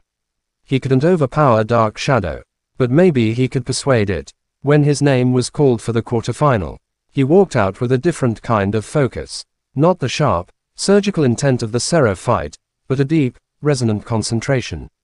Tokiyami stood across the ring, cloaked and solemn. Our paths cross, Midoriya. Your light is formidable, but Dark Shadow thrives in the contest of wills. I know, Izuku said. Let's see whose will is stronger. Begin. Tokiyami didn't hesitate. Dark Shadow, go. The beast of darkness erupted from his chest, screeching, lashing out with massive claws. It was fast, covering half the ring in an instant. Izuku didn't dodge. He didn't raise a shield.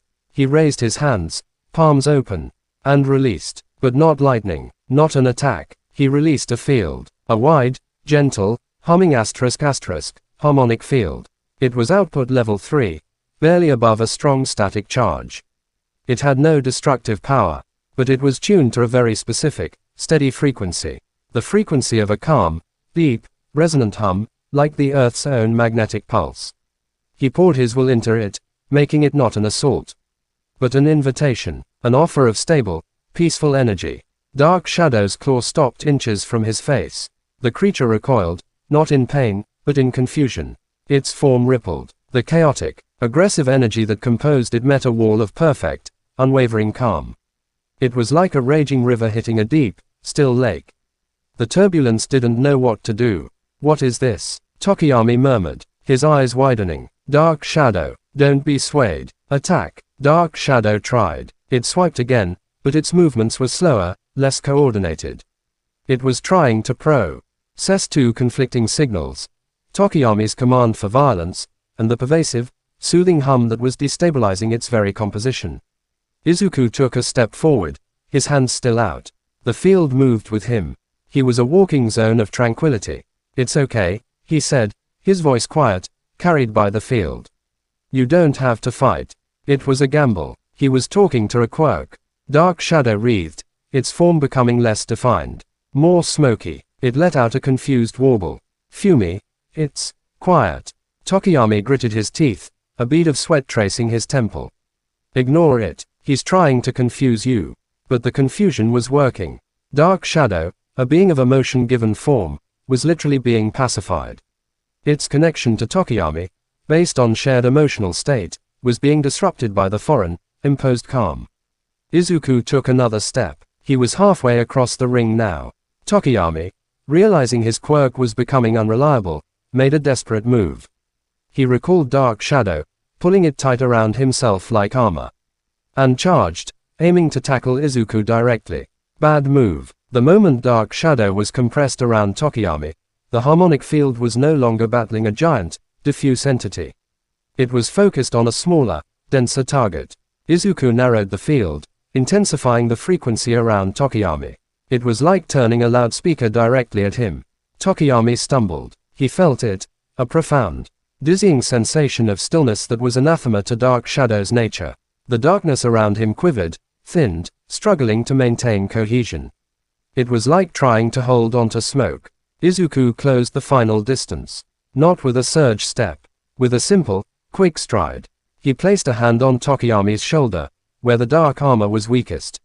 He released a single, precise asterisk, neural pulse, asterisk, a non-harmful jolt designed to overload the sensory nerves for a split second. Tokiyami stiffened, his muscles locking. Dark Shadow, already destabilized, dissipated completely with a soft sigh. Retreating into Tokiyami's body, Izuku gently guided the stunned, unresisting Tokiyami to the ground, pinning him. Yield, Izuku said softly. Tokiyami, blinking away the disorientation, looked up at him. There was no anger in his red eyes, only awe, and a deep, weary confusion. He nodded. I yield. The stadium was utterly silent. Then, it erupted not in cheers for power, but in a wave of bewildered, fascinated applause. They hadn't seen a fight. They'd seen an exorcism, a pacification. Midnight declared him the winner, her own voice tinged with surprise. Izuku helped Tokiyami to his feet. Sorry, I didn't know if that would work. You spoke to Dark Shadow, Tokiyami said, his voice hushed. No one has ever just spoken to it. It's just energy, Izuku said. Sometimes energy just needs to be reminded it can be calm. He left the ring, the noise of the crowd a buzzing testament to his unconventional victory. He had won again, not with a whisper or a roar, but with a hum. And waiting for him in the semi-finals, he now knew, would be the victor of the next match, Todoroki Shoto. The ice would meet the calm. And one of them would have to break. Chapter 21. The calm before the ice. The silence in the competitors' waiting room was a stark contrast to the roaring confusion of the stadium. Izuku sat on a bench, a bottle of electrolyte water held loosely in his hands. He wasn't tired, not physically. The energy expenditure of pacifying Dark Shadow had been minimal compared to the bone-deep drain of the USJ. But mentally, he felt stretched thin, like a wire vibrating at a frequency just below snapping. He had just fought 2 battles without throwing a single offensive punch, without unleashing anything resembling his namesake lightning. He had won through precision, through understanding, through a kind of quirk-based psychotherapy. The crowd didn't know what to make of him. The Lightning Lord who doesn't use lightning. The commentators were scrambling for new nicknames.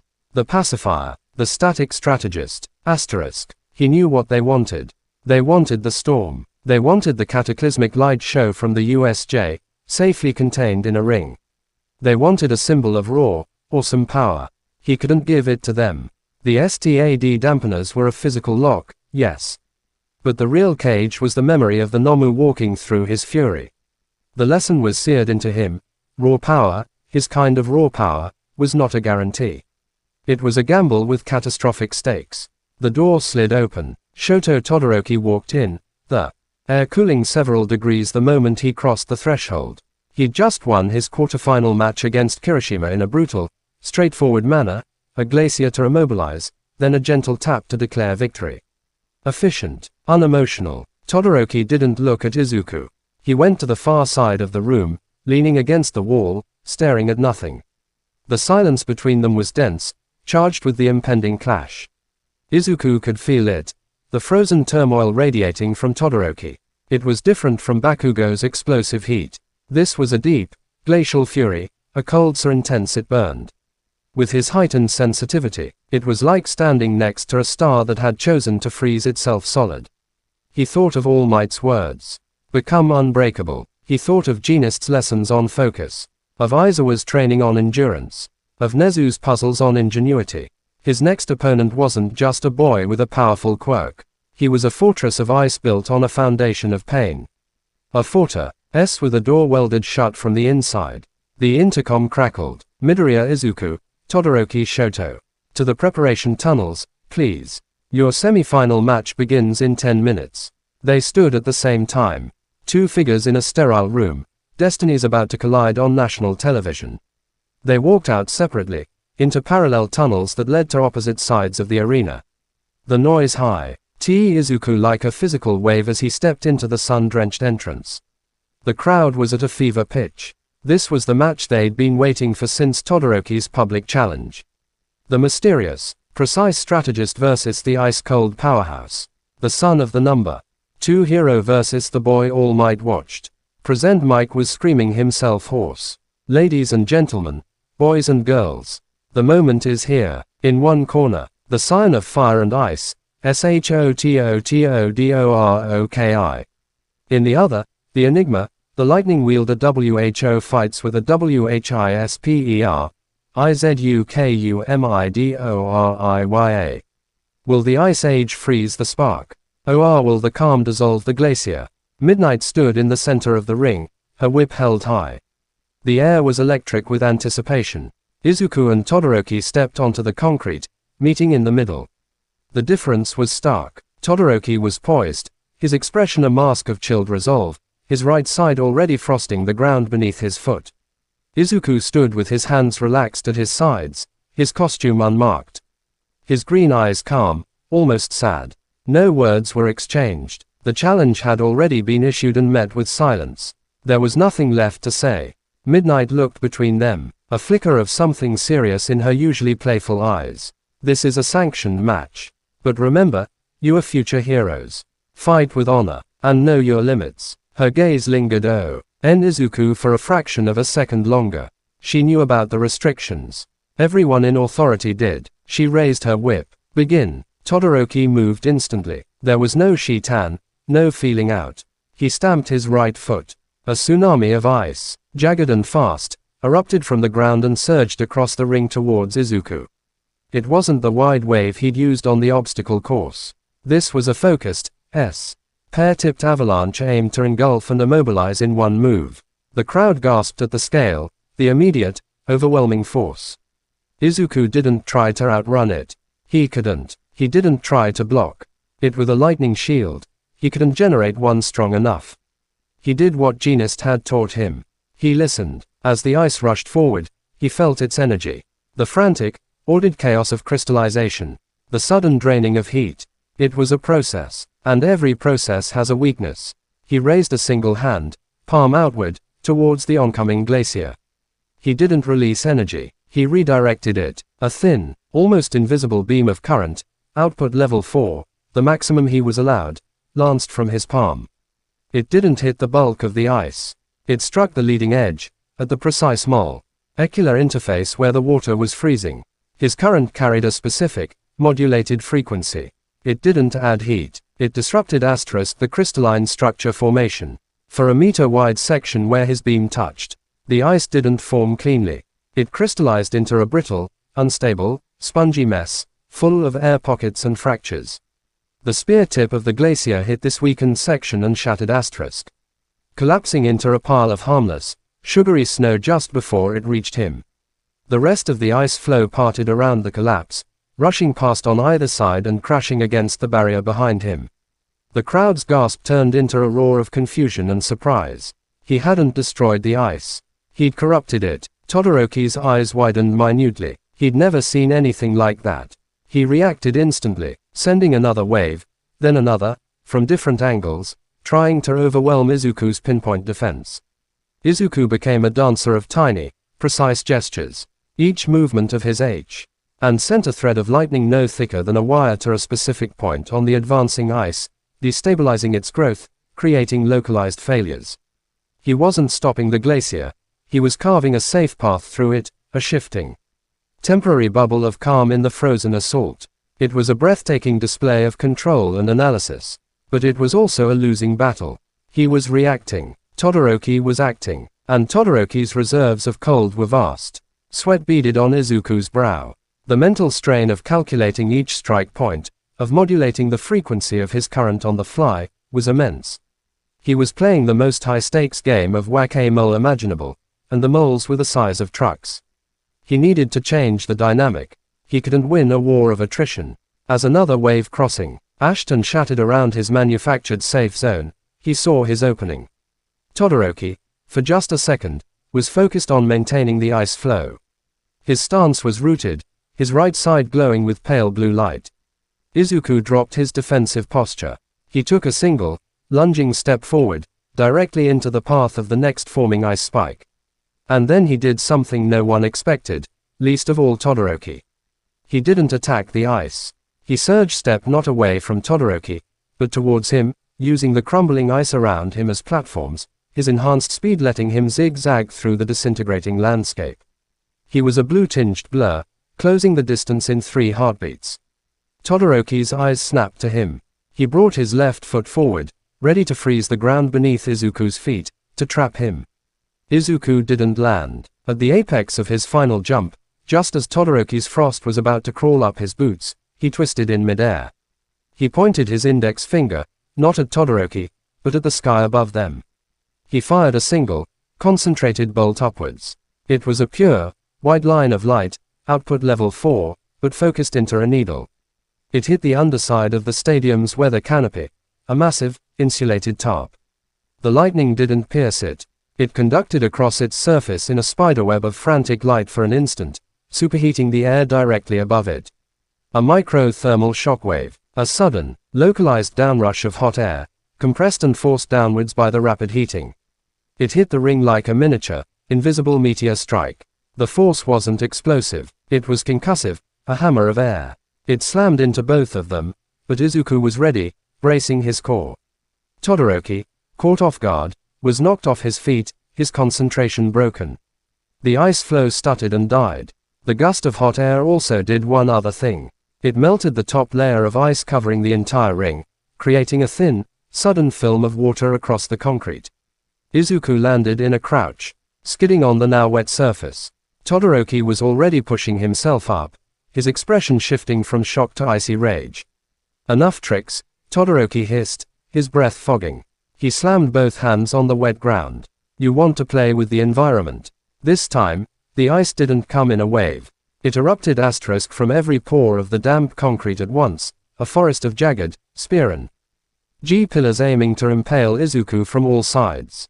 It was a technique meant to leave no room for evasion, no single point to disrupt. Izuku was trapped in a closing cage of freezing death. He looked at the ice, at Todoroki's cold, determined face. He saw the boy inside the fortress, welding the door shut even as the walls closed in on both of them. He had a choice. He could try to shatter his way out, to use a forbidden level of power and risk disqualification, injury, and the STAD's wrath. Or, he thought of the frozen boy, of the fire locked away, of a victory that would mean nothing if it was won against half a person. He dropped his hands to his sides. He stopped calculating. He stopped trying to win.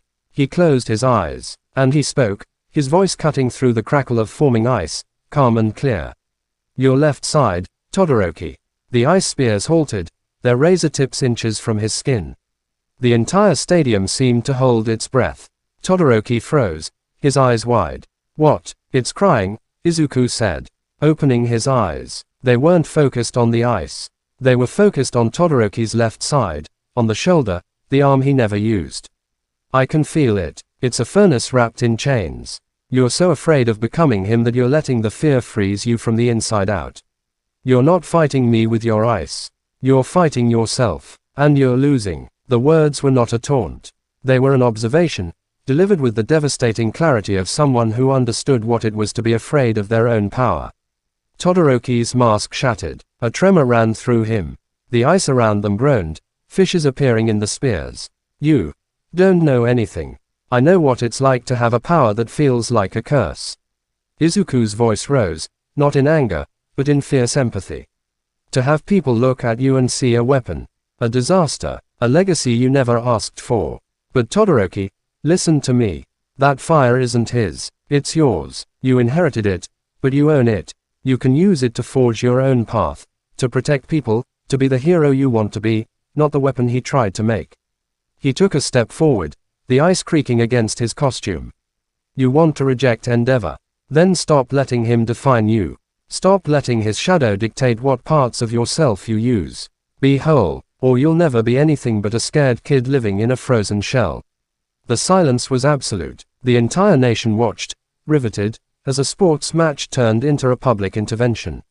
Todoroki stared at him, his breath coming in ragged, visible puffs. His right side was encased in frost, but his left, a wisp of steam, real and undeniable, escaped his collar. Then another. The air around his left side began to shimmer with heat haze. A tear, hot and furious, traced a path down his cheek from his gray eye, instantly freezing on his skin. Then another from his blue eye, this one sizzling as it hit his heated skin. The ice prison around Izuku began to melt, not from the outside, but from within, turning to slush and collapsing into puddles. Todoroki's shoulders shook, not with cold, with a lifetime of suppressed emotion cracking through the permafrost. He looked at his left hand, clenched into a trembling fist. A small, controlled flame, not a roaring inferno, but a steady, determined tongue of fire, licked to life across his knuckles. It was the first time he'd willingly summoned it in years. He looked from the flame to Izuku, his face a battlefield of pain, confusion, and dawning, terrifying freedom. His voice was a raw scrape. Midnight, sensing the fight had transcended the ring, stepped forward, her whip lowered. She looked from Todoroki's flame to Izuku's calm, expectant face. Izuku didn't move. He'd made his play, not a tactical move, but a human one. He'd offered a key to the fortress door. It was up to Todoroki to turn it. The flame on Todoroki's hand sputtered, then grew steadier, brighter. He looked. at it as if seeing it for the first time. Then, slowly, he closed his fist, snuffing it out. He took a deep, shuddering breath, the steam from his left side billowing in the cold air. He looked at Izuku, and for the first time, there was no ice in his gaze, only a profound, weary, fragile resolve. I forfeit. The words, quiet but clear, echoed in the stunned stadium. Todoroki turned and walked out of the ring, leaving a trail of melting ice and steaming footprints, heading not to the winner's tunnel, but towards the exit, towards a confrontation he could no longer avoid. Izuku stood alone in the center of the ring, surrounded by slush and silence. He hadn't thrown a single attack. He hadn't used a single forbidden volt. He had won by seeing a boy, not an opponent, by offering understanding instead of force. The crowd was dead quiet, trying to process what they'd just witnessed. Not a fight, but a thaw. Present Mike's voice, for once, was hushed, almost reverent. Winner, by forfeit, Midoriya Izuku. Izuku didn't raise his arms in victory.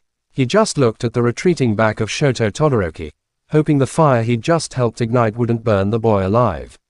He was in the finals, but the cost of this victory felt heavier than any defeat.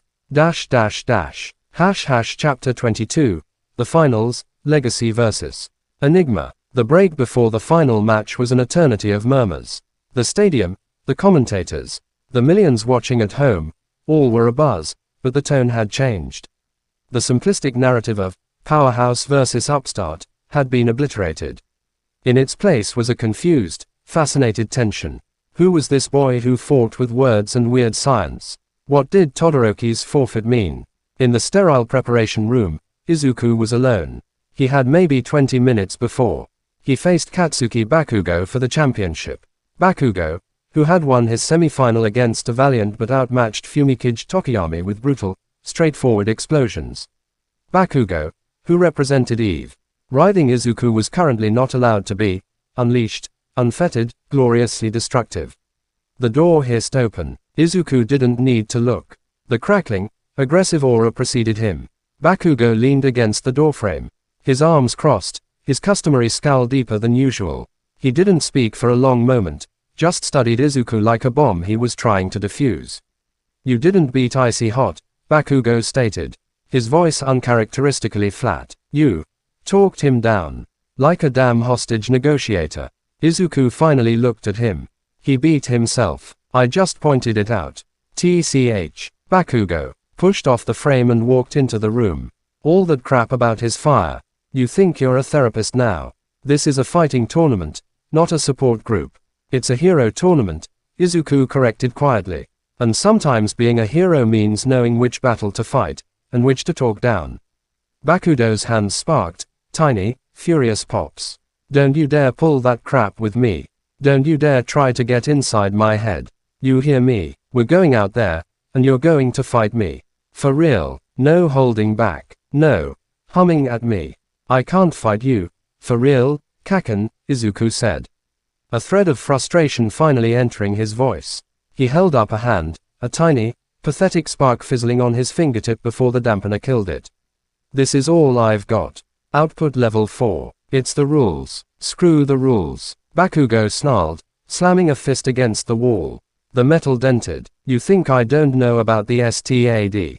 You think I don't know they've got you muzzled? That's their weakness, their fear. But you're just rolling over and taking it. You fought a monster with lightning from the sky, and now you're fighting with static cling and psychology. What the hell happened to you? The question hung in the air, sharp and painful. I learned, Izuku said, his voice low. I learned that my power, unleashed, doesn't guarantee victory. It just guarantees destruction. I learned that being a hero isn't about being the strongest. It's about being the smartest, the most precise, the one who saves everyone, including the person you're fighting. Bakugo stared at him, his expression a maelstrom of disgust, confusion, and something else. Something dangerously close to betrayal. That's bullshit. All Might is the strongest. That's why he saves everyone. All Might is also the kindest asterisk. Izuku shot back. He's the most determined. The power is just the tool. You've spent your whole life worshipping the tool and ignoring the man holding it. That's why you'll never understand. It was the cruelest thing Izuku had ever said to him, because it was true. Bakugo's face went pale, then flushed a dangerous red. He took a step forward, the air heating with the promise of a blast. You think you're better than me. You think your way is right. I think my way is the only way I have left, Izuku said, standing his ground. And if you want to beat me, Kaken, you're going to have to beat my mind. Because that's all I'm bringing out there. Bakugo's sneer returned, but it was hollow, a shell over a crater of doubt. Fine, I'll break your mind, then. Piece by piece, he turned and stormed out, leaving the smell of burnt sugar and indignation behind. Izuku sank back onto the bench, his heart pounding. He'd gotten under Bakugo's skin. That was dangerous. An angry Bakugo was predictable. A Bakugo whose entire worldview had just been questioned. That was an unknown variable. The intercom crackled. Finalists to the arena. Repeat. Midoriya Izuku and Bakugo Katsuki to the arena. This was it. The last match. The entire sports festival, his entire conflicted path since the USJ, distilled into one confrontation. He walked out into the raw. It was different from before. Less partisan, more curious. The crowd didn't know who to cheer for. The explosive, classic powerhouse, or the enigmatic, restrictive strategist. Bakugo was already in the ring, bouncing on the balls of his feet, explosions popping in his palms like gunfire. His eyes were locked on Izuku, a predator's focus. Izuku took his place. Midnight gave them both a long, serious look. This is the final match. I expect a clean, hard-fought contest. But remember why you're here. Her gaze, again, lingered on Izuku. A warning, or perhaps a permission. Know your limits. Asterisk. Begin. Bakugo didn't waste a millisecond. He launched himself forward, not with a giant blast, but with a rapid series of smaller, controlled detonations that made him zigzag unpredictably, closing the distance in a blur. He'd learned from the cavalry battle encounter. He wouldn't give Izuku time to set up, to think. Izuku's mind kicked into overdrive. Trajectory analysis. Pattern. Evasive approach. Likely first strike. Right hook with palm blast enhancement. Counter. Cannot match speed. Evasion required. Asterisk. He surge stepped backwards, but Bakugo anticipated it, angling his blast to cut off the retreat. The concussive wave buffeted Izuku, making him stumble. Bakugo was on him. A right hook, the palm glowing. Izuku ducked, the explosion scorching the air above his head. He tried to grab Bakugo's extended arm, to use a joint lock, but Bakugo was too strong, too explosive. He wrenched free, a blast from his other hand forcing Izuku to leap back, his chest plate smoking. It was a relentless, close-quarters assault. Izuku was purely on the defensive, dodging, weaving, using minimal surge steps to stay just out of range of the finishing blows. He couldn't attack. Any lightning street, right powerful enough to hurt Bakugo would be over the limit. Any weaker would be shrugged off. He was being cornered, ringed by small craters and smoke. Fight back. Bakugo roared, a massive explos. Ion from both hands creating a smokescreen. He shot through it, aiming a kick at Izuku's side. Izuku took the kick, grunting in pain, using the impact to roll away, creating distance. He was panting. Bakugo wasn't. This isn't working. He's too fast, too aggressive. Can't outfight. Must outthink. Asterisk. He remembered his match with Sero. Corrupting the structure. With Tokiyami. Pacifying the energy. What was Bakugo? He was pure, aggressive, explosive chemical energy. Nitroglycerin-like sweat, ignited by spark. Izuku couldn't stop the spark. But could he affect the fuel? As Bakugo charged again, Izuku didn't dodge. He raised both hands and unleashed not an attack, but a wide area asterisk, ionization field, asterisk, output level 4, maximum spread. It wouldn't hurt, it wouldn't even tingle much. But it did one thing. It supersaturated the air around Bakugo with positive ions. Bakugo's sweat, his quirk's fuel, was a compound. In a highly ionized environment, its chemical properties could become unstable. Not dangerously so, but unpredictably. Bakugo fired his next blast. Instead of a sharp, controlled boom, it was a weaker, soggy asterisk FWOMP, the ignition sputtering, the force diffuse and less directed. He stumbled, looking at his hand in confusion. What did you do? He snarled. Izuku didn't answer. He pressed the advantage, rushing in now that Bakugo's primary weapon was glitching. He landed a solid punch to Bakugo's solar plexus, driving the air from his lungs. Bakugo gasped, but his fury was boundless. He ignored the quirk instability and tackled Izuku, bringing the fight to the ground, a brutal, quirk-less brawl of elbows and knees. They grappled in the dust. Bakugo was stronger, more brutal. Izuku was more technical, leveraging Izuku's training. But Bakugo's rage was a fuel all its own. He got an arm around Izuku's neck, applying pressure. Give up, Bakugo gritted out.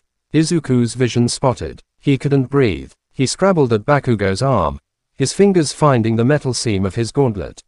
An idea, desperate and insane, flickered in his oxygen-deprived brain. He couldn't use his own power. But Bakugo's gauntlets, they stored his sweat, concentrated it for the howitzer impact. They were little bombs on his arms. Izuku focused his last shred of consciousness. He pushed a tiny, precise current into the gauntlet's mechanism. Not to set it off. To do the opposite. To short-circuit the ignition trigger. To fuse the internal components with a micro-weld. Bakugo felt the gauntlet on his right arm grow intensely hot. He yelped, his grip loosening for a second. Izuku tore free, gasping. Rolling away. He stood, swaying. Bakugo glared at his gauntlet, now dead and smoking, useless. You broke my gear. It was almost a whine of pure outrage. I disabled a weapon, Izuku corrected. His voice raspy. In a real fight, you'd be down to one. Bakugo's remaining functional gauntlet glowed. I only need one. He launched himself again, but he was furious, off balance. His explosions were wilder, less precise. Izuku weaved through them, each dodge calculated, each step drawing Bakugo into a pattern. He was herding him, leading the explosive bull. He backed towards the edge of the ring, where the concrete met the energy barrier.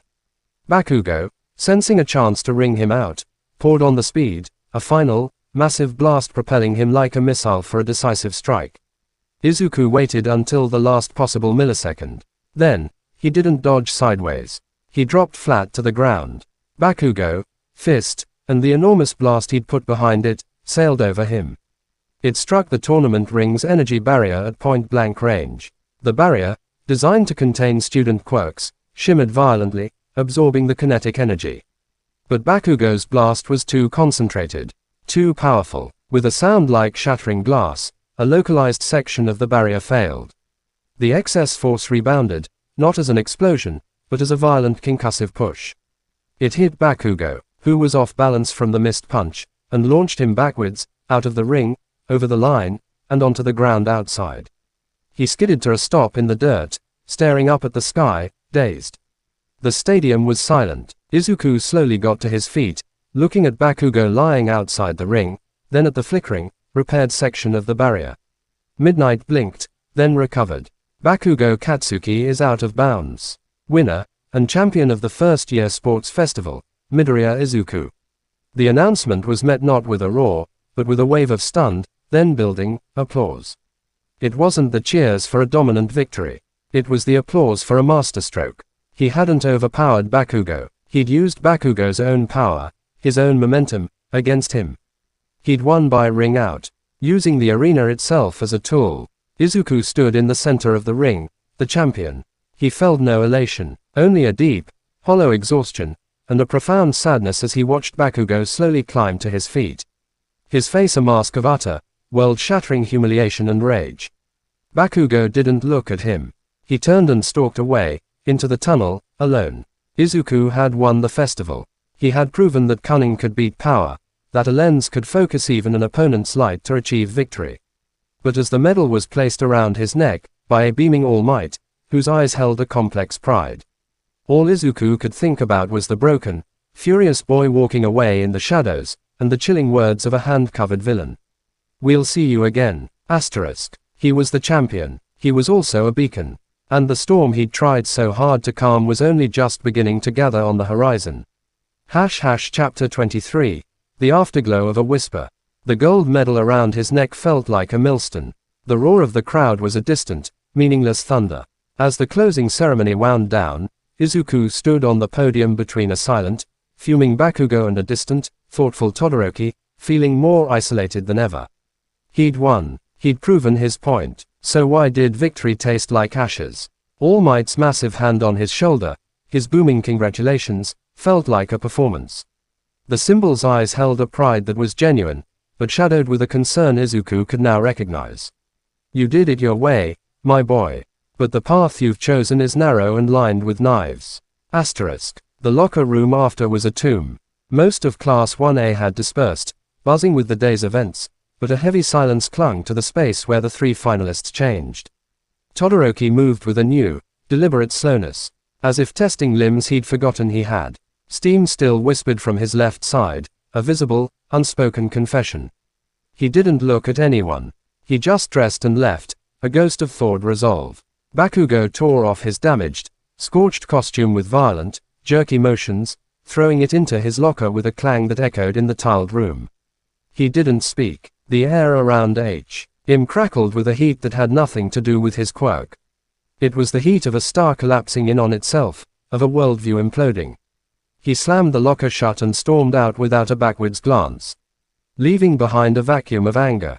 Izuku was left alone with the silence and the medal. He carefully folded his own costume, noting the new scorch marks and tears it had held. The container had not broken, even if it was dented. He changed into his uniform, the cool fabric a relief against his bruised skin. The physical aches were nothing. It was the mental and emotional fatigue that weighed him down, a leaden blanket of consequence.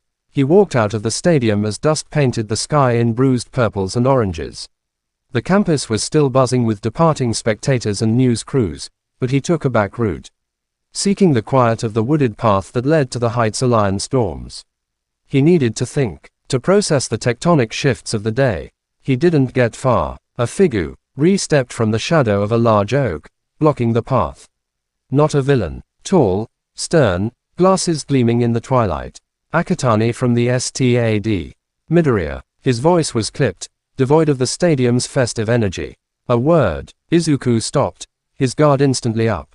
Sir. Akatani held a tablet, its screen casting a pale blue light on his impassive face. Your performance today was unconventional. You adhered to your output restrictions.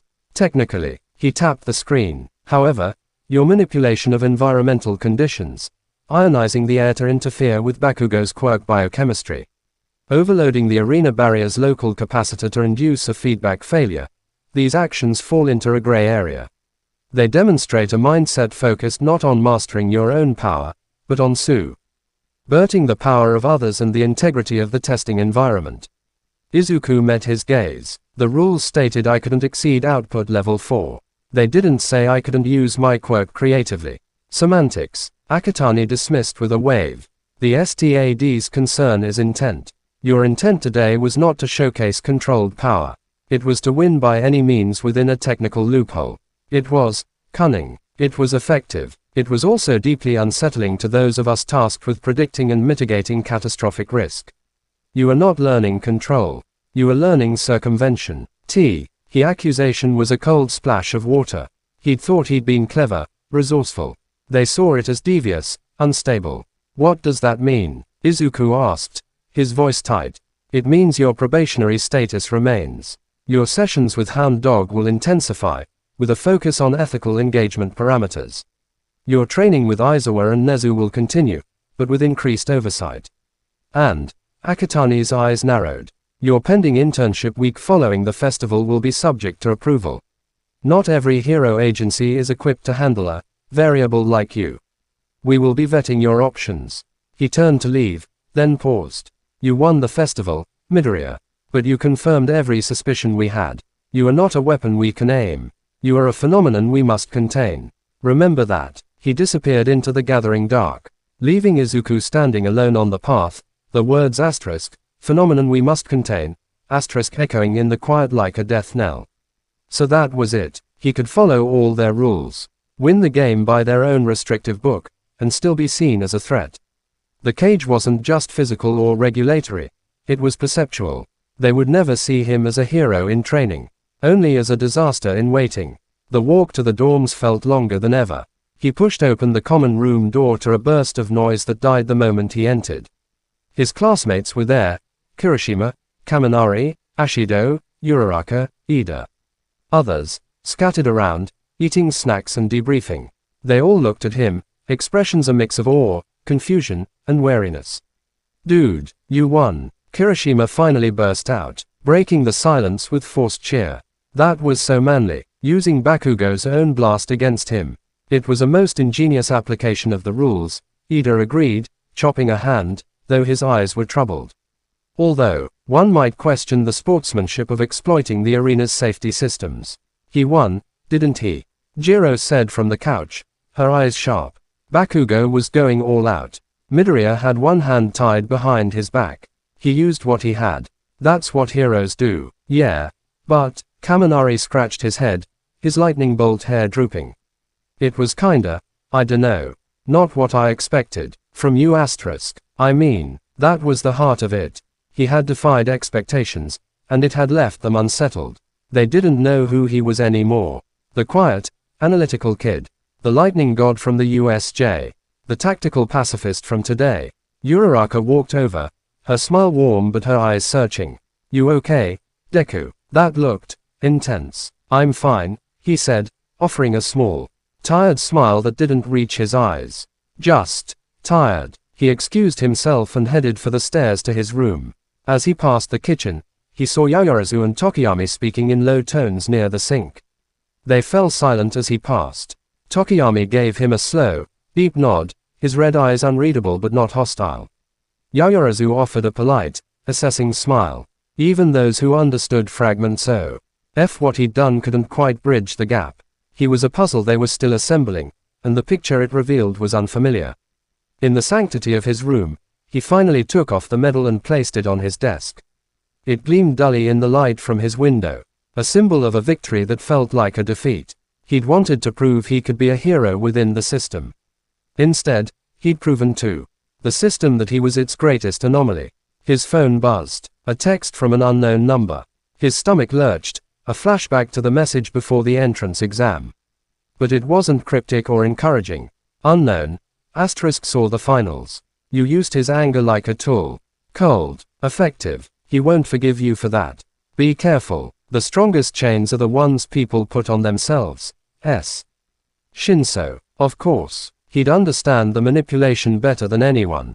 Izuku typed a reply. I know. I didn't have a choice. The reply was immediate. There's always a choice. You chose to win. Don't pretend it was anything else. The words were a punch to the gut. Shinso was right. He'd chosen victory over, what? Bakugo's pride. His own desire for a clean, honorable fight. He'd weep honors, ed Bakugo's greatest weakness, his uncontrollable fury, and used it to shove him out of the ring. It had been a clinical, ruthless decision. He put the phone down, the weight of Shinso's observation inning the weight of the medal and Akatani's warning. A soft knock came at his door. Midoriya, it's Todoroki. Izuku straightened, surprised. Come in. Todoroki opened the door and stepped inside, closing it behind him. He looked different. The perpetual frost around his edges was gone. He looked tired, raw, but his eyes were clearer. The steam from his left side was a gentle, constant plume now, like a kettle kept at a simmer. I came to thank you, Todoroki said without preamble, his voice low. You don't have to. I do. Todoroki cut him off. What you said in the ring, it was the truth. A truth I've been running from my whole life. He looked down at his left hand, flexing the fingers. A small, controlled flame danced across his knuckles, harmless, beautiful. This is mine. And you were right. Using it doesn't make me like him. Refusing to use it was letting him control me from the shadows. He looked back at Izuku. I am going to become a hero. My own hero. Using everything asterisk I have. So thank you for seeing the prison I was in, when even I couldn't. The gratitude was genuine, a stark contrast to the anger and suspicion coming from every other direction. It was a lifeline. I'm glad, Izuku said. Meaning it. Really? Todoroki nodded. Be careful with Bakugo. You didn't just beat him today. You showed him that everything he believes about strength is wrong. To him, that's worse than killing him. He will come for you. Not as a rival, as an existential threat. I know, Izuku whispered. Todoroki gave him one last, long look, then left as quietly as he came. Izuku was alone again with the gathering dark and the gleaming medal. He'd sparked a thaw in one person, and ignited a silent war with another.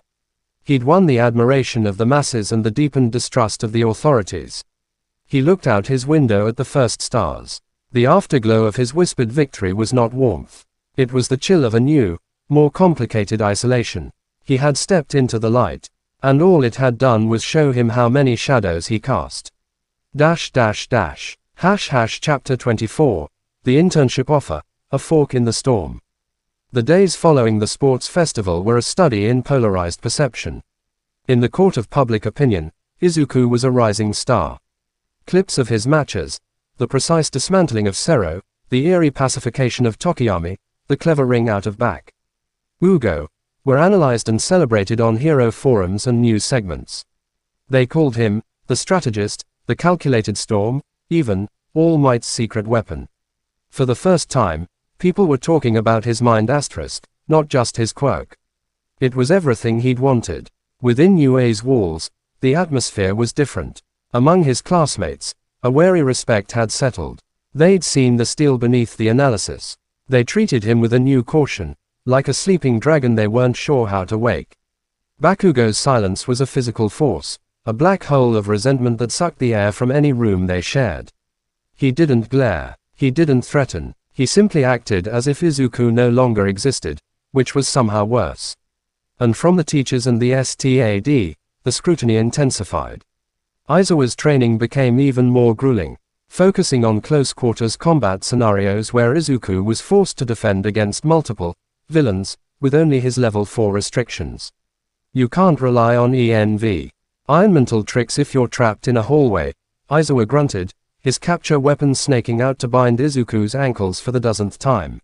Your body and your basics are your last line of defense. Strengthen them. Nezu's puzzles grew more esoteric. You have a single, low-power M pulse and a paperclip. Disable a security system designed by Power Loader.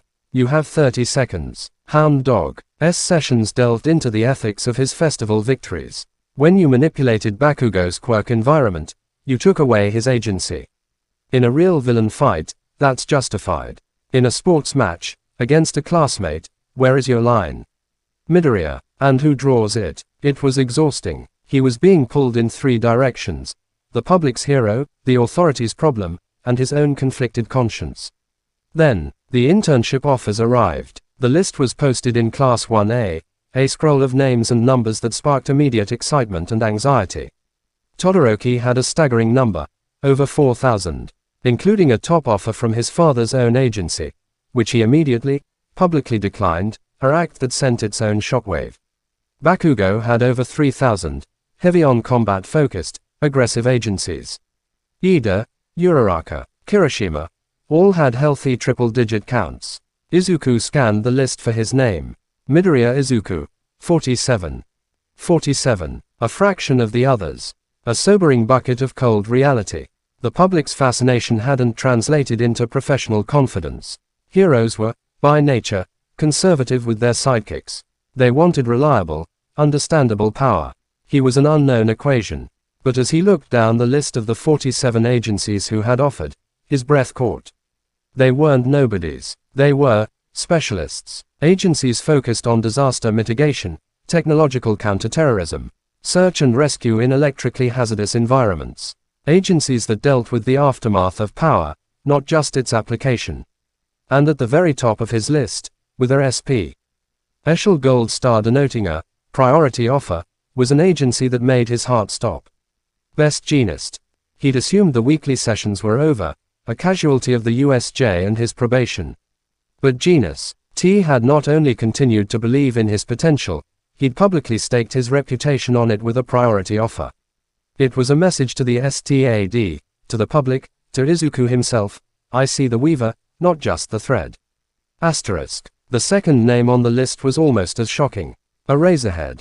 Aizawa had never taken an intern. Ever. It was part of his legend. The offer was bare bones, just his name and a P.O. box for acceptance.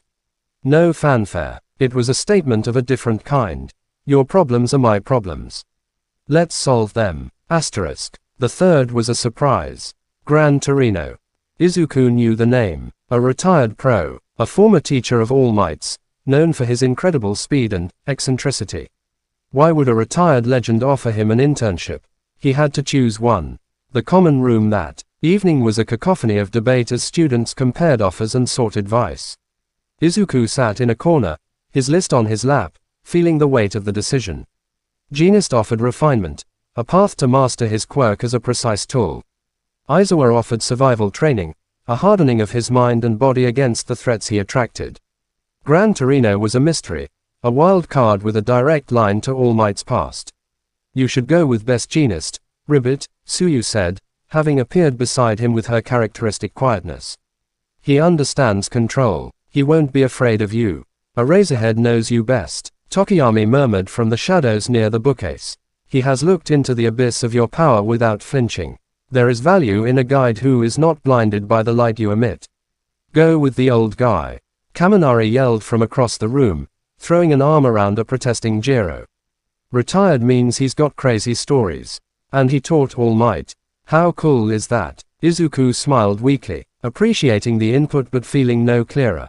He was still agonizing over it when All Might found him later, in the empty training gym where Izuku was practicing his harmonic field on the flickering light bulb, trying to stabilize its glow without breaking it. Young Midoriya. A moment. Izuku let the field drop. All Might, sir. All Might, in his skeletal form, leaned against a stack of mats. The offers. A difficult choice. Yes, sir. Each path offers a different lesson, All Might said, his voice thoughtful. Genist will teach you finesse. To see the world as a tapestry you can adjust, not a wall you must break. Izuku will teach you endurance. To be the unbreakable vessel. Both are vital. He paused, his blue eyes serious. Gran Torino, he would teach you something else. Something about the source of power. Not the quirk, but the will behind it. The instinct. He is harsh, unconventional, but he sees things others miss. You think I should choose him? Izuku asked, surprised. I think, All Might said slowly, that you are trying to build a new kind of hero. One who thinks first and strikes last. That is a noble goal. But young Midoriya, the villains you will face, the ones who have already marked you, they do not think like heroes. They strike first, and they do not care for the aftermath.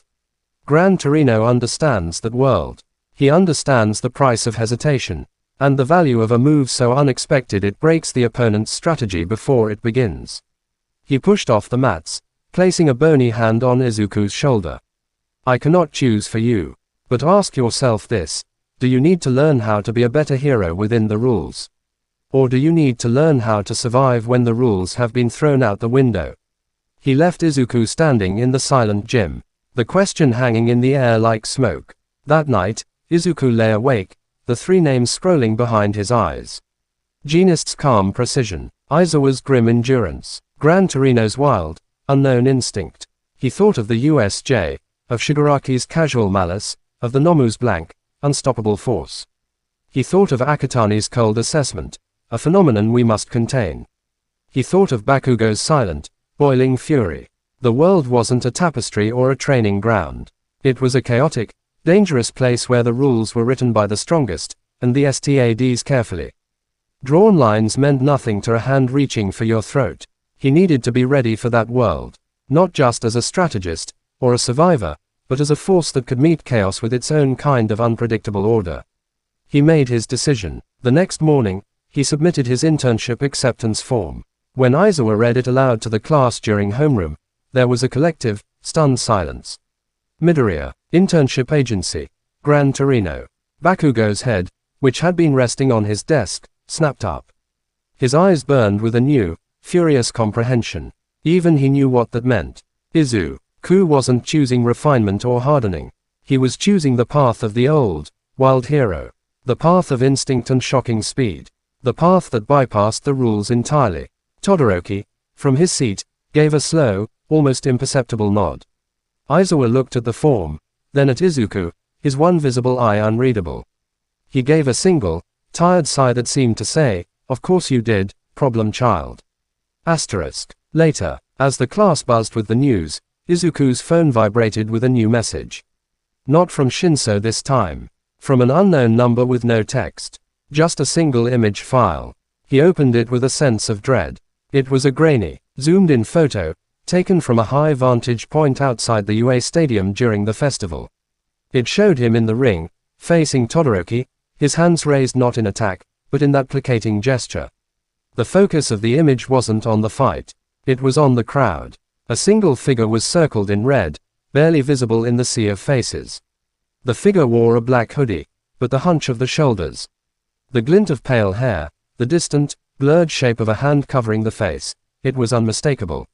Shigaraki Tomura. He had been there, watching. The message below the image appeared a second later, typed in plain, chilling text. We saw your performance. Interesting. You talk a good game. But a puppet who cuts its own strings is still just a puppet. We'll see how you dance without the stage. The message vanished from his screen, the app deleting itself. Izuku stood frozen in the hallway, the noise of his classmates fading into a distant hum. The old medal felt like a target on his chest. The STAD's cage felt flimsy. The path he'd chosen felt terrifyingly narrow. He had chosen the internship of instinct and wild cards. And the villain's ad just reminded him that the real game was already underway, and they were watching his every move. Chapter 25. The wild cards welcome. The address for Gran Torino's agency was, predictably, not an agency at all. It was a small, slightly dilapidated apartment on the third floor of a nondescript residential building in a quiet, older district of Tokyo. No sign, no logo, just a nameplate by the buzzer that read, Torino S. In faded kanji. Izuku stood on the worn welcome mat, his UA gym bag slung over his shoulder, feeling profoundly out of place in his crisp, new provisional hero costume. A slightly updated version of his old one, with reinforced joints and more subtle dampeners. He'd expected a dojo, a training facility, something that spoke of a legendary hero's legacy. This spoke of a retired man who didn't want to be bothered. He took a deep breath and pressed the buzzer. A long silence. Then, a burst of static and a voice that was all sharp edges and gravel. Who is it? Midoriya Izuku, sir, from UA, for my internship. Too loud. Come up. The intercom clicked off, and the lock on the main door buzzed. The stairwell smelled of old wood and miso soup. Izuku reached the third floor apartment and knocked on the door marked 3B. It was yanked open. Standing there was a tiny, hunched old man in a yellow tracksuit, a red cape fastened with a white collar. He had a wild shock of white hair and eyes that were alarmingly sharp behind thick glasses. He was shorter than Izuku, but he radiated a coiled energy that made the air feel thin. Gran Torino looked him up and down, his nose wrinkling. HMPH, skinnier than I thought. And you stand like you're waiting for permission.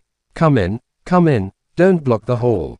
Izuku hurried inside, shutting the door behind him. The apartment was a cluttered museum of a life lived in motion. Framed action shots of a younger, blurry Gran Torino zipping through villains covered one wall.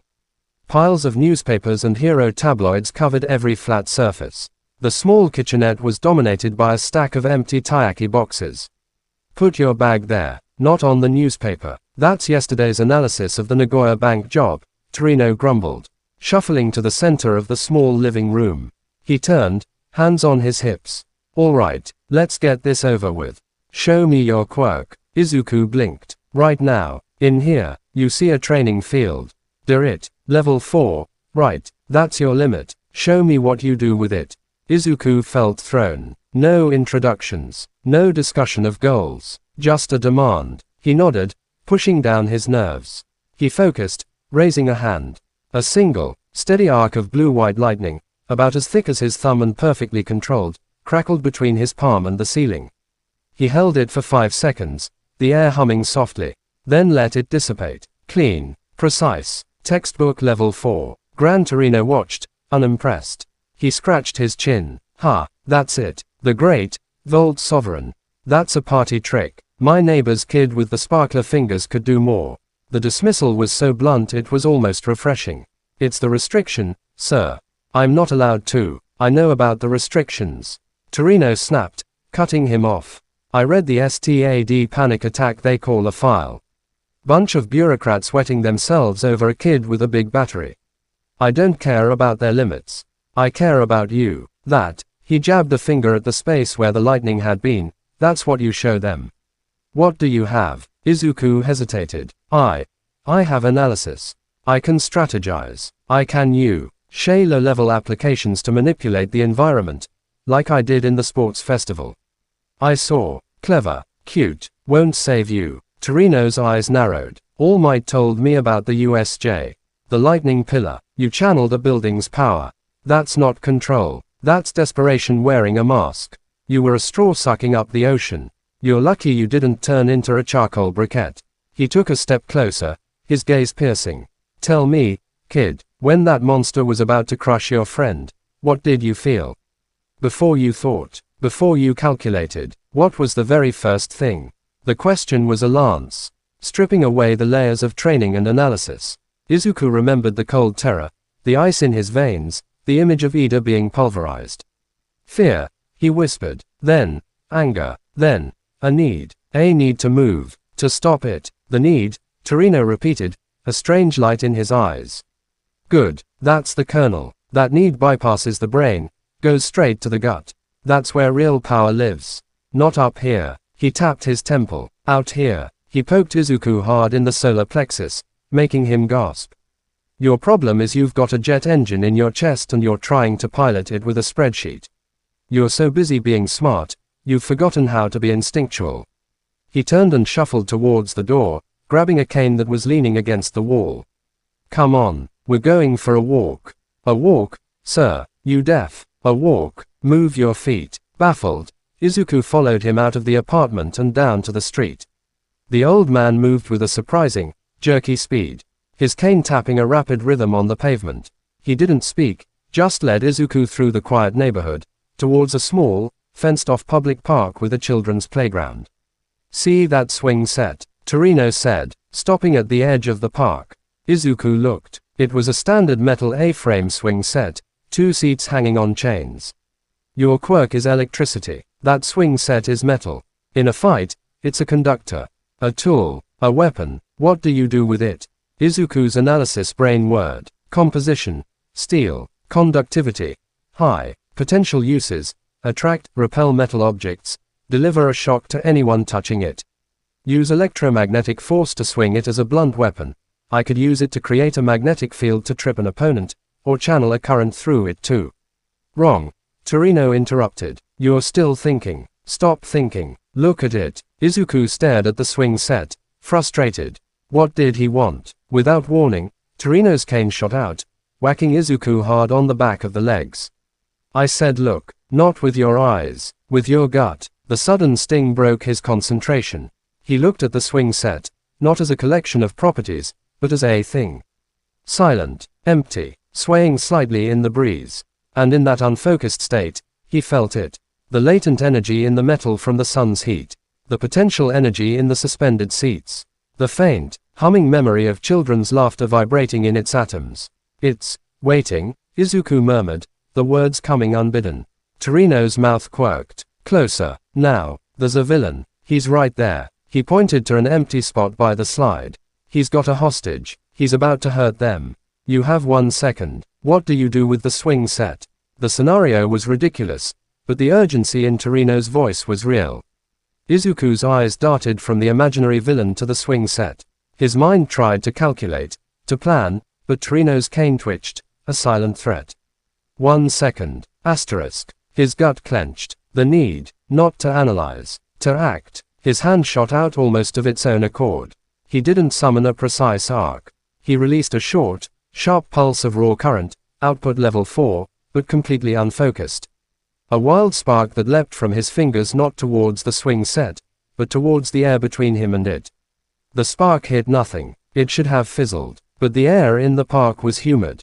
The spark ionized a path, and the swing set, with its latent charge, was the nearest ground. A visible, jagged fork of lightning, thin and wild, jumped asterisk the gap from the ionized air to T. He top crossbar of the swing set with a loud crack. The entire metal structure rang like a gong. The shockwave of sound and sudden, blinding light in the quiet park was immense. Birds exploded from the trees.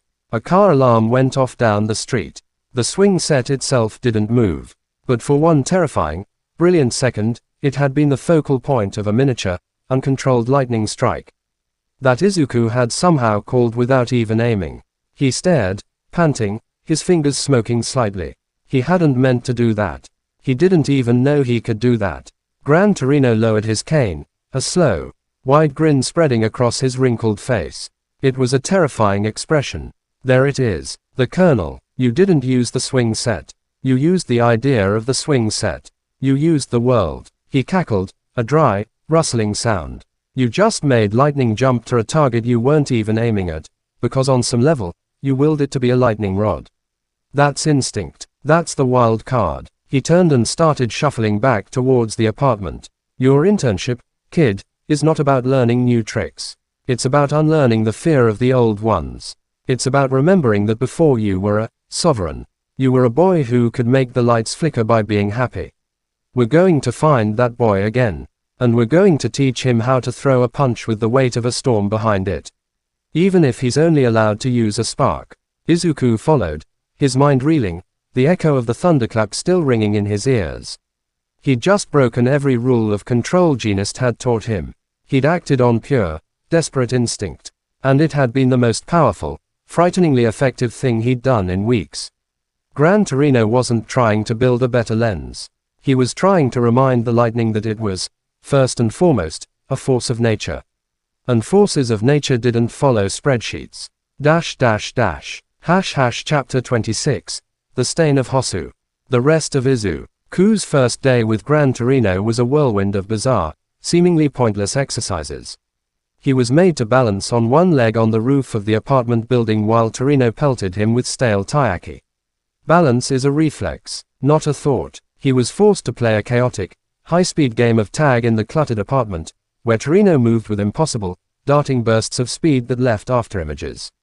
See with your periphery. Predict movement, not intention. There was no lecture on hero ethics, no breakdown of villain psychology. Just a relentless assault on Izuku's conscious mind, forcing him to react, not think. By the time Torino dismissed him with a gruff, "Don't be late tomorrow," Izuku was bruised, covered in red bean paste, and mentally scrambled. But beneath the exhaustion, a strange ember was glowing. He'd spent so long being careful, being precise, being approved. Torino's chaotic method was terrifyingly liberating. It was permission to be messy, to be instinctual, to fail without it being a catastrophic breach of protocol. He was walking back towards the train station, lost in thought, when the city's peaceful evening was ripped apart. It started with a distant scream, then another, sharper, closer, then the blur of sirens, not the routine kind, but the frantic, overlapping wail of multiple agencies responding to a major incident. Izuku's head snapped up, his new, raw instincts jangling. His phone buzzed violently, a citywide emergency alert. Villain attack in HOSU district. Multiple hostile engagements. Pro-heroes responding. All civilians evacuate or seek shelter. Hosu, that was, where Tenya Ida had gone for his internship. With Manuel, a rescue-focused hero. A cold finger traced Izuku's spine. Ida's older brother, Ingenium, had been brutally paralyzed by a villain called the Hero Killer, Stain. Ida's internship choice had been quiet, determined. A way to learn rescue work in his brother's city. But Izuku knew, with a sick certainty, that Ida's heart was elsewhere. He was hunting for closure, or worse, revenge. Another alert flashed, this one from the Hero Network feed his internship phone had access to. A location pin, TH.E. Sewer Treatment Facility on Hosu's east side. Reported activity. Hero Killer, Stain confirmed engaging pro-hero native. Backup requested. Native, a relatively unknown hero. No match for Stain. And if Ida was in Hosu? If he heard that alert? No. Izuku breathed. He didn't think. He didn't calculate the distance, the rules, the STAD protocols about interns engaging in unsupervised combat. The need asterisk was there. The same gut-deep need from the USJ, from Gran Torino's park. He turned and ran, not towards the train home, but towards the rising column of smoke and panic in the distance. He used surge steps asterisk, not the careful, calibrated ones from school, but the raw, jolting bursts Torino's chaos had unlocked in him. He moved in erratic, unpredictable zigs and zags, covering ground faster than he ever had. The city lights blurring around him. He didn't have a plan. He had a direction, and a fear for his friend.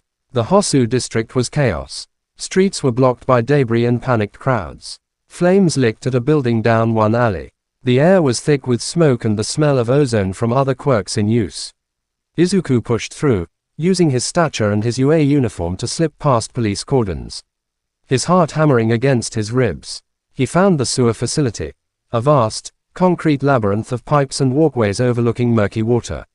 The sounds of combat led him, the clash of metal, a pained grunt. The wet, sickening sound of a blade cutting flesh. He rounded a corner and froze. The scene was a tableau of horror. The pro-hero native was slumped against a pipe, unconscious or dead. A deep gash across his chest. Standing over him was a figure from nightmares. Tall, ragged, with matted hair, a scarred face, and more blades and knives strapped to his body than seemed physically possible. Stain's eyes, glowing red in the industrial gloom, were fixed not on native, but on the figure kneeling before him.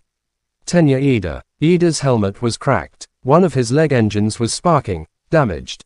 He was on his knees, paralyzed, his eyes wide with terror and fury. Stain's long, serrated tongue licked the blood from a blade. Ida's blood. A fake, Stain hissed, his voice a dry, fanatical rasp. Driven by petty vengeance, not true heroism. You clutter the ranks. You must be purged. He raised his katana for the final blow. Izuku didn't shout. He didn't announce himself. He moved. A** surge step fueled by pure terror and rage launched him across the gap. He didn't aim for Stain. He couldn't. He was too fast, too lethal. He aimed for the space between Stain and Ida. He slammed into Ida, tackling him sideways just as Stain's blade came down. It sliced through the air where Ida's neck had been, striking the concrete with a shower of sparks. They tumbled together in a heap. Ida gasped, the impact jarring him from his paralysis for a second. Midoriya, what are you? Shut up and move. Izuku hauled him to his feet, shoving him behind a large filtration pipe. Stain slowly turned, his head tilting like a predator hearing a new sound. Another child, in a costume, another fake, playing at heroism. His red eyes locked onto Izuku. You interfere with my purge. Izuku's mind was screaming, analyzing.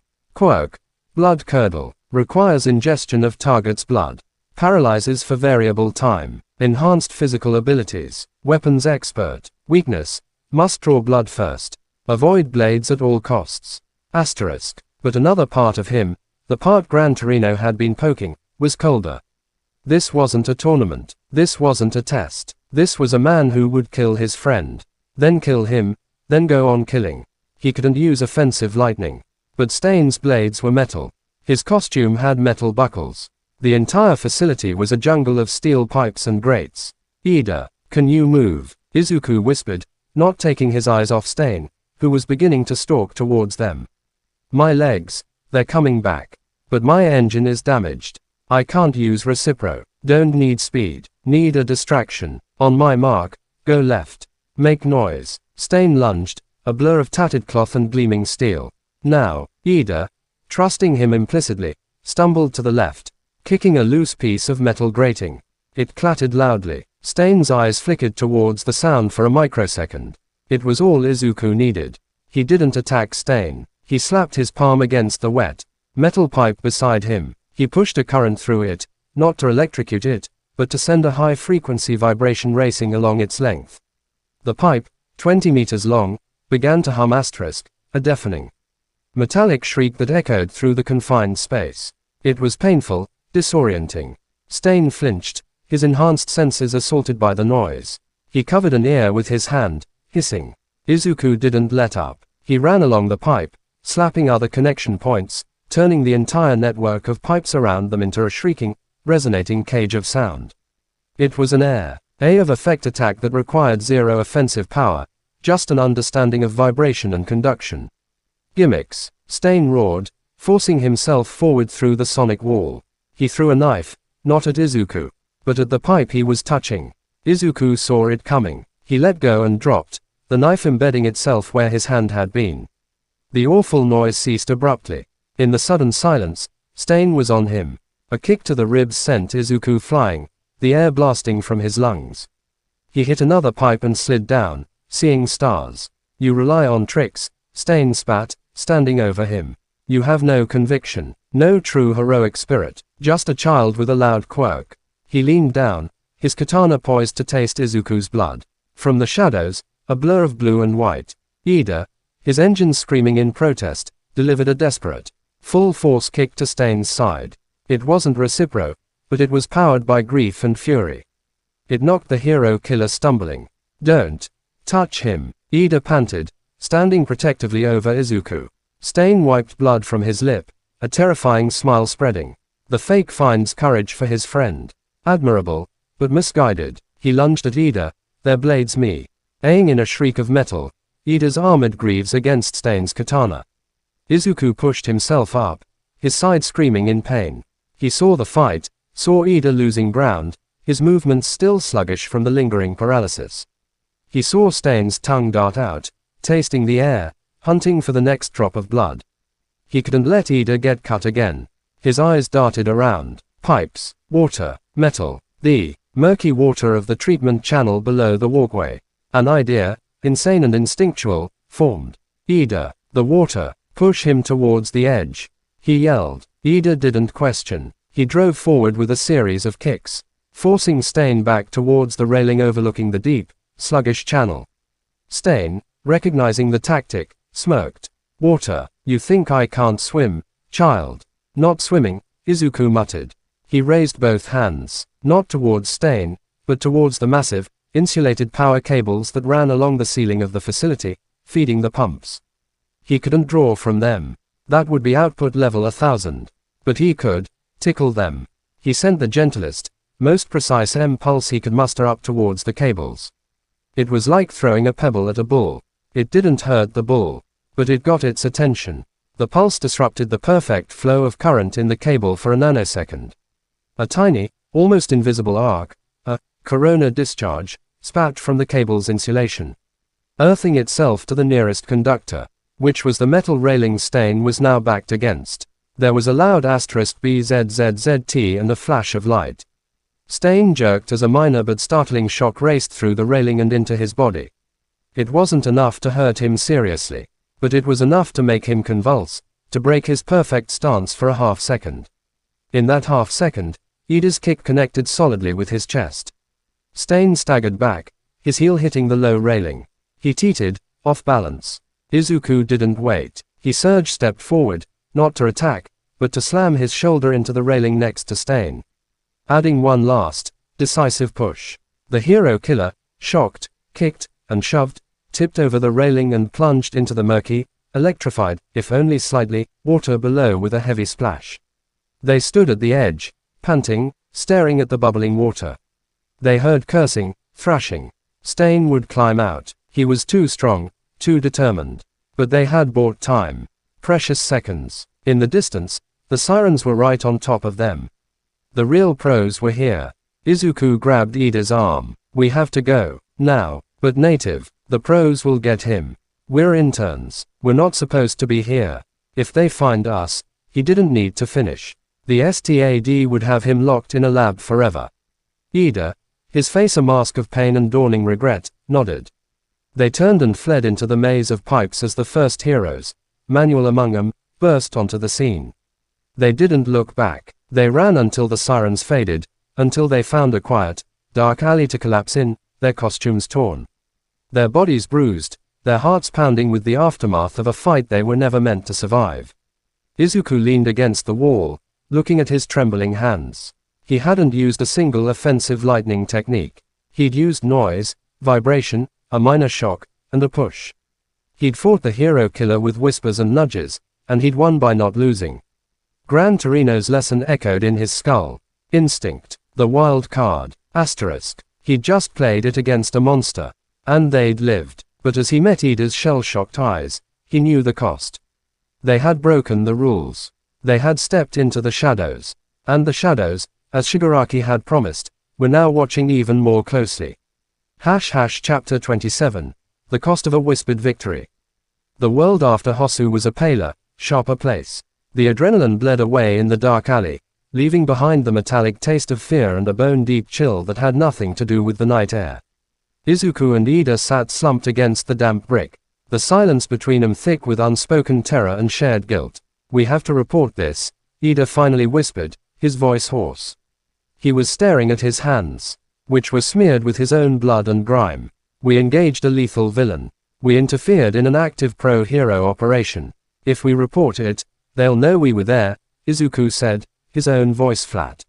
He was thinking of Akutani's stern face, the STAD's cold assessment. A phenomenon we must contain.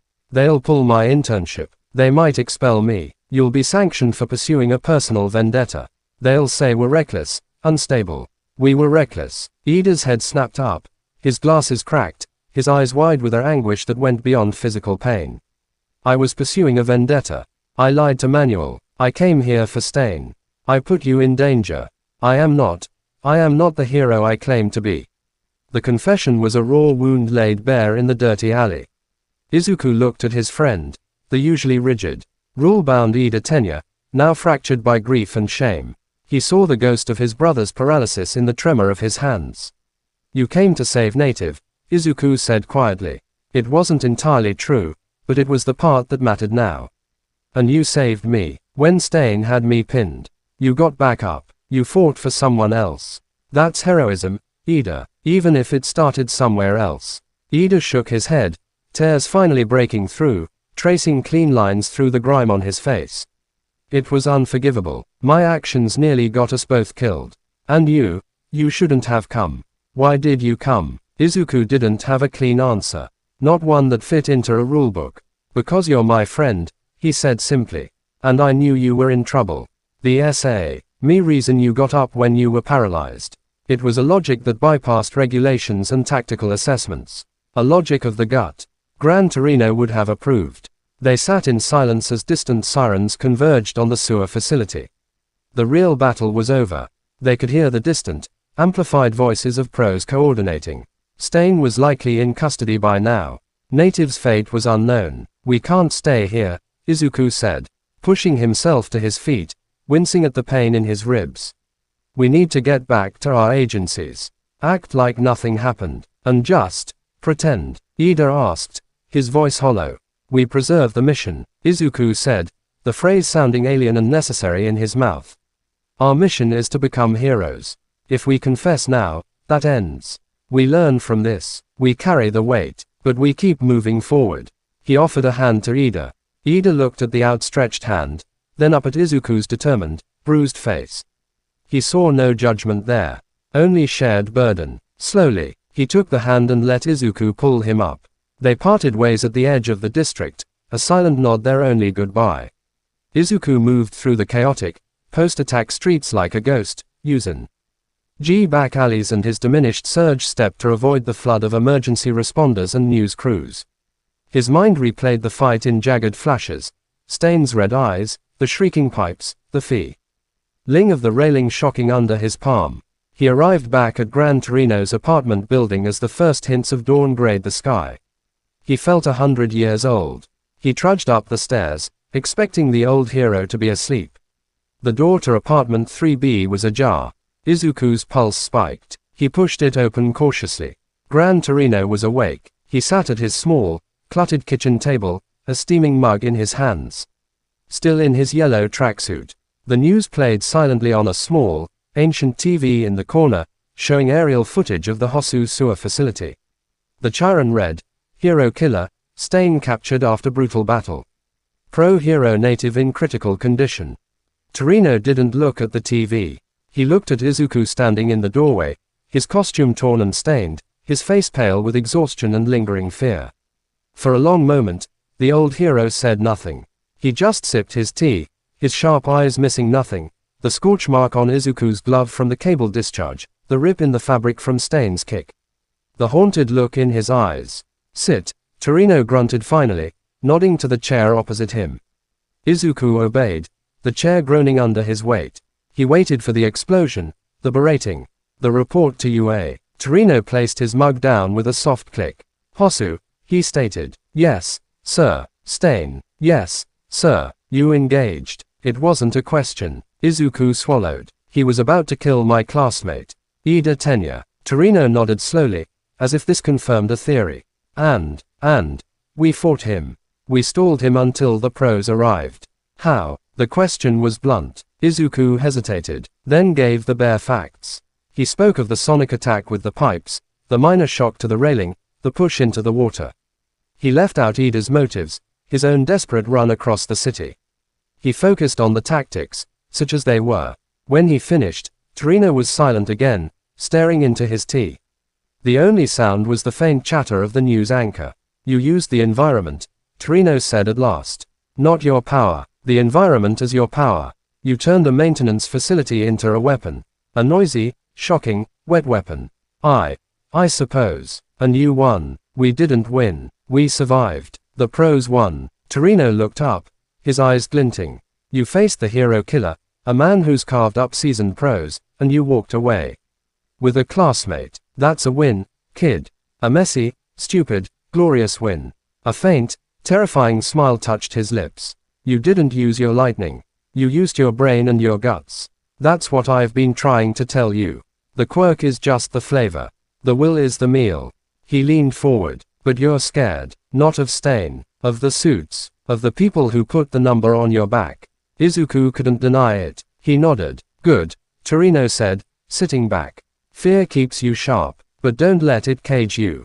You made a choice tonight. A hard one. You broke the rules to save a life. That's the only rule that matters in the dark. He pointed a gnarled finger at him. But understand the cost. You've stepped off their map. They'll sense it. That shaky control they think they have over you. It's gone. You know what you're capable of when the spreadsheets are thrown out the window. And now, so do they, even if they don't know it yet. The scent of independence on a weapon makes its handlers very nervous. He stood up, his joints popping. Go clean up. Sleep if you can. We train again in 4 hours. And Midoriya, yes, sir, no one hears about this from me. This stays between us, the sewer stink, and the guy you kicked into the drink.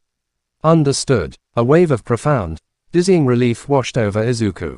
Understood. Thank you, sir. Don't thank me, Torino grumbled, shuffling towards his bedroom. I'm not protecting you. I'm investing in a wild card. Now get out of my living room. You smell like a dumpster. Izuku stumbled to the tiny guest futon in the adjoining room. As he lay in the dark, the adrenaline finally spent. The full weight of the night settled on him. He had faced a killer. He had broken the rules. He had forged a secret with a legend and a lie with his friend. The whispered victory in Hosu had a cost. It had cost him his illusion of safety within the system. It had cost Ida his innocence. It had drawn a line in the sand between the hero he was supposed to be and the hero he might have to become. He closed his eyes, but sleep was a long time coming, chased away by the memory of red eyes and the feeling of a railing humming with stolen current beneath his hand. Chapter 28, The Scent of Independence. Training with Gran Torino after Hosu was different. The chaotic exercises remained, the taiyaki pelting, the insane games of tag in the cramped apartment, the Balin. Sea drills on increasingly precarious surfaces. But now, underpinning it all, was a new, unspoken understanding. A shared secret. Torino's criticisms were just as sharp, his methods just as bewildering. But there was a glint in his eye that hadn't been there before. He was testing a blade he now knew had been tempered in real fire. Your left foot drags when you pivot after a surge step. Torino barked, zipping past Izuku in a blur of yellow and red to whack his ankle with the cane. You're thinking about the next move before you've finished the first. Be in asterisk the step. Not past it. Izuku gritted his teeth, correcting his stance. The pain from his bruised ribs was a constant, grounding ache. He was learning, not just to react, but to flow. To let the initial instinct, the need asterisk, guide H. His body without the conscious mind getting in the way with second guesses. It was infuriating and liberating. One afternoon, Torino had him stand in the middle of the cluttered living room. Your quirk. Show me the little static trick you used in the festival. The one that messes with people's gear. Izuku focused, creating the wide, low-power asterisk ionization field. The air in the room grew heavy. The hair on Torino's arms lifting slightly. The old hero's reading lamp flickered. HMPH. A blunt instrument, Torino grunted. You blanket an area. Wasteful. Inefficient. If I had a pacemaker, you'd just give me a bad day. If I was a robot, you might confuse me for a second. He pointed at a specific, dusty model airship on a high shelf. See that? The little copper propeller. Hit just asterisk the propeller. Make it spin. Don't affect the shelf, the dust, the air around it. Just the propeller. It was an impossible task. Output level 4 wasn't that precise. You couldn't thread a lightning needle that finely. I can't, Izuku admitted. You can't think you can, Torino corrected. Stop trying to control the lightning. Suggest to it. You wanted the swing set to be a lightning rod, and it was. Now, want that propeller to spin. Feel the current in the air that could make it happen. Don't force it, invite it. It sounded like mystical nonsense. But after Hosu, Izuku was willing to try the nonsense. He stared at the tiny copper propeller. He didn't think about amperage or voltage. He thought about spin, about the potential energy in the still air, the latent desire in the metal to move. He imagined a single, friendly electron nudging its neighbor, starting a chain reaction that would travel through the air, a domino fall of persuasion aimed at that one, specific point. He raised a hand, not in command, but in offering. A sensation, totally new, bloomed in his chest. It wasn't the roaring surge of power he was used to restraining. It was a subtle, directional tug asterisk, like pulling a single, specific thread in a vast tapestry. From the tip of his finger, not a bolt, but a faint, shimmering thread of light, no thicker than a strand of spider silk, lanced out. It was barely visible, a heat-hazed distortion in the air. It traveled across the room, bypassing everything else, and touched the very tip of the copper propeller. The propeller gave a quarter turn, then another, then began to spin with a soft, whirring sound, gathering speed until it was a blur of copper light. Izuku stared, dumbfounded. He hadn't summoned lightning. He had conducted intention. He let the thread go. The propeller slowed and stopped. Gran Torino was grinning his terrifying grin. There, you didn't use your quirk. You used your will. The lightning is just the glitter it leaves behind. He cackled. Now do it again. Faster. While I throw things at you. The progress was agonizingly slow, punctuated by failures that resulted in singed furniture or, once, a very star. TL'd neighbor complaining about their TV signal cutting out. But the colonel was there. He was learning to wield his power not as a broadcast, but as a whisper. A targeted, precise whisper that could persuade matter to behave against its nature. This new understanding, however, only widened the rift he felt growing within UA. When he returned to the dorms after his internship days, the atmosphere had shifted again. The Hosu incident was all anyone could talk about, but the official story was sanitized. Pro-heroes had captured Stain after a fierce battle. Native was in critical condition. No mention of UA students. But rumors, like smoke, seeped through cracks. Whispers in the hallways suggested a mysterious blur had been seen. That Stain had been distracted by some kind of electrical interference before his capture. Kaminari had sidled up to Izuku in the common room, his voice low. Hey, man, your internship is in that general area, right? You hear anything weird? Izuku had just shaken his head, his expression carefully blank. Just a lot of sirens. The lie tasted bitter. He saw the speculation in their eyes, especially from the more observant ones, Jiro, Yaoyorozu, Tokiyami. They looked at him, then at the news footage of the scorched, resonating pipes at the facility, and they didn't ask questions. But they knew, or they suspected. The worst was Bakugo. He said nothing, but his silence was a pressure cooker.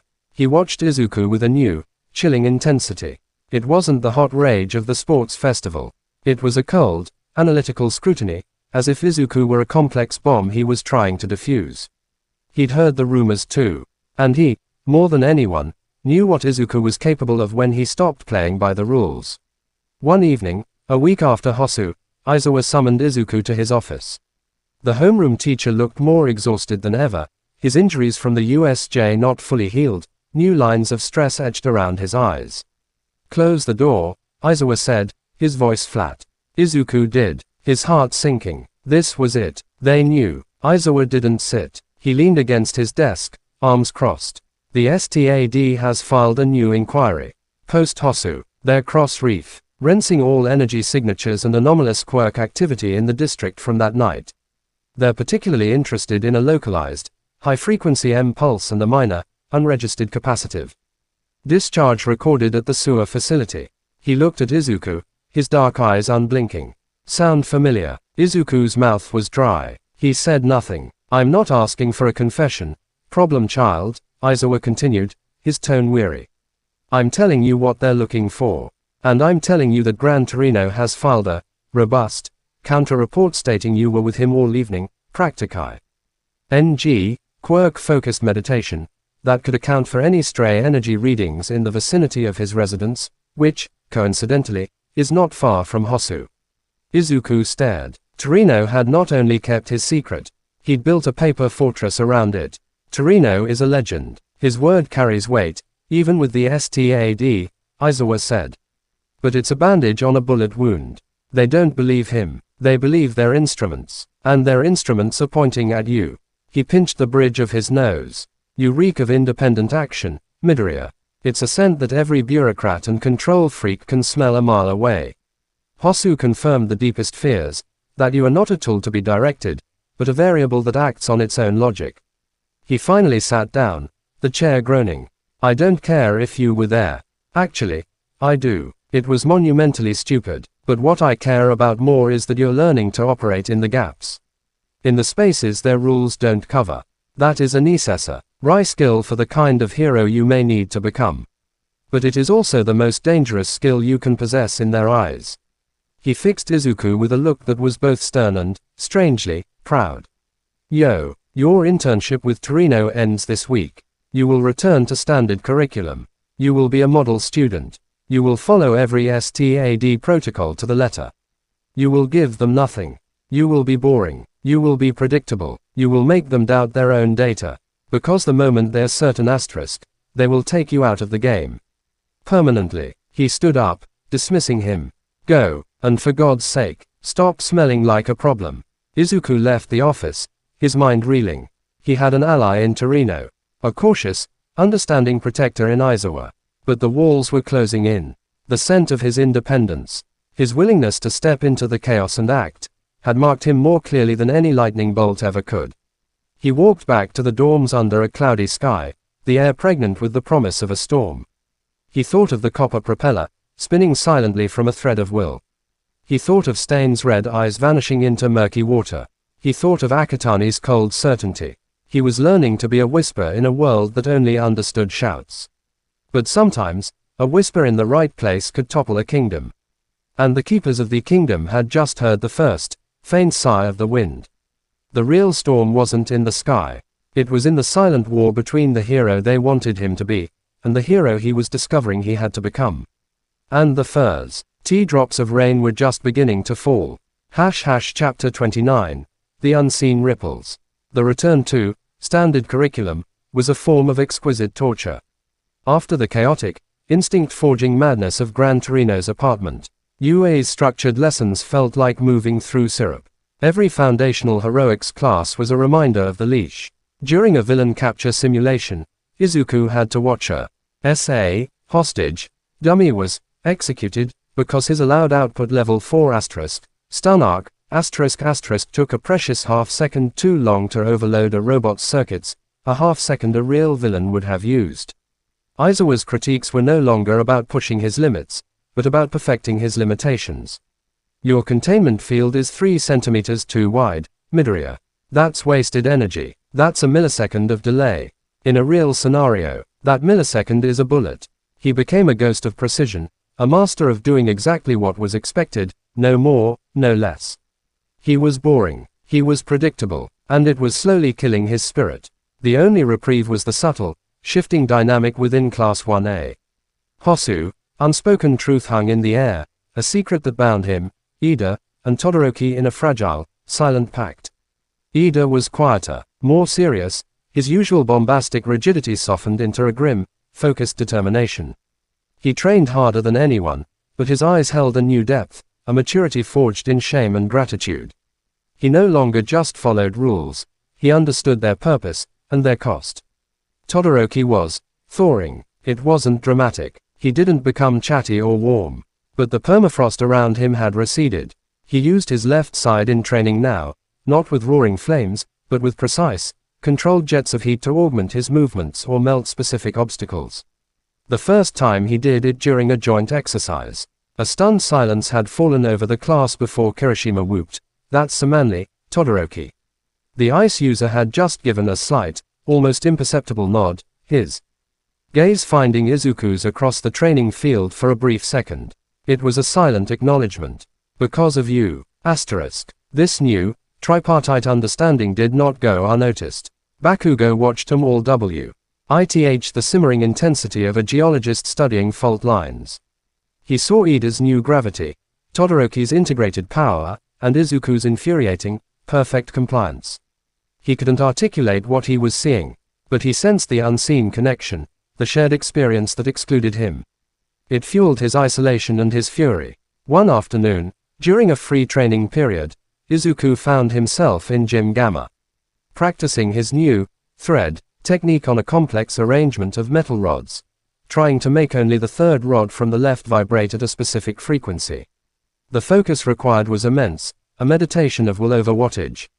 He didn't hear Bakugo approach until the other boy was leaning against the wall a few meters away, arms crossed.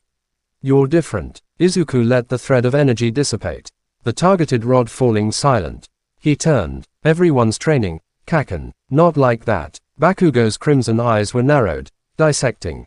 "That's not a UA technique. That's not anything I've seen. That's the old man's crap. Teaching you to fight dirty." "He's teaching me to fight smart," Izuku corrected, his voice calm. "There's a difference." "Smart." Bakugo spat the word. "That's your whole thing now, isn't it?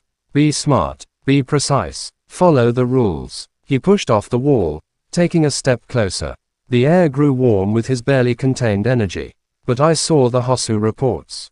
The anomalous energy signatures. The pipes that looked like they'd been screamed at. That wasn't smart, was it? That was desperate. That was you cutting loose." Izuku's heart thudded against his ribs. He kept his face impassive. "I don't know what you're talking about. Don't lie to me." Bakugo's voice cracked like a whip, but he didn't shout. It was a low, venomous hiss. "I know you were there." Ida comes back walking like he fought a war. Todoroki looks at you like you personally pulled him out of a fire. And you walk around here like you've got a secret that could burn the whole school down. He took another step, now within arm's reach. "You think you're so much better than me now. Because you fought some serial killer in the dark. Because you saved your friends. You think that makes you a real hero." Izuku met his gaze. The raw, aching jealousy and confusion in Bakugo's eyes was almost pitiable. "It's not a competition, Kaken. It never was. Everything's a competition." Bakugo's hand shot out, not to strike, but to grab the front of Izuku's gym shirt. "You stole first place. You stole my fight. You're stealing my path. You're turning into some calculating ghost. And they're all watching you like you've got the answers." "What answers? Ha, what did you learn in that sewer that you're not telling anyone?" The question hung between them, charged and dangerous. Izuku saw it then, the core of Bakugo's fury. It wasn't just about losing. It was about being left behind. While Izuku was being shaped by secret battles and legendary mentors, Bakugo was stuck in the sunlight, winning schoolyard fights that suddenly felt meaningless. Gently, Izuku pried Bakugo's hand from his shirt.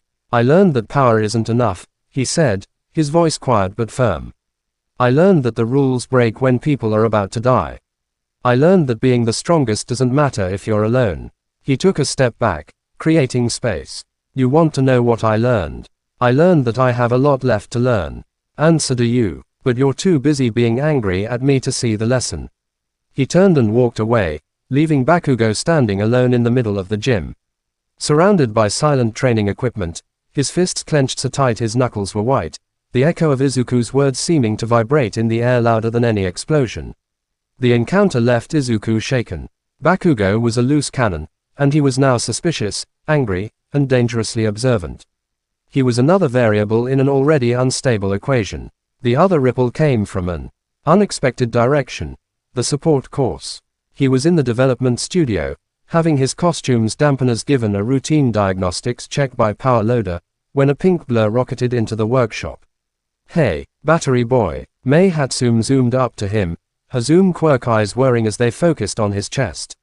"I've been analyzing the public energy grid data from Hosu. Fascinating stuff. There was a localized drain and feedback loop in the sewer district grid at the exact time of the incident. The signature is weird, not a draw, more like a pluck. Like someone strummed the power lines like a guitar string. You can do that, can't you? Power load aside, putting his face in his hands. Hatsume, we've talked about this. You can't just accost hero course students with your conspiracy theories. It's not a theory, it's data, Hatsume insisted, not taking her eyes off Izuku. And your quirk is the only one on record that interacts with ambient M fields on a macro scale. So, did you pluck the grid? Izuku felt a cold sweat. Hatsume was a genius, and her curiosity was a laser beam. My internship was focused on control, Hatsume. Gran Torino didn't let me near city power lines. It was technically true. He hadn't been near them. He'd been under them. Hatsume's eyes narrowed, her gears almost audibly turning. She leaned in, her voice dropping to a conspiratorial whisper. You know, for a human capacitor, you're a terrible liar.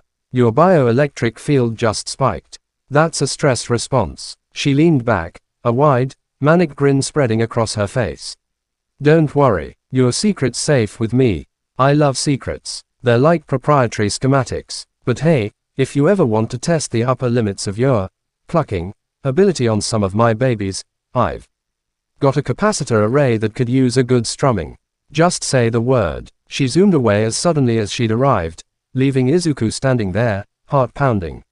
The secret was spreading, not through malice, but through the inexorable logic of brilliant, amoral curiosity. Hatsume didn't care about rules or villains. She cared about data and her inventions. And she had just connected him to the pluck in Hosu.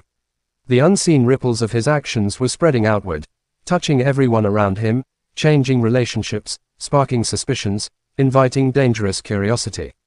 That night, as he tried to sleep, his phone buzzed with a new message. Not from Shinso, not a threat. It was from an encrypted, self-deleting chat app he didn't remember installing. A single line of text appeared. The wild card plays its hand. The board is shaking. Interesting. Continue. We are watching. It was unsigned. But the tone, the cryptic nature, it wasn't Shigaraki. It was colder, more analytical. It felt like the STAD. Or something even more shadowy within it. He deleted the app, but the message lingered. We are watching. Asterisk. He was a stone thrown into a pond. The splash of Hosu was over. But the ripples were still traveling, reaching shores he couldn't even see, touching people he didn't yet know were in the water. And somewhere in the dark, hands were poised to either still the water, or to throw in a bigger stone. Chapter 30. The calm before the storm. A strange, tense calm settled over UA in the weeks that followed. It was the quiet of a forest after a predator has passed, everyone listening. No one moving too quickly. The Hosu incident faded from the headlines, replaced by other heroics and scandals. The sports festival felt like a lifetime ago. Izuku moved through this calm like a practiced actor. He was the perfect student. His grades were impeccable. His quirk control in class was a masterclass in restraint. He volunteered for cleanup duties. He helped his classmates with their studies. He was polite, diligent, and utterly, boringly compliant. He gave the STAD and his teachers nothing to latch onto. No spark of rebellion, no whiff of the wild card Torino had unleashed. In the dorms, he maintained a careful distance. He was friendly with Uraraka, Ida, and Tsuyu. He exchanged respectful nods with Todoroki and Tokiyami. He avoided Bakugo entirely, their last confrontation having drawn a line neither was willing to cross again. The unseen bond from Hosu remained, but it was a quiet understanding, not a clubhouse. His only real connection outside of class was his now weekly sessions with Hound Dog. Inui had noted the change in him. You are compartmentalizing, the counselor observed during one session, his growl gentle. The boy who fought in Hosu. The student who follows every rule, the friend who carries secrets, you are putting them in separate boxes. That is a survival tactic. But boxes have lids, and what's inside doesn't stop existing just because you can't see it. It's the only way, Izuku had replied, staring at his hands in his lap. If I let them mix, if I let the boy from Hosu into the classroom, they'll see him. And they'll take me away. Or, Inui had said softly, You are taking yourself away. Piece by piece. The comment had struck a chord, but Izuku had no answer for it. Survival was a fragmentation of the self. It was a price he was willing to pay. This fragile equilibrium was shattered not by a villain, but by a memo. It was a regular morning in Class 1A. Aizawa was droning through a review of quirk law precedents when the door slid open and Principal Nezu scurried in, a cheerful smile on his face that didn't reach his black, intelligent eyes. Apologies for the interruption, Aizawa. I have a wonderful announcement. Nezu chirped, hopping onto the teacher's podium. As part of our ongoing commitment to holistic hero development and inter-school relations, UA will be hosting a joint training exercise. Our partners will be none other than Ketsubatsu Academy High School. A ripple of interest went through the class. Ketsubatsu was a reputable hero school, known for a more pragmatic, less flashy approach. The exercise, Nezu continued, will be a large-scale, multi-objective simulation here at UA's unforeseen simulation joint. A collective flinch went through the room at the mention of the USJ. The memories of the villain attack were still fresh. Nezu either didn't notice or chose to ignore it. It will be a splendid opportunity to test your skills against unknown variables in a familiar environment. The Ketsubatsu students are quite skilled, I assure you. This will be an excellent test of your adaptability and teamwork. As the class buzzed with a mixture of excitement and anxiety, Nezu's eyes, sharp as obsidian, found Izuku's. There will, of course, be additional safety protocols in place this time. And all participants will be operating under strictly monitored quirk usage guidelines. His smile widened. We want to ensure everyone can participate to their fullest, safe potential. The message was clear, delivered in a cheerful public broadcast. This was a test, but not just of their skills against Ketsubatsu. It was a test of him. Could the wild card play nicely on a supervised field? Could he be trusted in the USJ again without causing a catastrophe? The rest of the day was a blur of speculation and preparation. All Might took over foundational heroics to brief them on Ketsubatsu's known top students, their quirks, their tactics. Their star was a boy named Yoshindo, with a vibrate quirk that could create seismic waves. A direct, powerful, straightforward opponent. They fight as a unit. All Might boomed. They are less about individual glory and more about tactical cohesion. You must be prepared to work together in new ways. As they were dismissed, All Might called out, "Young Midoriya." A word. Izuku stayed behind as the others filed out. All Might waited until they were alone, his muscular form deflating slightly, the cheerful mask dropping. The principal's announcement, All Might began, his voice low. This exercise, it is more than it appears. I know, sir, Izuku said. It's about me. All Might nodded gravely. In part, the STAD and the school board are divided. Some see your performance at the sports festival and the anomalies around Hosu as proof of a dangerous lack of predictable control. They pushed for this, a controlled environment, a public test. They want to see if you are a manageable asset, or an unacceptable risk. And the others? Izuku asked, his throat tight. Others, including Nezu and myself, see it as an opportunity to showcase your growth. Your strategic mind, to prove that your way, the way of precision and intellect, is not a weakness, but a new kind of strength. He placed a large hand on Izuku's shoulder. This is your chance, my boy. 2. Show them that the storm can be directed, that the lightning can illuminate, not just destroy. You must be perfect, but you must also be you. The you that sees 3 moves ahead. The you that saved your friends. The pressure was a mountain on his chest. He had to be flawless, but also innovative. Compliant, but brilliant. It was an impossible ask. What if I can't? The whisper escaped before he could stop it. All Might's eyes softened. Then we fight another day. But I believe you can. I have believed in you from the moment I saw the storm in a crib, and the gentle heart trying to hold it. That heart is your compass. Trust it. He left Izuku standing alone in the empty classroom. The words were meant to be encouraging, but they only highlighted the terrible duality of his existence. His heart had told him to run to Hosu. His heart had told him to talk down Todoroki. His heart was a messy, dangerous thing that broke rules and made secrets. How could he trust it on a stage where the whole world was watching? Waiting for him to fail. He walked back to the dorms in a daze. In the common room, his classmates were already forming impromptu strategy sessions. Ida was drawing diagrams. Yaoyorozu was creating models. Bakugo was loudly proclaiming he'd beat their entire class by himself. Izuku slipped past them, heading for the stairs. He needed to think, to plan, to become, once again, the analyst. But as he reached the foot of the stairs, a voice, quiet and laced with static, stopped him. Hey! Shinso Hitoshi was leaning against the wall in the shadow of the staircase, out of sight of the common room. He looked even more tired than usual. Shinso, what are you doing here? General Studies students didn't usually linger in the hero course dorms. Heard about the joint training, Shinso said. His purple eyes dull. Big spectacle. Perfect for showing off. He pushed off the wall. You're their centerpiece, whether they admit it or not. The reformed weapon. What do you want, Shinso? A warning. Shinso's voice dropped even lower. Ketsubatsu. They're not coming to play fair. They've got a grudge. The sports festival made UA look untouchable. They want to knock you down. And they've done their homework. On all of you. Especially you. He met Izuku's gaze. They know about your restrictions. They've seen your matches. They think you're a one-trick pony who's been declawed. They're going to try to provoke you. To make you break your limits in front of everyone. To prove you're just a loose cannon. The information was a cold shock. Of course, it wasn't just the authorities testing him. It was rivals looking for a weakness to exploit. Why are you telling me this?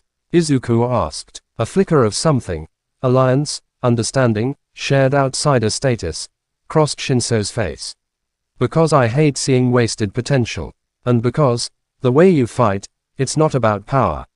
It's about the mind. I respect that. Don't let them turn it into a circus. He turned to leave. And Midoriya, their star, Shindo, his vibrations, they can disrupt neural electricity. He can give people seizures. He's been training to fight you. Be ready. He vanished CK into the shadows of the dorm's lower level. Izuku stood frozen, the warning settling into him like a cold stone. The joint training wasn't a test. It was an ambush. A public, sanctioned ambush ignored to expose him as either a failure or a monster. He climbed the stairs to his room, his mind already racing, not with fear, but with a cold, clear focus. The calm was over. The storm was coming to his doorstep. And this time, he wouldn't be fighting it in the dark. He would be meeting it in the blinding light of day, with every eye upon him, every expectation poised to break him. He sat at his desk, opened a fresh notebook, and began to write. The title, Ketsubatsu Joint Training, Counter-Provocation and Adaptive Strategy. The calm before the storm was always the most dangerous time. It was when you forgot the wind could change. Izuku would not forget. Chapter 31. The USJ Redux, a stage of knives. The morning of the joint training exercise dawned gray and heavy, the sky a lid of bruised cloud pressing down on UA. The air smelled of impending rain and nervous sweat. Standing once more at the entrance to the unforeseen simulation joint, Izuku felt a ghost of the OLD terror, the memory of black mist and exposed brains, but he pushed it down under a layer of cold, analytical focus. The USJ was no longer a place of trauma, it was a game board. A stage, and today, IT was set with knives pointed directly at him. The Ketsubatsu students arrived in a neat, disciplined line, led by a sharp-eyed teacher. They wore simple, dark blue training uniforms, their expressio NS a blend of competitive hunger and cool assessment. Their eyes swept over Class 1A, lingering on the familiar faces from the sports festival broadcasts. Izuku felt the gazes stick to him, picking him out like a beacon. The Lightning Lord, the strategist, the problem, Yo Shindo, their apparent leader, was a tall, solidly built boy with a calm, almost bored expression. But his eyes, when they met Izuku's, held a glint of sharp, analytical challenge. He'd done his homework. Principal Nezu, perched on Aizawa's shoulder, Aizawa looking like he'd rather be anywhere else, addressed the combined group in the central plaza. The repairs from Izuku's lightning strike were invisible, the floor seamlessly restored, but the memory hung in the air. Welcome, Ketsubatsu Academy, Nezu chirped. Today's exercise is a multi-phase capture and defend scenario. The USJ's zones have been configured into two primary territories, the Mountain Zone and the Conflagration Zone. Each class will defend one while attempting to capture the other's command flag. You will have 45 minutes. Quirk usage is permitted, but all UA safety protocols and output restrictions are in full, monitored effect. His beady eyes swept the crowd, pausing on Izuku for a fraction of a second. This is a test of tactics, adaptability, and control. Let's have a splendid, safe exercise. The teams were split. CL. AS-1A would defend the mountain zone, a rugged, rocky terrain with high cliffs and narrow passes. Ketsubatsu would defend the conflagration zone, a maze of burning buildings and dense smoke. They would swap objectives halfway through. As they dispersed to their starting positions, Shindo fell into step beside Izuku, his voice low and pleasant. Midoriya, right, looking forward to this. I've studied your matches. Very precise. Thank you, Izuku said, his tone neutral. He kept walking, not making eye contact. All that control, Shindo continued, undeterred. It must be frustrating, having to hold back so much. I heard about the USJ incident. The lightning pillar sounded intense. Must be hard to go from that to, well, this. He gestured vaguely at the training grounds. It was a clear, subtle prod, an attempt to get under his skin, to remind him of his power and his cage. Izuku's analysis brain noted it, psychological warfare, attempt to induce frustration, provoke a mistake. Asterisk. Control is harder than release. Izuku replied calmly, still not looking at him. Anybody can break a window. It takes skill to replace the pain without cutting yourself. Shindo's smile didn't reach his eyes. Interesting metaphor. Let's see how well your pain holds up under a little vibration. He moved off to join his class.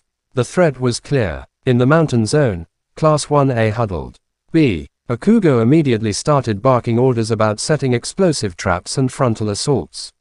Todoroki suggested using ice to create defensive fortifications and narrow the approach paths. Ida advocated for rapid response teams. Izuku waited for a pause. They're going to come for me, he said, his voice cutting through the debate. Specifically, Shindo's quirk is vibration. He can create seismic waves. He's been training to disrupt bioelectrical signals, to counter me directly. Their entire strategy will be built around isolating me, provoking me to break my restrictions, and then using the disruption to overrun our defenses. The class went quiet, considering. So what's the play, Midoriya? Kirishima asked, cracking his hardened knuckles. We use their focus against them, Izuku said, a plan crystallizing in his mind. A plan that walked the razor's edge between compliance and cunning. They want me to be the center. So I will be, but not the center they expect. He laid it out quickly. Todoroki and Yaoyorozu would create the main defensive fortifications, ice walls and steel barriers at the key passes. Bakugo, Kirishima, and Ashido would be the mobile rapid strike force, hidden and ready to counter-punch. Ida and Uraraka would be runners, communicating between groups. And you? Ida asked, adjusting his glasses.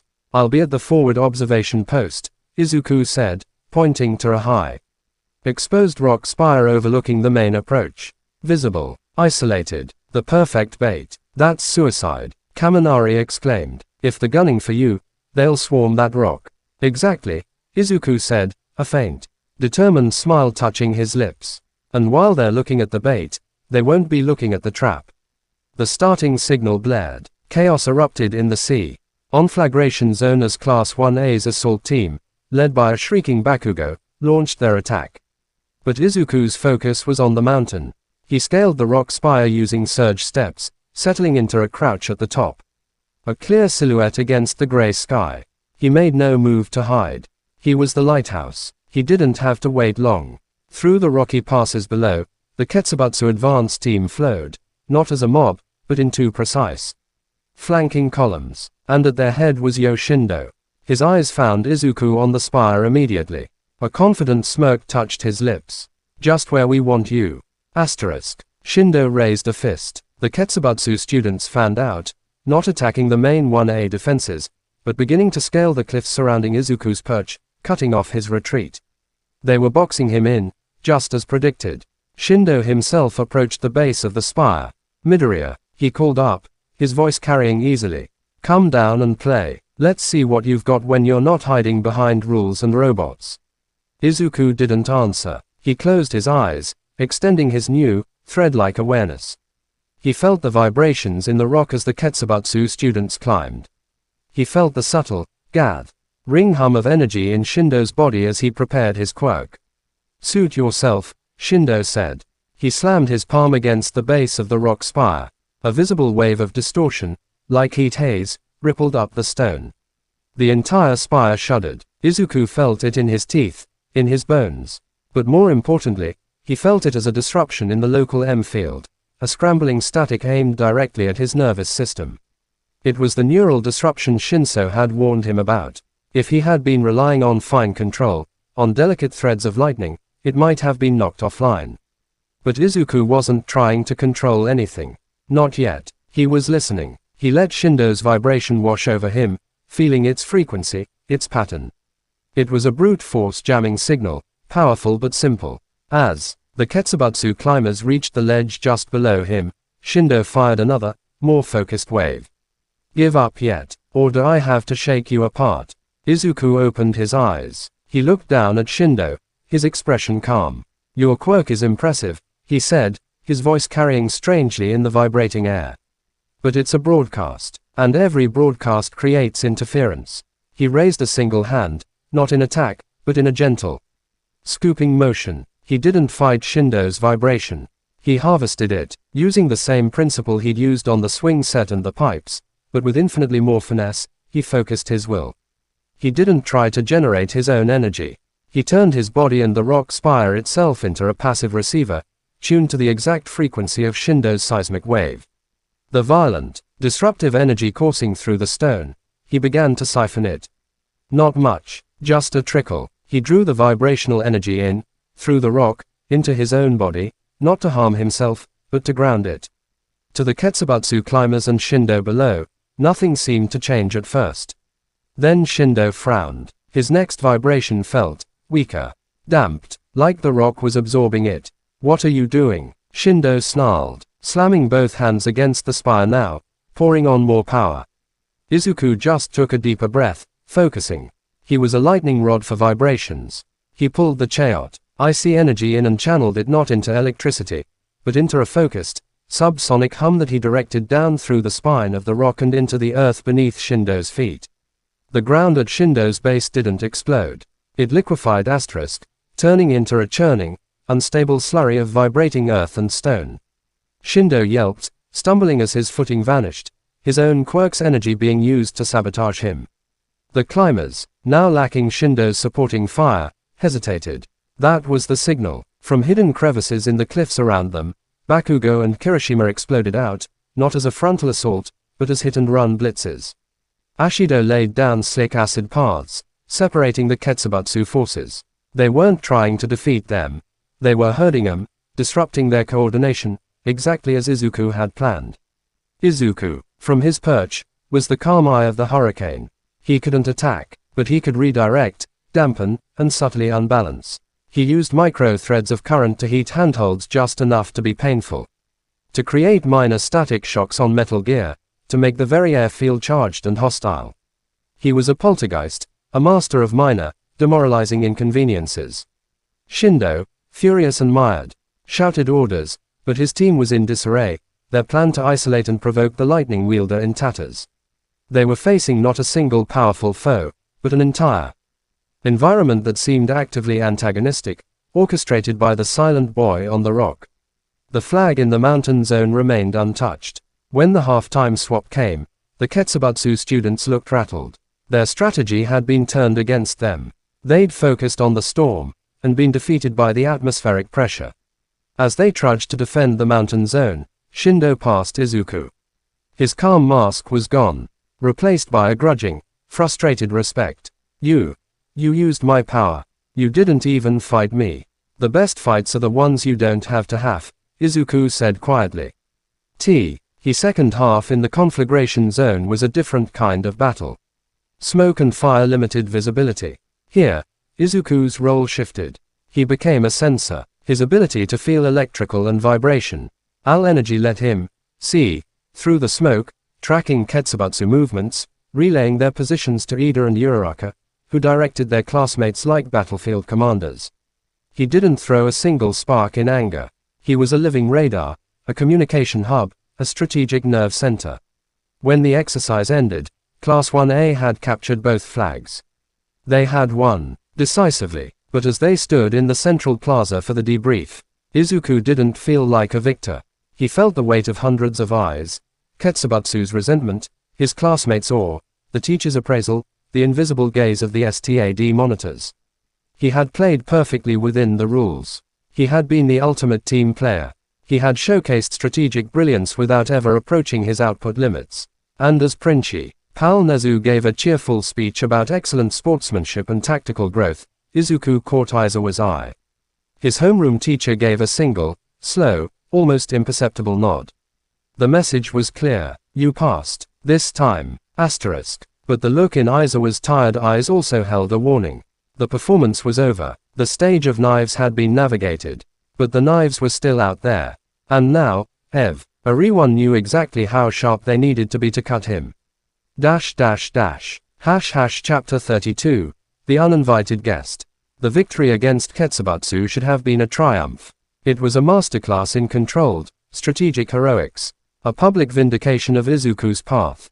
Class 1A celebrated in the dorms that evening, the mood buoyant with relief and camaraderie. Even Bakugo was marginally less hostile, having gotten to unleash his fury on extras, who weren't Deku. But for Izuku, the celebration felt like a distant noise. The high of the tactical win had faded, leaving behind the familiar, hollow ache of surveillance and expectation. He'd passed their test. He'd proven he could be a good little variable. But the cage, though more gilded, was still a cage. The STAD's weekly monitoring reports didn't stop. Akatani's cold, assessing gaze during the post-exercise review had been no less piercing. He was sitting on the dorm roof later that night, seeking the quiet and the vastness of the sky, when his phone buzzed with a priority alert from the UA security system, a system his internship-level access shouldn't have received. Intrusion alert. Perimeter Sector 7B. Unauthorized quirk signature detected. Protocol Gamma initiated. Sector 7B was on the far western edge of campus, near the dense training forests. It wasn't near any dorms or main buildings. A testing ground for stealth and tracking exercises. A normal student would have reported it and gone back to bed. Izuku wasn't a normal student. He was a problem who attracted problems. A cold certainty settled in his gut. This wasn't a random trespasser. This was a message, an invitation. He didn't wake anyone. He didn't report it. He changed into dark, nondescript clothing, slipped out of the dorm, and moved like a shadow across the moonlit campus. He used no surge steps, no lightning. He was a ghost, his new sensitivity to energy fields allowing him to skirt the automated sensor beams and patrol bots with an ease that would have alarmed his teachers. The forest in Sector 7B was a place of deep shadows and silence, broken only by the chirp of crickets. The air was cool and damp. Izuku paused at the tree line, extending his awareness. He felt it immediately. A distortion in the ambient energy, a patch of wrongness like a tear in fabric. It was familiar, the same staticky, crawling emptiness he'd felt from Kurogiri, the warp villain. He moved towards it, his steps silent on the pine needles. In a small clearing, the air shimmered. A pinprick of darkness expanded into a swirling, black vortex. From it, a single figure stepped out, and the portal snapped shut behind him. It wasn't Shigaraki. It wasn't Anumu. It was a man Izuku had never seen before. Tall, lean, dressed in casual, dark clothes. He had sharp features, gray hair swept back, and eyes that were a pale, luminous yellow in the gloom. He held no weapon. He simply stood there, waiting, as if he'd known Izuku would come. Izuku stopped at the edge of the clearing, his every sense screaming danger. This man radiated a calm, profound menace that was somehow worse than Stain's fanaticism or Shigaraki's childish rage. Midoriya Izuku, the man said. His voice was smooth, cultured, almost pleasant. I've been looking forward to this. Who are you? Izuku's voice was flat, his body coiled tight. Why are you here? You can call me a concerned party, the man said. A faint smile touching his lips. An admirer, even. Your performance today was instructive. You played the game perfectly. You danced on their strings without snapping a single one. A remarkable display of restraint for one so volatile. He took a slow step forward. Izuku didn't retreat. "What do you want?" "To offer you a perspective," the man said, his yellow eyes gleaming. "You are trapped in a narrative not of your making. The hero, the problem child, the strategic asset. They have given you a script, and you are learning your lines very well. But it is a boring play. Don't you think? All about control and order and mitigation." He spat the last word like a curse. "It's the only play there is," Izuku said, though the words felt hollow. "Is it?" The man's smile widened. "You've seen the cracks at the USJ. In Hosu, you've stepped into the spaces between the lines. You've felt what it is to act without permission, to use your power not as they dictate, but as the moment demands. That feeling, that is freedom. That is truth." He gestured to the forest around them. "This world, their world of heroes and villains, of rules and ratings, it is a frail construct. A sandcastle before the tide. And the tide is coming, Midoriya. A tide of change, of chaos, of liberation * from the tyranny of order." His eyes burned with a fervent light. "You could be a part of that change. Not as a prisoner in the gilded cage, but as a herald of the new dawn. Your power, it is not meant to be contained. It is meant to unmake * the old, to clear the ground for the new." It was a recruitment speech. But it wasn't for the League of Villains. This was something else. Something more intellectual, more philosophical, and infinitely more dangerous. "You're with the people who attacked the USJ, Izuku stated. "We have overlapping interests," the man conceded. "But our vision is grander. We do not seek to break toys. We seek to break the toy box itself. And you, young sovereign, you have the power to be the hammer." He took another step, now only a few meters away. "The STAD fears you because they are small-minded. They see a street, and think only of building a higher wall. We see a storm and think of the fertile ground it leaves behind. Join us. Learn what your power is truly for. Not to preserve a dying system, but to midwife a new one." The offer hung in the silent clearing, seductive and terrifying.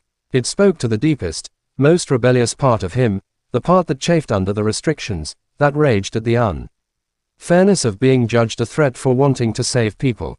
But it also spoke to the part that had seen Shigaraki's casual cruelty, Stain's murderous purge, the Nomu's mindless violence. "You talk about a new world," Izuku said, his voice quiet but clear in the dark. "But all I've seen you and your allies do is break things. Kill people, cause pain. That's not a new world. That's just the old one, with more blood on the floor."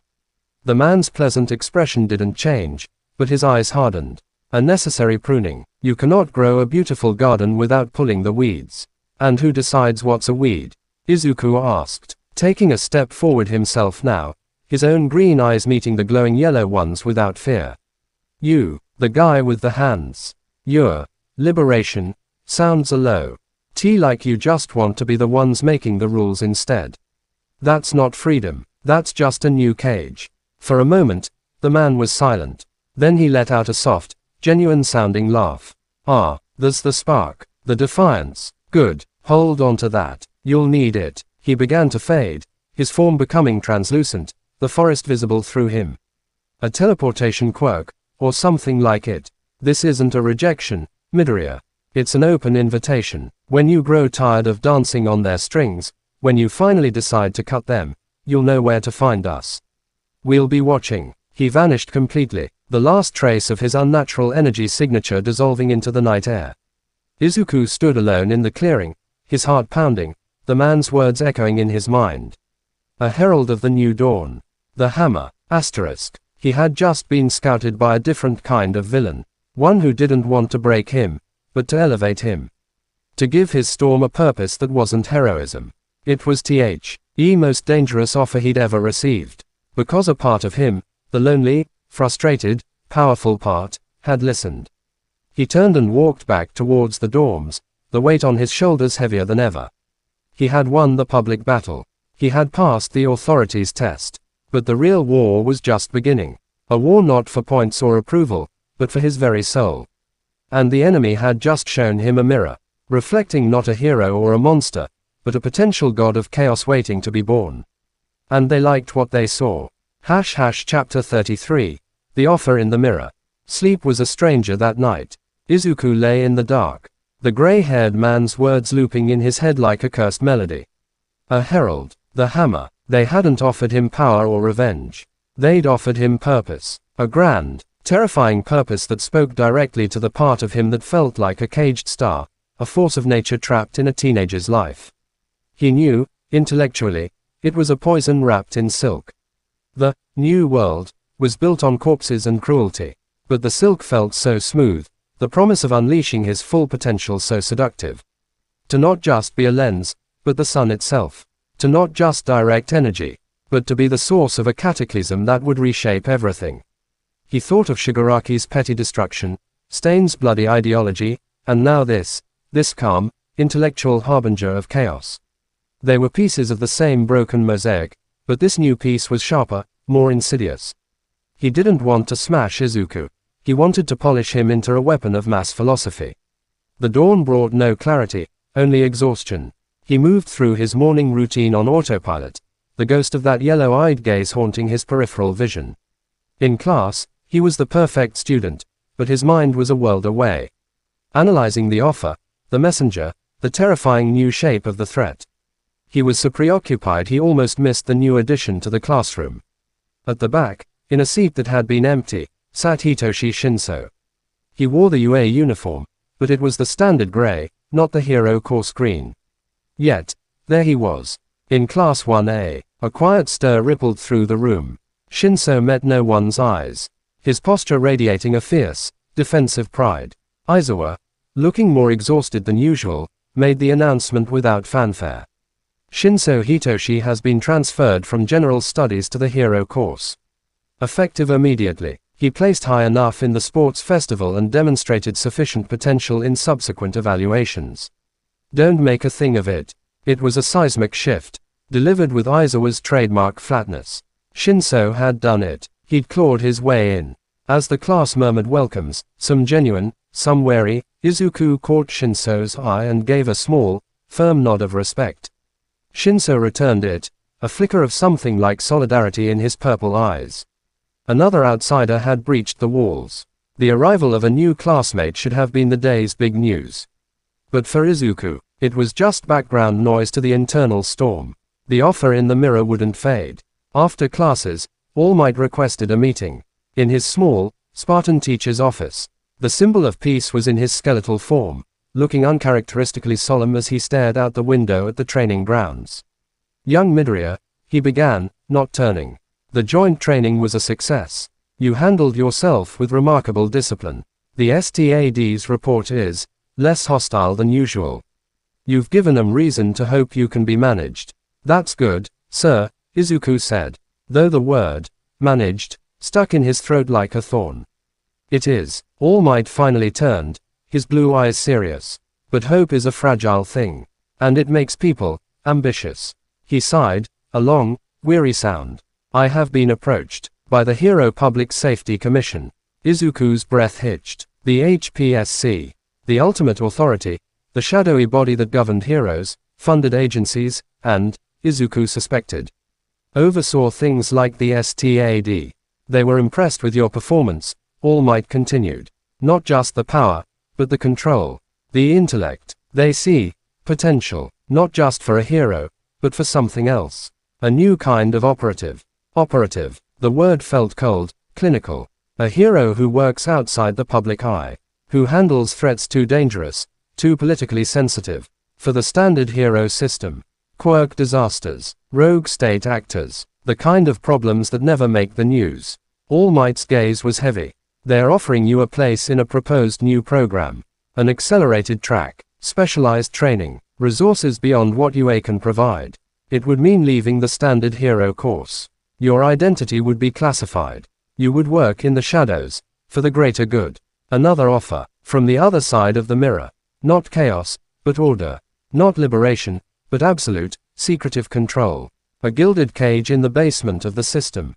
They want to make me a weapon, Izuku said, the realization dawning cold and clear. They want to make you the ultimate weapon, All Might corrected gently, but without sugarcoating it. A scalpel, not a club. To be wielded by the state against its most dire threats. It is an honor, in their eyes. and a tremendous burden. What do you think, sir? Izuku asked, searching his mentor's face. All Might looked old, and tired, and deeply sad. I think, the path of the public symbol, the path I walked, is one of light.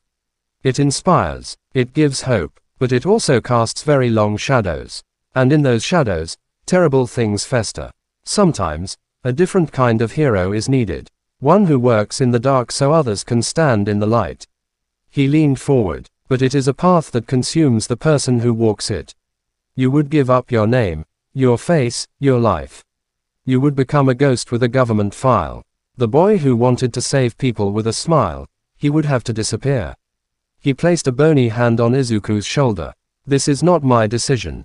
It is yours. But you must understand the choice. The Commission's offer is a recognition of your power, but it is also a fear of it. They want to own the storm, to point it only where they choose. The man in the forest, he wants to unleash the storm and let it carve a new path, regardless of the cost. 2 paths, 2 cages, one of sterile, sanctioned shadow, one of anarchic, bloody, liberation. Is there a third path? Izuku whispered, the question feeling naive even as he asked it. All Might's eyes softened. The path I offered you is the third path. The hard path. The path of the public hero who walks in the light, despite the shadows he casts. The path where you try to have it all. The power, the heart, the freedom to choose. But that path, it is under siege from both sides now. The Commission sees it as inefficient. The villains see it as a lie. To walk it, you will have to be stronger, smarter, and more steadfast than anyone. You will have to fight not just villains, but the systems that want to claim you. He squeezed Izuku's shoulder. The choice is yours, my boy. But choose quickly. Indecision is a vacuum, and in this game, vacuums are filled by the will of others. Izuku left the office reeling. The world wasn't just divided into heroes and villains. It was a chessboard with multiple players, and he was a queen piece that everyone wanted to control. He wandered the campus, his mind a war zone. The Commission's offer was logical, safe, patriotic. He could do immense good from the shadows, protect people from horrors they'd never know existed. He could master his power under the best guidance, without the petty restrictions of the STAD. But it meant becoming a ghost. It meant his moat. R would never truly know what her son did. It meant the dreams of standing beside All Might, of inspiring people like he'd been inspired, would die. The villain's offer was madness, but it promised a terrible, intoxicating freedom. To be limitless, to remake the world in his image, or at least in the image of a new dawn. And then there was All Might's path, the impossible middle ground, to try to be a symbol of a different kind. One who didn't just smash problems, but who understood them. One who worked within the light but wasn't afraid of the dark. A hero who was both storm and shelter. But that path felt like walking a tightrope over an abyss, with snipers on both cliffs. He found himself at the door to the support course labs. On impulse, he buzzed. The door was yanked open by Mei Hatsume, her goggles down. Her hair a wild pink explosion. Battery boy. Perfect timing. I was just recalibrating the dampeners on my 47th baby based on the anomalous M readings from Hatsume. Izuku interrupted, his voice quiet but intense. You want data. You want to test limits. She blinked, her zoom lens eyes whirring as they focused on his face. Obviously. What if the limits are people? He asked, not machines. What if the test is whether a power can be used without breaking the person using it, or the world around them? Hatsume's manic energy faded for a second, replaced by a sharp, calculating intelligence. She pushed her goggles up. That's not an engineering problem. That's a philosophy problem. I make tools. I don't write moral code. She tilted her head. But a tool is only as good as the hand that holds it, and a hand is only as good as the will behind it. If the will is weak or confused, the best tool in the world is useless. Or dangerous. She leaned closer. You're asking the wrong person about limits, Midoriya. You should be asking the person who sets them. And then decide if you agree with their math. With that, she yanked him into the lab. Now hold still. I need a baseline reading of your stress field at maximum existential angst. This is priceless data. As she attached sensors to him, chattering about capacitance and emotional feedback loops, her earlier words echoed. The person who sets them. Asterisk. Who set his limits? The STAD. The HPSC. All Might. The man in the forest. Or could he? The thought was a tiny, defiant spark in the gloom. Chapter 34. The Spark of Rebellion. The spark Hatsum inadvertently struck didn't blaze into rebellion. It smoldered, a quiet, subterranean heat that changed the composition of everything. Izuku didn't accept the commission's offer. He didn't seek out the gray-haired man. He gave All Might his answer, not with a grand declaration, but with a simple question after a grueling training session the next day. Sir, the ultimate move you never showed me, the one that injured you. Did you create it, or did you inherit it, like a tool? All Might, wiping sweat from his brow, froze. He looked at Izuku, seeing not a boy seeking power, but a young man seeking understanding. It was a culmination, he said slowly, choosing his words with care. Of a legacy, yes, but also of my own spirit, my own will. It was the tool shaped by the hand, until the hand and the tool became one. He met Izuku's gaze. You are asking if your power is yours to shape. Izuku nodded. It is, All Might said, his voice firm. But remember, when a blacksmith shapes a sword, he must understand the nature of the metal. Is it brittle, flexible, prone to rust? He works with it, not just on it. Your lightning, it is not just power. It is you, your empathy, your fear, your joy, your rage. To shape it, you must first understand yourself. And that is the hardest forge of all.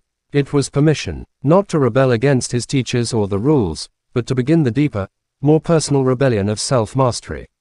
To stop seeing himself as a vessel for a storm, or a lens for a system, and start seeing himself as the blacksmith. This new focus bled into everything. In class, his analysis took on a new depth. He stopped just cataloging quirks and began theorizing about their origins, their psychological impacts, their potential evolution. He started a new notebook, not labeled quirk analysis, but metaphors of power, a study of identity and ability. His training with Izuku am less about enduring punishment and more about finding his own rhythm within the constraints.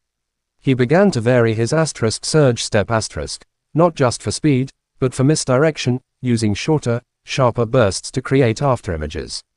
To fake direction changes. He was learning the language of movement, not just the grammar. He even approached Bakugo, once, in the locker room when they were alone. Not to fight or talk, but to observe. Bakugo was dressing, his movements sharp, efficient, full of a coiled violence that was as much a part of him as his sweat. What? Bakugo snarled, feeling the gaze. Your quirk, Izuku said. His voice analytical, not challenging.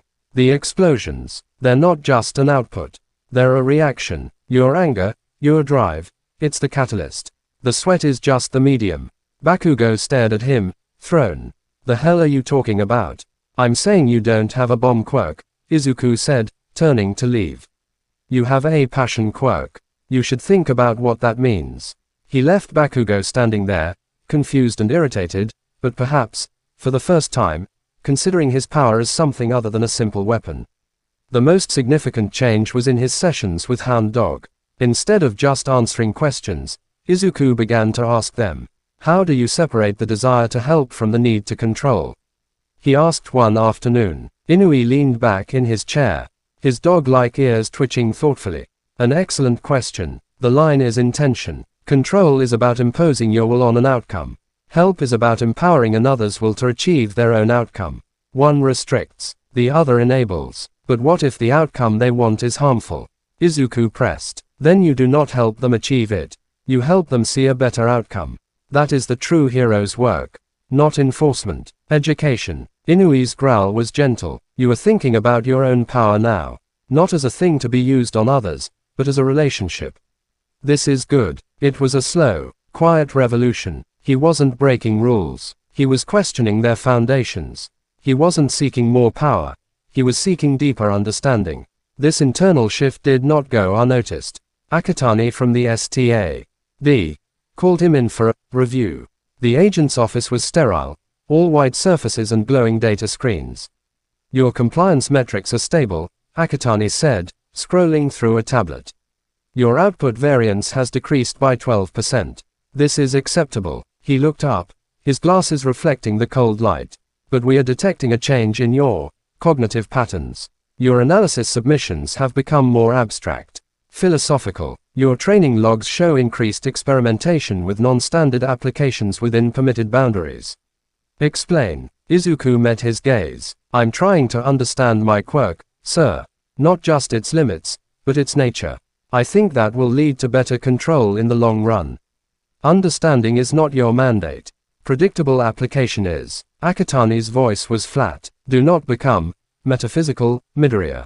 It leads to unpredictability. And unpredictability is the enemy of safety. The warning was clear. They didn't want a philosopher.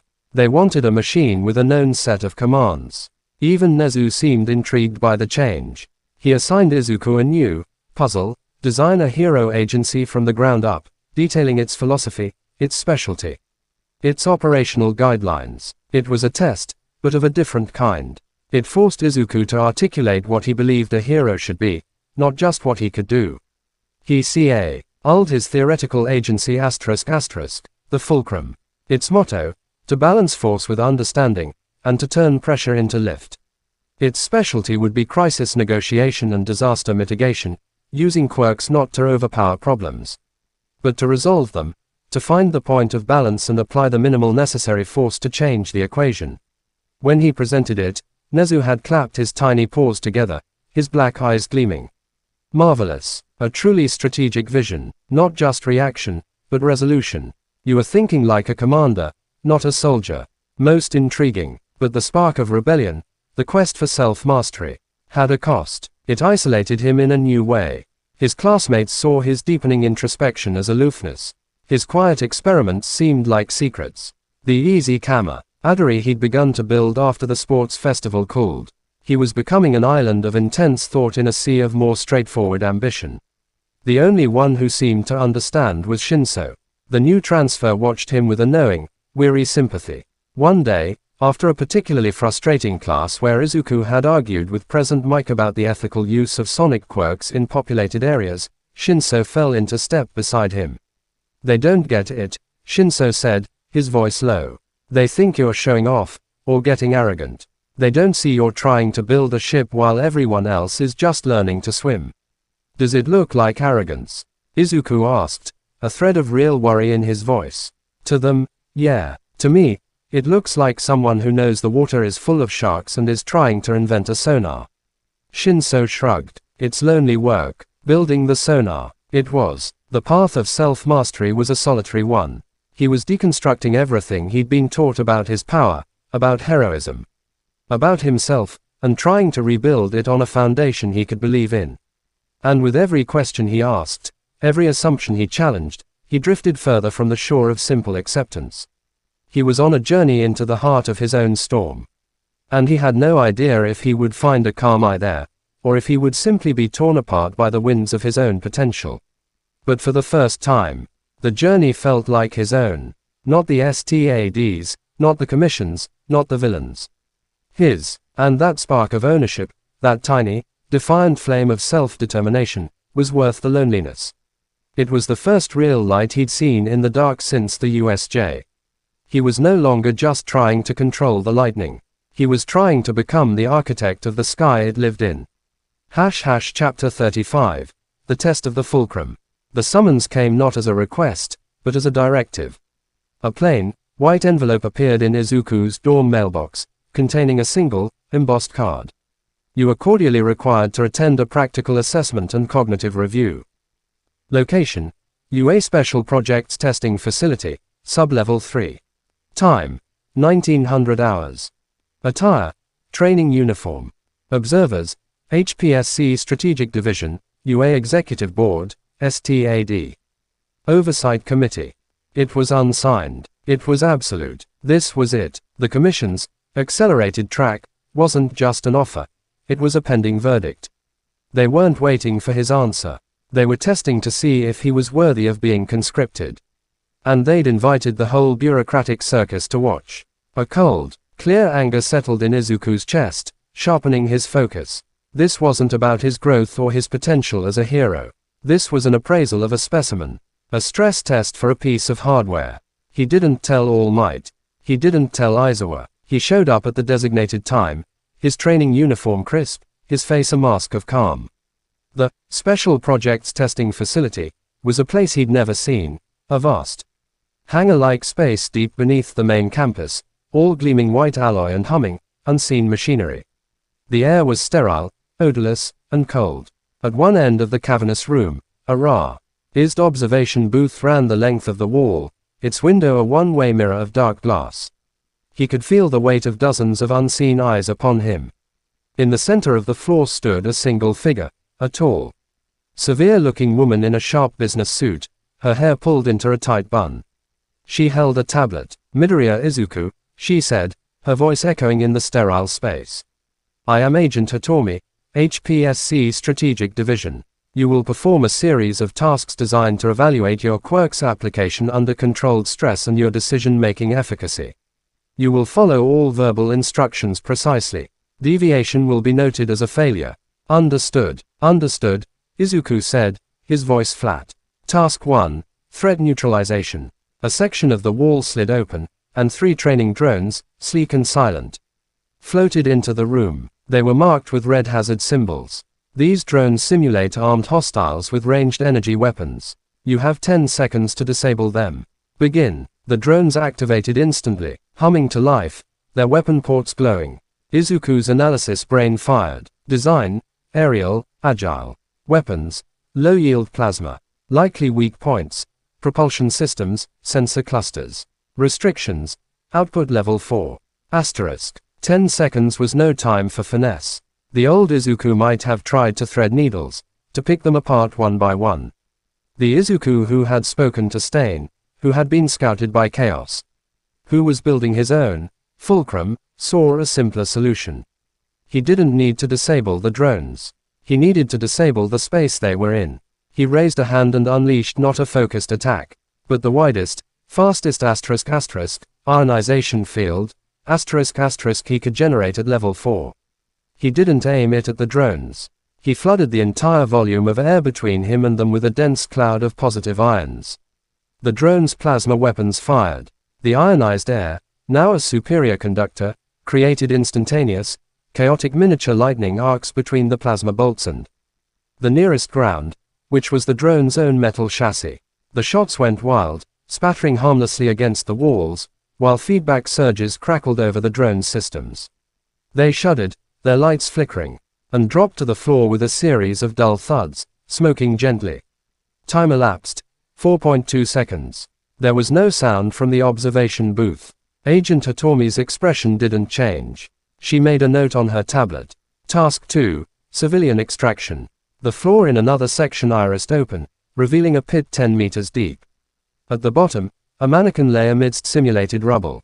A simulated collapse scenario. The civilian is non-responsive. Extract him to the surface within 15 seconds. The environment is unstable. Excessive force may trigger a secondary collapse. Izuku walked to the edge. He looked down. He couldn't just jump and carry the dummy out.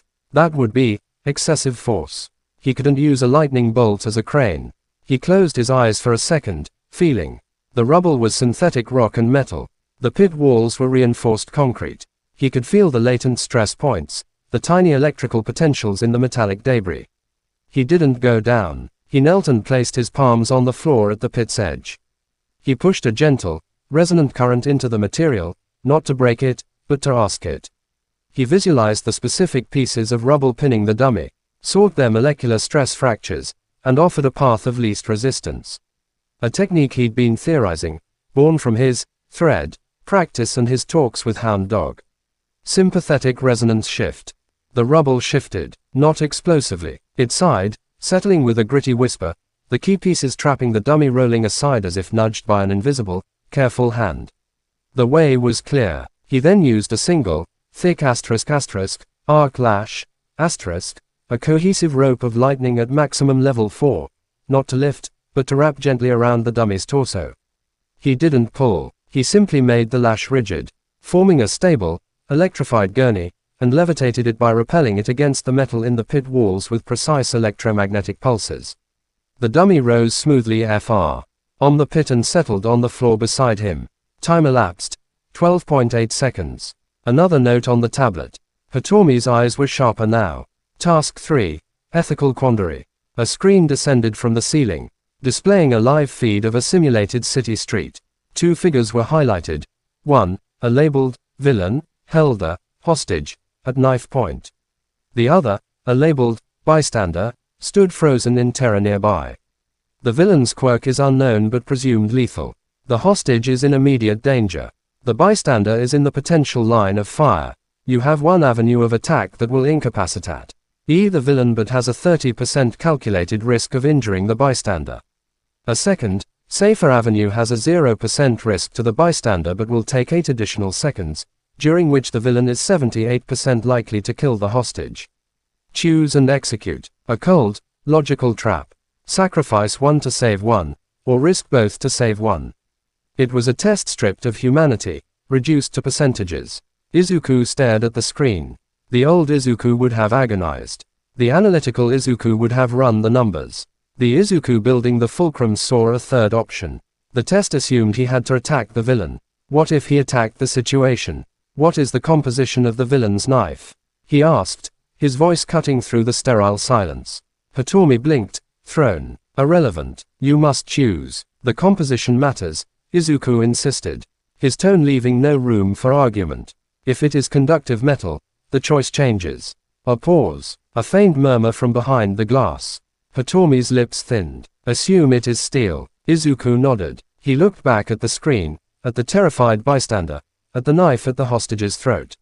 He didn't aim for the villain. He didn't aim for the knife. He used on the air between the villain's hand and the hostage's neck. He raised a finger. A single, impossibly thin, impossibly precise thread of current, so fine it was almost theoretical, leapt from his fingertip. It didn't travel through the screen. It was a demonstration of intent, of solution. The steel knife is in contact with the villain's hand, which is sweating, providing moisture and salts, an electrolyte, Izuku explained. His voice calm, lecturing. A microcurrent, directed not at the villain's body, but along the surface of the knife, would induce a localized, intense galvanic reaction. The knife would grow instantly, painfully hot, not enough to cause serious burns through a brief grip, but more than enough to trigger an involuntary release reflex.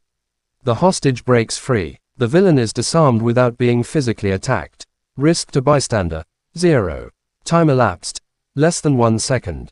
He lowered his hand. The thread vanished. The hanger was silent, profoundly silent. On her tablet, Agent Hitomi's finger hovered over the screen. She hadn't anticipated this. The test had no box for redefine the parameters. The percentages were meaningless if the problem itself was dissolved rather than solved. After a long moment, she tapped the screen. Task concluded. The lights in the observation booth brightened, turning the one-way mirror into a window.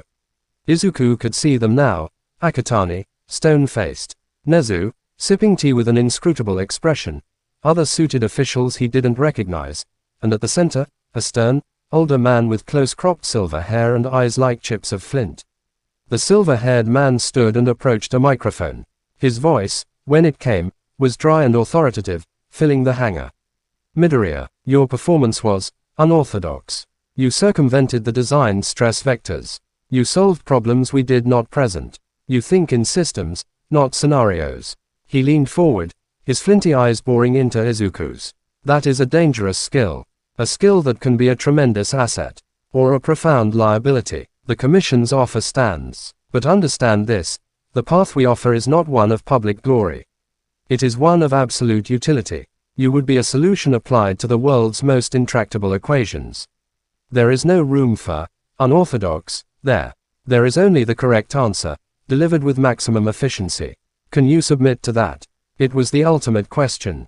Could he surrender his newfound sense of self-mastery, his fulcrum philosophy, to become a flawless, soulless tool in their shadowy arsenal? Izuku looked up at the window, at the faces of power, at Nezu's calm gaze, at All Might, who he now saw standing at the back of the booth, his face tight with concern. He thought of the gray-haired man's offer of chaotic liberation. He thought of the Commission's offer of sterile, sanctioned slavery. He thought of the lonely, uncertain path of his own making. He took a deep breath. The spark of rebellion glowed bright in his chest. Sir, he said, his voice clear and steady in the vast, silent space. I am not an answer to be applied. I am learning to be the one who asks the questions. I respectfully decline. The silence that followed was volcanic. Akutani's face tightened in displeasure. The silver-haired man's expression didn't change, but his eyes turned colder. Nezu took a slow sip of his tea, a tiny, approving smile touching his features. All Might, at the back, closed his eyes briefly, a wave of relief and profound pride washing over his skeletal face. Izuku had passed their test by failing it on his own terms. He had chosen the third path, the impossible path, and in doing so, he had just declared war on both the shadows that wanted to own him, and the light that wanted to sanitize him. Chapter 36, The Aftermath of Refusal. The fallout from his refusal was swift and quiet, a tremor felt not in the ground but in the atmosphere of his life. There were no shouted reprimands, no overt punishments. The STAD simply increased the frequency of his, random, quirk stability scans. His academic schedule was subtly altered, adding 2 new, ethics of quirk application, seminars taught by a dry, humorless professor with clear commission ties. He was a specimen that had refused the lab, and now they would study him in his, natural habitat, with increased vigilance. His classmates felt the shift. The story of the secret test leaked, as secrets at UA always did, in distorted fragments. The version that reached the dorms was that Midoriya had been offered a top-secret hero position and had turned it down to show off in some underground challenge. It painted him as either arrogantly overconfident or foolishly idealistic, deepening the gulf between him and the others. His quiet intensity was now seen as pretension. His philosophical questions in class were met with eye rolls or blank stares. Only a handful understood. Ida gave him a stiff, formal nod of respect in the hallway. A silent "I see your choice and honor it." Todoroki, one evening as they both happened to be the last in the locker room, simply said, "The cage they offer has no door. You were right not to enter." Even Bakugo, in his own way, seemed to acknowledge it. He stopped his silent, glaring scrutiny. Now, he just ignored Izuku completely, as if he'd become a piece of furniture too complicated to bother with. It was, in its way, a form of respect, an acknowledgement that Izuku had moved into a category Bakugo couldn't, or wouldn't, compete with. The true anchor in the ensuing isolation was, surprisingly, Hitoshi Shinso. The brainwasher understood being an outsider, being viewed as a tool or a threat. He began to seek Izuku out, not for strategizing, but for silence. They would sit on the roof or in a corner of the library, not speaking, just existing in a shared, understood space of being apart. It was a companionship of mutual exclusion. And then there was All Might. Their training sessions changed. They were no longer about mastering a legacy power, but about fortifying a legacy of will. All Might spoke less of smashes and more of choices. Of the time he almost accepted a government post that would have taken him off the streets. Of the pressure to become a symbol for a specific political agenda. He shared the weight of the crown, not just the method of wielding the scepter. They will try again, All Might warned one afternoon on a secluded training beach, the waves crashing nearby. The commission does not take no for an answer. They see it as a negotiating tactic. They will apply pressure. They will dangle better offers, or create situations where the solution seems like the only option. You must be prepared. Your fulcrum, it must be unshakable. How do I build something unshakable when I'm still figuring out what it's made of? Izuku asked, the frustration leaking into his voice. All Might smiled, a sad, wise expression. By testing it, not in their sterile hangars. In the world, with real consequences. Your philosophy is not a fortress to be built in secret. It is a bridge, and a bridge is only proven by people walking across it. The opportunity to test his fulcrum came sooner than expected, and from a direction he hadn't anticipated. It was a Thursday. The class was in the middle of a first aid and triage practical, supervised by a recovery girl in the infirmary. They were practicing emergency stabilization on sophisticated medical dummies when the city's emergency sirens began to wail, not the generic villain alert, but the specific pulsing tone for a mass casualty incident, quirk-related transport disaster. Recovery girl's kindly face hardened. She hobbled to a monitor. A high-speed monorail has derailed in the Sakurada district. Multiple cars off the tracks, fires, potential live wires. It's a mess. All nearby heroes are being mobilized. She turned, her sharp eyes scanning the students. This is not a drill. This is real. UA students are not cleared for active disaster zones. You will remain here. But as the details scrolled across the screen, the location, the scale, Izuku's blood ran cold. The derailment was near a major transformer station. The report mentioned arcane electrical feedback, complicating rescue efforts. They were talking about his kind of chaos. Live, high-voltage cables snaking through wreckage, creating a death trap for rescuers and survivors alike. He saw the look on Recovery Girl's face, on Izuku's, who had just entered, alerted by the sirens. They were calculating hero response times, the specialty teams needed for electrical hazards. It would take time, and in a disaster, time was measured in lives. His fulcrum philosophy whispered in his ear.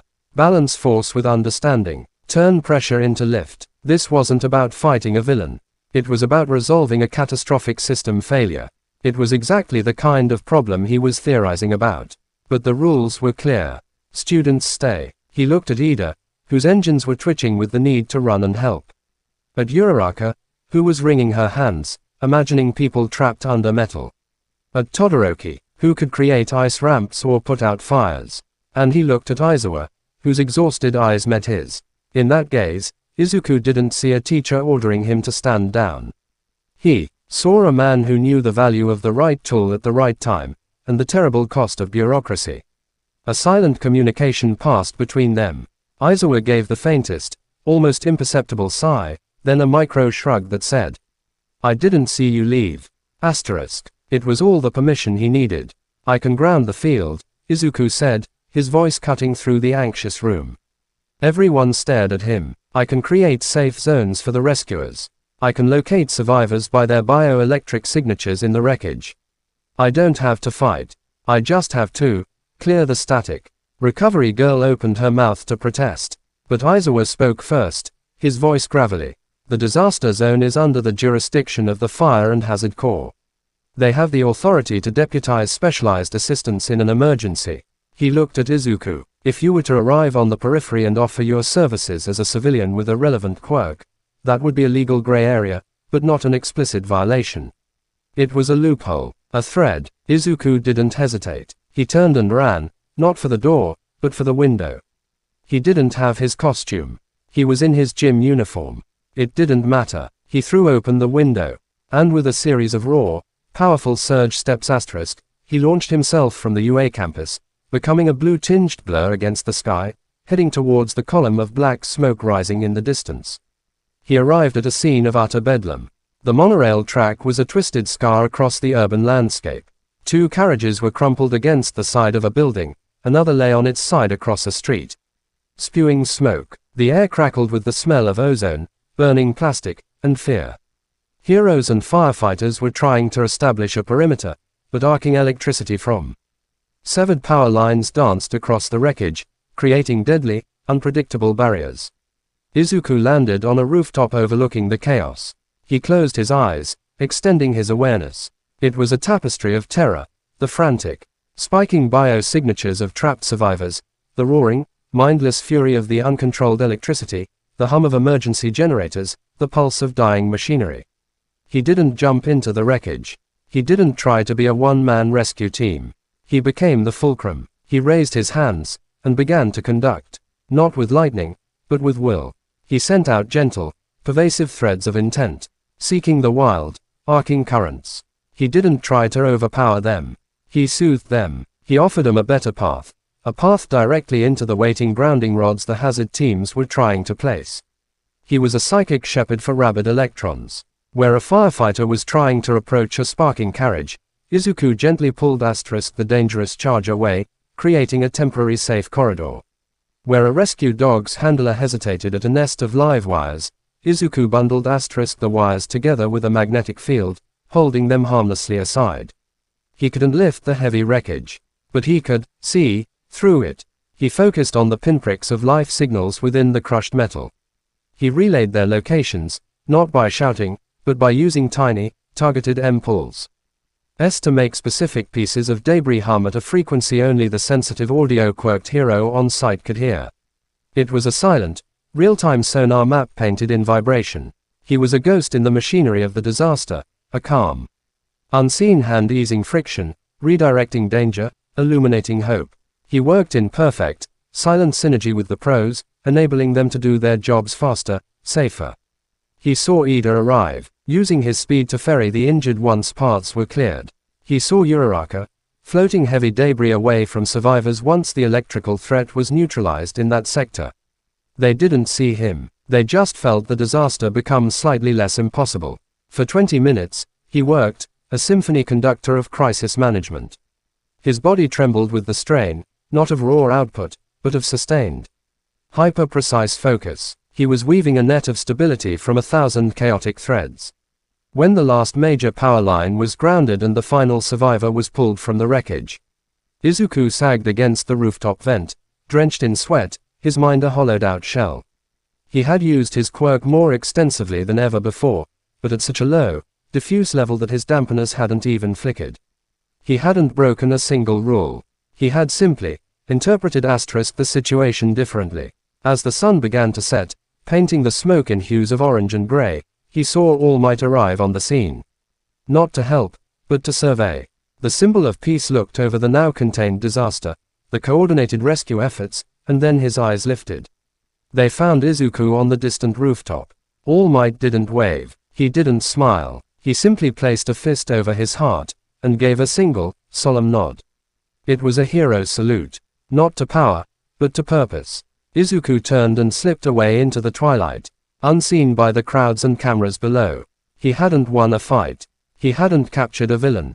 He had balanced the equation. He had been the fulcrum.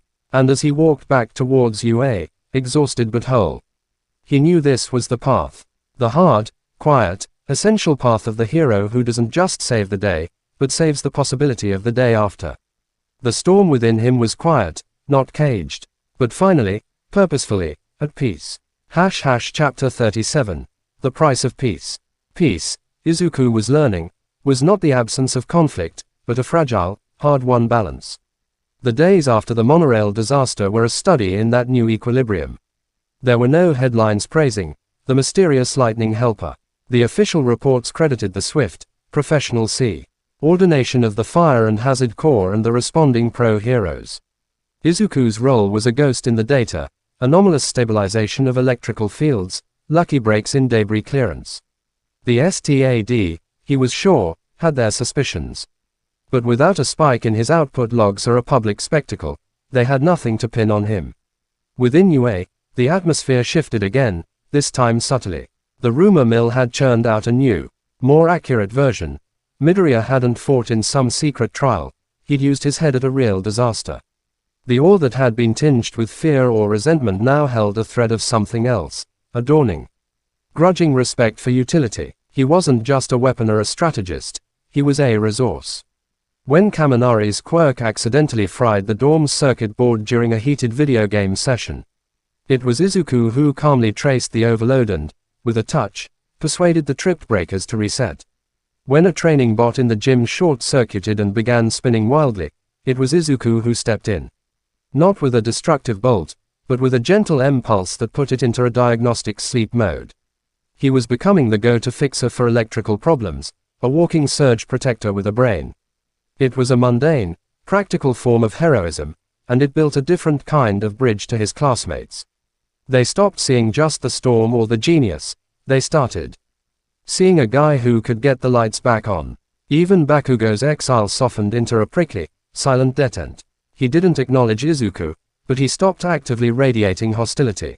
Once, when a RLY calibrated piece of support gear sent a rogue current through the common room, Bakugo had been the one to blast the malfunctioning unit into slag, but only after shooting a glance at Izuku, as if checking he wasn't about to do something cowardly and precise. It was a bizarre, barbed form of communication. This new piece, however, had a price. The calm in his external life seemed to amplify the internal noise. The gray-haired man's offer echoed in the quiet moments, a herald of the new dawn. The Commission's implicit threat hung in the air. We are always watching, and his own fulcrum philosophy, while giving him direction, raised relentless questions. Where was the line between enabling and interfering? Between resolving a crisis and imposing his own order, he found himself seeking out Hound Dog more often, not for mandated sessions, but for conversations that meandered through ethics and identity. You feel like you're walking a tightrope, Inui observed during one such talk, his growl soft. Between what you are, what they want you to be, and what you want to become. Every choice feels like it's forking the path, Izuku admitted, staring at his hands. Help at the monorail, that felt right. But it also felt like I was skirting the rules. Using a loophole. If I keep doing that, where does it end? Do I become a vigilante with a UA hoodie? A vigilante acts outside the law for personal justice. Inui said, you acted within the spirit of the law, preservation of life, when the letter of the law was too slow. There is a difference. The tension you feel is the friction between a living system and a rigid code. It is the friction that creates growth, or causes breakdown. He tilted his head. Your fulcrum, it seeks balance. But remember, a fulcrum must be made of strong material. It must know its own composition, or the weight will break it. The question of his own composition was brought into sharp, painful focus by an event that had nothing to do with villains or disasters. It was a Sunday. Izuku was in the dorm's common room, helping Yaoyorozu repair a complicated holographic projector that had succumbed to one of Kaminari's earlier incidents.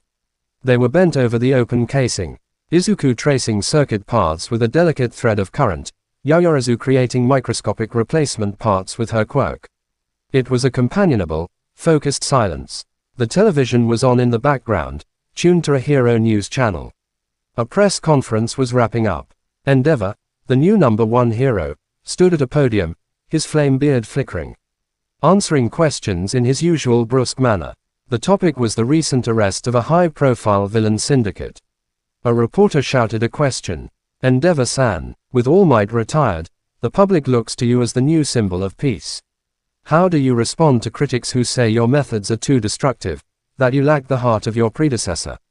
Endeavor's eyes, visible even on screen, narrowed. Results are what matter. Justice is not a popularity contest. A hero's duty is to eliminate threats, decisively. Anything else is sentimentality. The answer was pure endeavor. Efficient. Cold. It was the antithesis of everything All Might had stood for, and everything Izuku was trying to build. Yaoyorozu sighed softly, not looking up from her work. He's not wrong about efficiency. But he's missing the point, isn't he? Before Izuku could answer, the scene on screen changed. The camera cut to the crowd. It panned across faces, and for a second, it landed on a familiar figure standing at the back. Away from the main throng. Shoto Todoroki. He was wearing casual clothes, his hood up, but his heterochromatic eyes and the distinctive red and white hair were unmistakable. He was watching his father, his expression unreadable, but his body was rigid, a statue of contained tension. The camera lingered for a half-second too long. A sharp-eyed commentator voiceover noted, and we see Endeavor's son, Shoto. Also a UA student, observing his father's work. The legacy continues. Then the feed cut away. Yaoyorozu glanced up at the screen, then at Izuku, her brow furrowed in concern. That's intrusive. But Izuku wasn't thinking about intrusion. He was staring at the space where Todoroki's image had been, his mind making a cold, terrible connection. The rigid posture, the hidden face, the word, legacy. He thought of Todoroki's ice, his refusal to use his fire, the thaw that had begun after their match. He thought of Endeavor's cold pronouncement. Eliminate threats, decisively. Asterisk. A legacy of ice and fire, of conflict and expectation. A son trying to define himself against the shadow of a father who saw power only as a tool for dominance. It was a mirror, a distorted, harsher mirror, but a mirror all the same. His own legacy wasn't a father, but a power, a storm he'd inherited from chance. And he was surrounded by forces trying to define it for him, the Commission, domination through control, the gray-haired man, domination through chaos, the STAD, domination through restriction. Even All Might's legacy was a form of domination, of hope, of inspiration. But a standard so high it threatened to crush anyone who tried to hold it. His fulcrum was an attempt to reject domination altogether, to find balance. But was that even possible in a world built on power hierarchies? Was he just crafting a more subtle, more self-deluded form of control? The peace of the afternoon shattered under the weight of the question. He finished helping Yaoyorozu in a distracted silence, his mind churning. Later, he went to the roof. He needed the sky. He found Todoroki already there, leaning on the railing, staring out at the city with that same tense stillness from the news clip. Izuku didn't speak. He just walked over and stood beside him, a respectful distance away. The silence stretched, filled with the hum of the city and the things they couldn't say. Finally, Todoroki spoke, his voice low. He called my mother's quirk unsuitable, a liability for his perfect legacy. He saw her ice as a flaw to be bred out. He didn't look at Izuku. He sees everything as either a tool or an obstacle. There is nothing in between. Izuku thought of the STAD's files, the word liability in Akutani's voice. I think a lot of people see the world that way. Todoroki was quiet for a long time. You don't. I'm trying not to. It's harder, Todoroki stated, a simple fact. It's easier to be the hammer or the nail. Being the hand that chooses, that's the heavy part. He finally turned his head, his mismatched eyes meeting Izuku's. You made me choose, and it's still heavy, every day. I'm sorry, Izuku said, the apology heartfelt. Don't be. Todoroki looked back at the city. Heavy is better than frozen. A wisp of steam escaped his collar, a whisper of the fire he now carried without shame. I saw the monorail reports. The stabilized electrical field. That was you. Quote, Izuku nodded. You didn't fight. You didn't dominate the disaster. You partnered with it to save people. Todoroki's voice held a note of something like wonder. That's your answer, isn't it? To the hammer and the nail. I hope so, Izuku whispered. They stood in silence as the sun dipped below the skyline, painting the clouds in streaks of fire and ice. The peace Izuku had found was fragile, and it came with the heavy price of constant choice, of walking the narrow path between all the easy, destructive alternatives. But as he stood beside Todoroki, two sons of impossible legacies, he realized something. The price of peace wasn't just his to pay. It was shared by everyone trying to build something better than what they were given. And that, perhaps, was the point of the fulcrum. Not to bear the weight alone, but to be the point where the weight was distributed, where others could find their balance too. The storm within him was quiet, not because it was caged, or because he'd found a perfect answer, but because, for the first time, he was no longer afraid of its thunder. Chapter 38. The Gathering Clouds. The fragile peace, hard-won and precious, lasted 2 weeks. It was broken not by a villain, or a bureaucratic edict, but by a whisper. A rumor that slithered through the halls of UA with the insidious chill of a draft under a door. It started in the support course.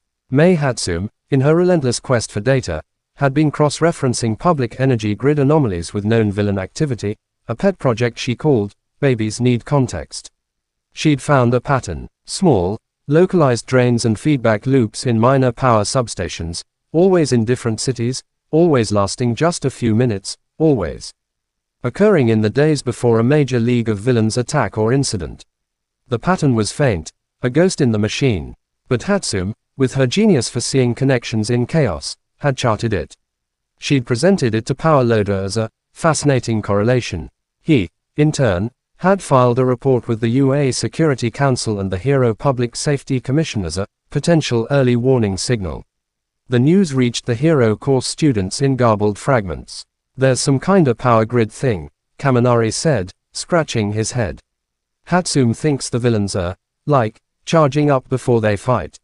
It's more sophisticated than that, Momo corrected, her expression serious. It suggests they're testing something, or calibrating a device, a quirk, perhaps, that requires massive, precise energy draws. Izuku heard the rumors and felt a cold stone drop into his stomach. He knew what it was. It wasn't a device. It was a person. The clerk on the grid. The gray-haired man's talk of unmaking the old. The League's association with him. They were field testing a new weapon. One that fed on electrical energy. One that could drain cities. And they were practicing. He said nothing. What could he say? I met a calm, philosophical villain who wants to recruit me to help with this. It would land him in a STAD isolation cell before he finished the sentence. But the anxiety was a live wire under his skin. He watched the news with a new, dread-filled focus. He tracked the locations of the minor anomalies. They were moving in a slow, deliberate pattern across the country, a serpent coiling. Testing its reach, All Might sensed his tension. He pulled him aside after a training session. "You've heard the reports." Izuku nodded, unable to meet his eyes. "It troubles you more than it should," All Might observed gently. "This is not just about a new villain tactic for you, is it?" Izuku remained silent, a confession in itself. All Might sighed, placing a large hand on his shoulder. "The path you walk, my boy, is one of terrible knowledge. You see the connections others miss. You feel the tremors before the quake. It is a burden, but you cannot let fear of the gathering clouds paralyze you. A storm you anticipate is a storm you can prepare for." "How?" The word burst out of Izuku, raw with frustration. "How do I prepare for something I can't talk about? Something that feels familiar?" All Might's blue eyes grew sharp. "Familiar?" Izuku looked away, clenching his fists. "The energy signature, the way it's drawn, it's not brute force. It's surgical, precise, like a needle drawing blood from a vein, not a hammer breaking a pipe." He was describing his own thread technique, but on a catastrophic scale. Understanding dawned in All Might's eyes, followed by a deep, grim concern. "I see." He was quiet for a long moment. "Then your preparation must be internal. You must become so sure of your own core, of your fulcrum, that when the temptation to mirror that power, to join that scale of destruction, arises, you will not waver. You must fortify your philosophy, not just your power, because the true battle may not be against their weapon. It may be against the reflection of it in yourself." The words were a chilling prophecy. The villain's weapon wasn't just a threat to cities. It was a dark mirror held up to Izuku's own potential. A vision of what he could become if he ever embraced the liberation of unlimited power. The pressure built like atmospheric static. In class, he was distracted, running simulations in his head, trying to theorize counter-strategies to a power that siphoned electricity. How did you fight something that ate your ammunition? How did you protect a city from a black hole? His classmates noticed his preoccupation. "Dude, you're sparking," Kaminari said nervously during a study session, pointing to the faint blue corona flickering unintentionally around Izuku's fingers. The dampeners were containing the output, but his control was slipping under the stress. Even Izuku pulled him aside, his capture weapon floating uneasily. "Your focus is shot, problem child. Whatever you're gnawing on, spit it out or let it go. A hero who's only half present is a liability." But Izuku couldn't let it go. The gathering clouds were all he could see. The breaking point came on a Tuesday. The Lates T anomaly was reported in a small town just 50 kilometers from UA. It was the closest one yet. A sustained, 10-minute draw on a main transformer that left the town in a brownout. No attack followed. It was just a test. A tap on the shoulder. "We're here. We're close. We're ready." That night, Izuku dreamed. Not of lightning, but of silence. A deep, absolute silence where even the hum of his own blood was gone. A world drained of all charge, all potential, all life. A gray-haired man stood in the center of the silence, smiling, his yellow eyes the only light. "This is the new dawn. The quiet after the storm. Beautiful, isn't it?" He woke up gasping, his sheets damp with sweat, the phantom silence ringing in his ears. He couldn't do this alone.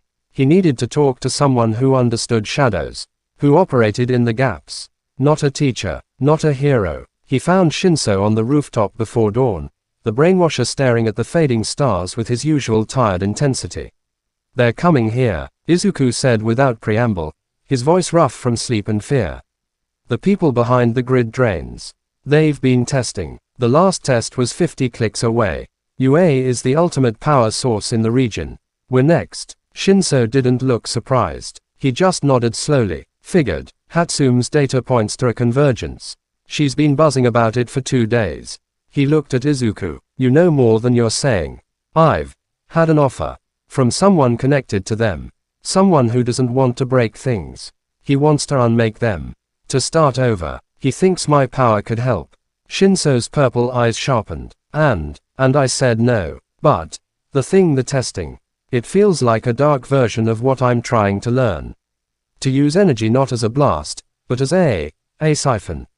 A vacuum. Shinso was silent for a long time, digesting this. So it's personal. It's philosophical, Izuku corrected, the distinction feeling vital. The going to attack UA to prove a point. That the old system, the hero system, is a fragile grid that can be unplugged.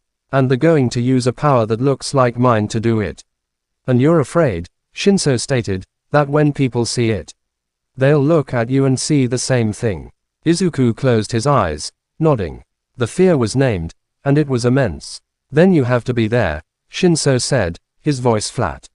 When it happens, you have to be the counterpoint. Not with a bigger blast. You have to be the insulator, the circuit breaker. You have to show everyone, including yourself, that your way is different.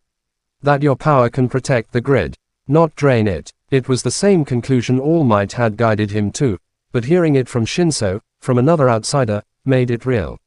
This wasn't just about stopping an attack. It was about defining, publicly and irrevocably, what his legacy would be. They'll try to provoke you, Shinso added. The guy who recruited you. He'll be there. He'll offer you the chance to join in, to be the hammer.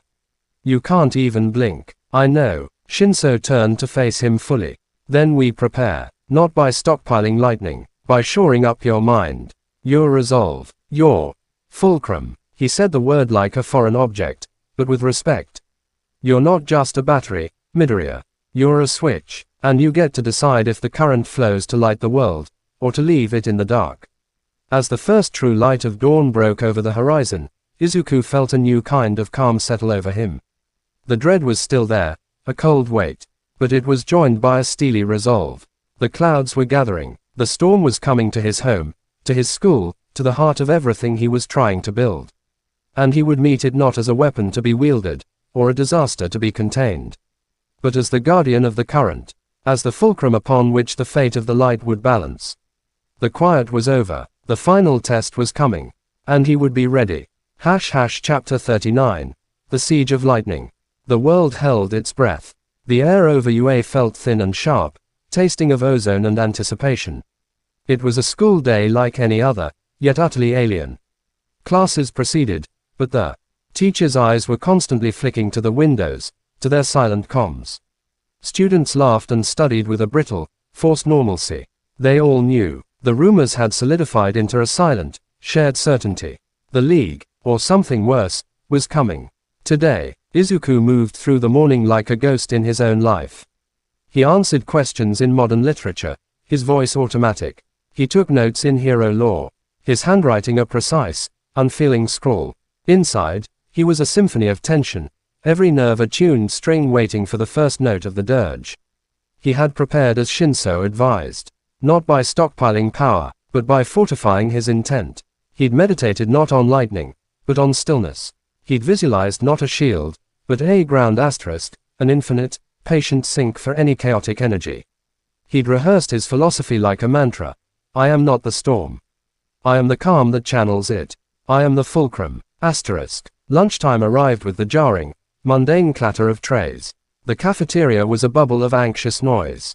Izuku sat with Ida, Uraraka, and Todoroki, a silent pact of understanding at their table. No one ate much. It started not with a bang, but with a sigh. The lights flickered, once, twice, then they didn't just go out. They dimmed asterisk, the fluorescence draining away like color from a dying man's face, replaced by the weak, gray daylight from the windows.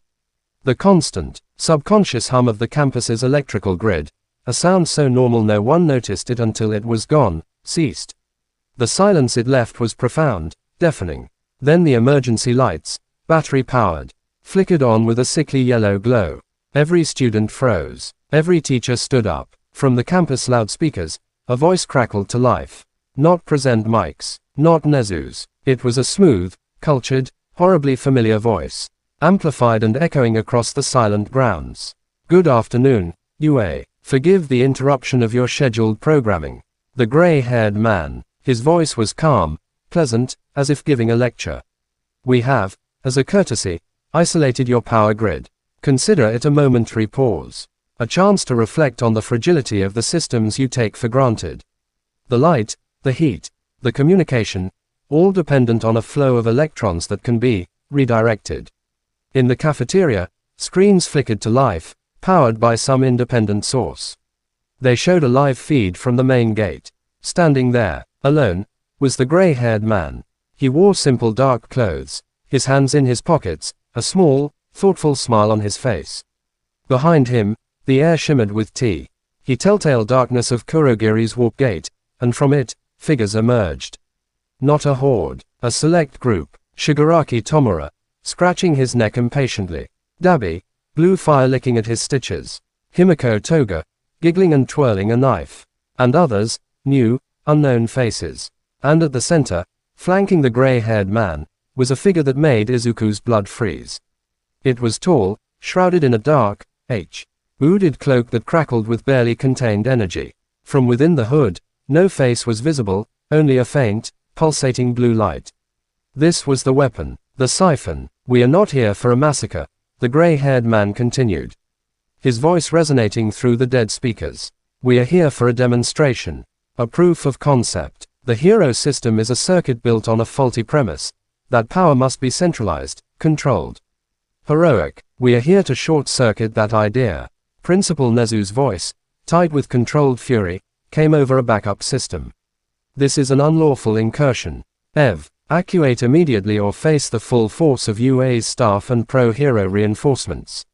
Reinforcements will find their communications spotty," the gray-haired man said mildly. "And their vehicles, uncooperative. We have learned from past engagements. Today, it is just us.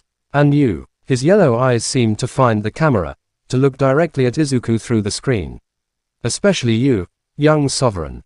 The choice we spoke of is now at your door. Will you hide behind their rules, in the dark? Or will you step into the light of a new truth? A choice, a public, monstrous choice." The screen split. One side showed the invading group. The other showed the interior of the UA power plant, a restricted, heavily fortified building at the edge of campus. Inside, the siphon figure stood before the main reactor core, its cloaked arms raised. The core's usual steady thrum was becoming erratic, its light pulsing weakly as visible strands of blue-white energy were being drawn from it into the figure's body.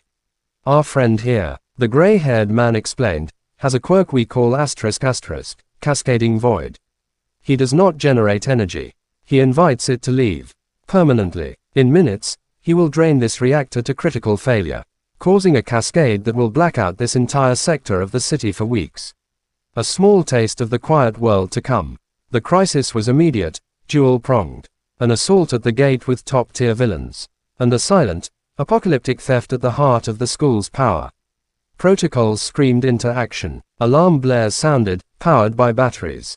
Aizawa's voice, sharp and clear, cut through the cafeteria. "All students to designated emergency shelters. Now, Hero Course 3rd years, with me to the gate. Staff, secure the interior." Chaos erupted as students were herded by teachers. But Izuku didn't move. His eyes were locked on the split screen. The gate, the reactor, the fulcrum had to balance two impossible weights. "Midoriya, we must evacuate," Ida urged, grabbing his arm. Izuku shook his head, pulling free. His mind was clear, cold, operational. "They're a distraction," he said, his voice surprisingly steady. He pointed to the gate. "Shigaraki, Dabi, Toga, they're the flashy threat. To draw the pros, to create chaos." He pointed to the reactor feed. "That is the real attack. The philosophical one. They don't want to destroy UA. They want to prove it's a powerless relic.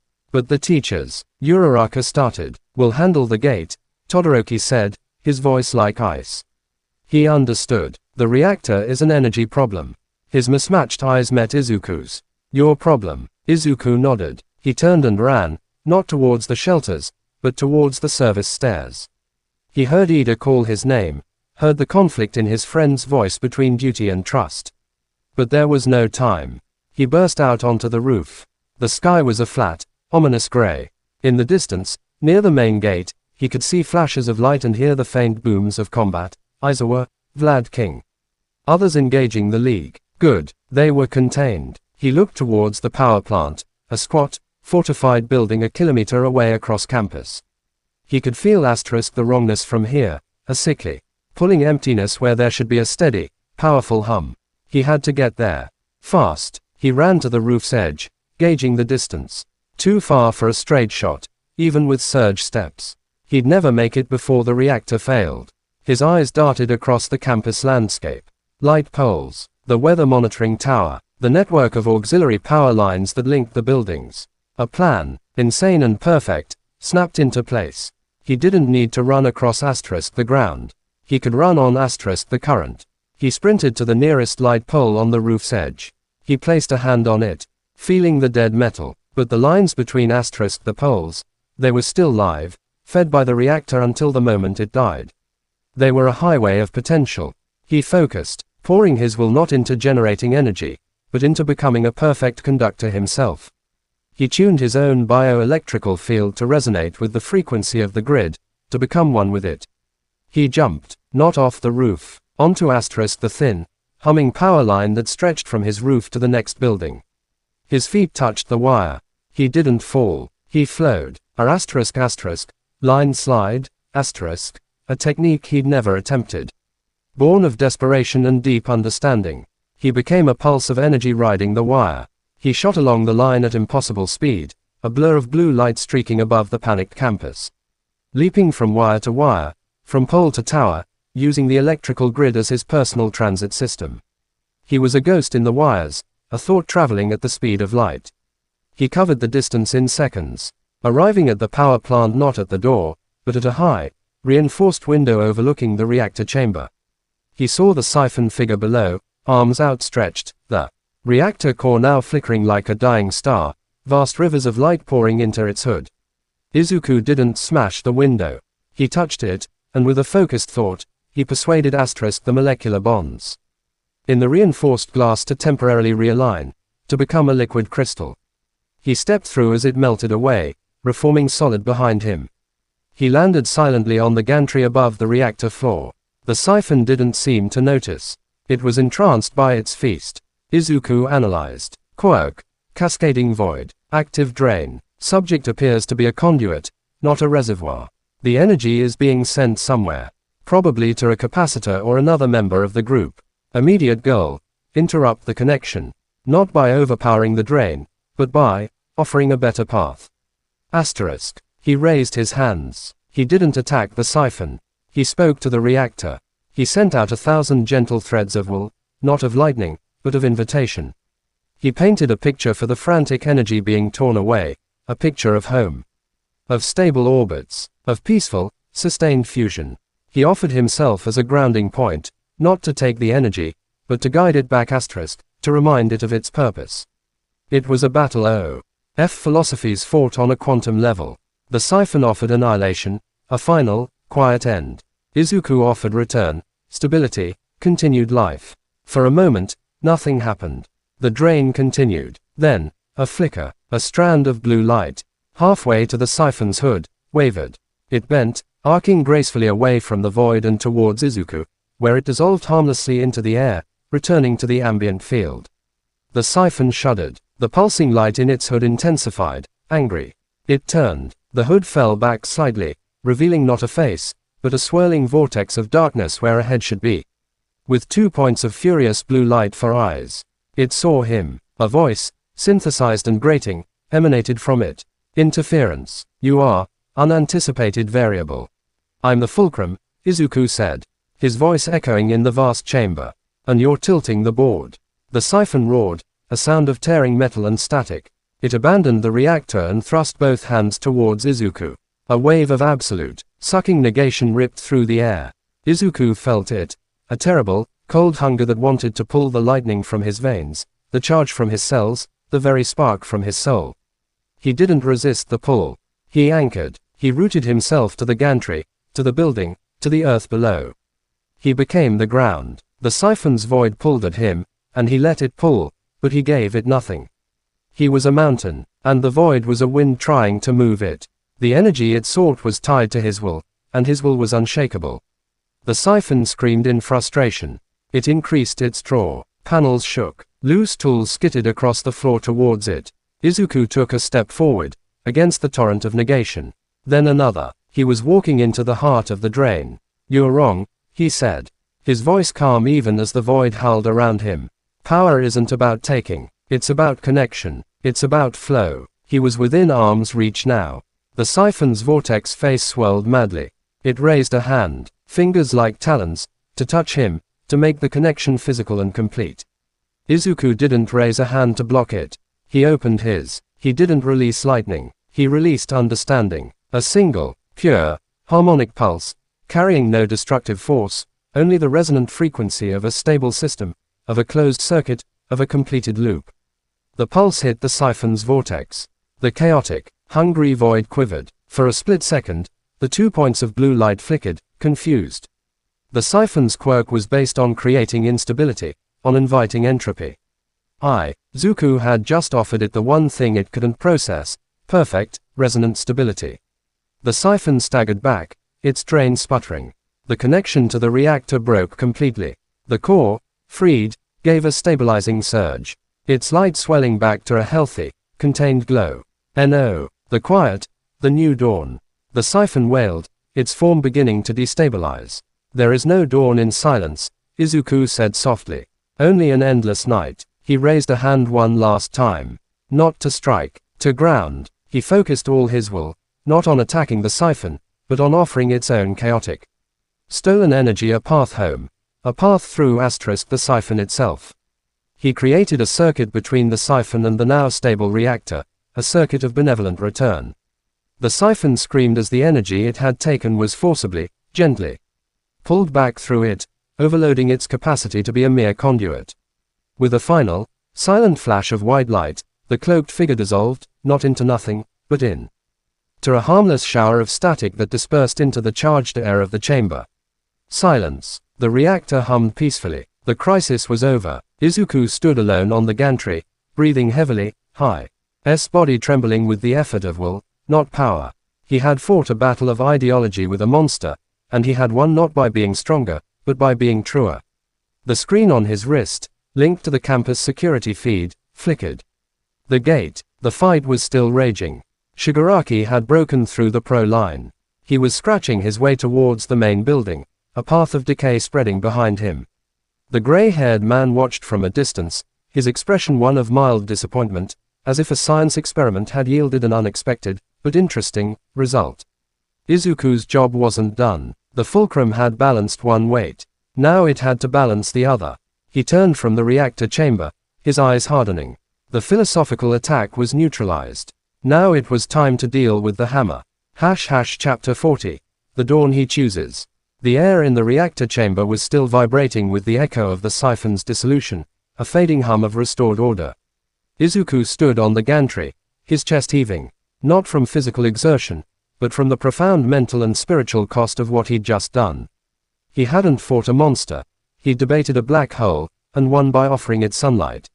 His fulcrum felt real now, solid in his soul, tempered in the crucible of negation. But the quiet victory was already over. The security feed on his wrist showed the siege at the main gate had reached a critical point. Shigaraki Tomura, surrounded by a decaying aura of his own making, had broken through the defensive line of teachers and third years. Aizawa was locked in a desperate, close-quarters duel with Dabi. His erasure nullifying the blue flames but unable to stop the sheer physical assault. Vlad King and others were tangling with Toga and the other villains. And the gray-haired man, the calm center of this storm, stood observing, untouched, his yellow eyes fixed on the main school building. Shigaraki was scratching his way forward, his fingers leaving trails of crumbly concrete and steel as he moved with single-minded purpose towards the entrance. His goal was clear, to lay a hand on the symbol of UA itself, to decay its heart and prove its fragility. Izuku didn't hesitate. He turned and ran for the nearest access door. The reactor was safe. The siphon was gone. His fight was now with the chaos at the gate. He moved through the empty, dimly lit service tunnels beneath the campus. His surge steps propelling him in silent, rapid bursts. He didn't need the sky here. The earth itself was his conduit. He could feel the vibrations of the battle above, the frantic energy signatures of his teachers, the cold, scratching malevolence of Shigaraki. He emerged from a maintenance hatch near the front plaza, into a scene of controlled pandemonium. The air was thick with the smell of burnt sugar, ozone, and decay. Pro-heroes and senior students were locked in fierce, scattered skirmishers. The ground was scarred with ice, acid, and crumbling earth. And there, in the center of it all, was Shigaraki, 10 meters from the massive main doors, his hand outstretched. Izuku, bleeding from a gash on his forehead, was trying to intercept him with his capture weapon. But a blast of blue fire from Dabi forced him to divert. Izuku's eyes met the gray-haired man's across the battlefield. The man gave a slow, acknowledging nod, as if to say, "I see you passed the first test. Now comes the second." There was no time for philosophy. Shigaraki's fingers were inches from the door. Shigaraki. Izuku's voice cut through the noise, sharp and commanding.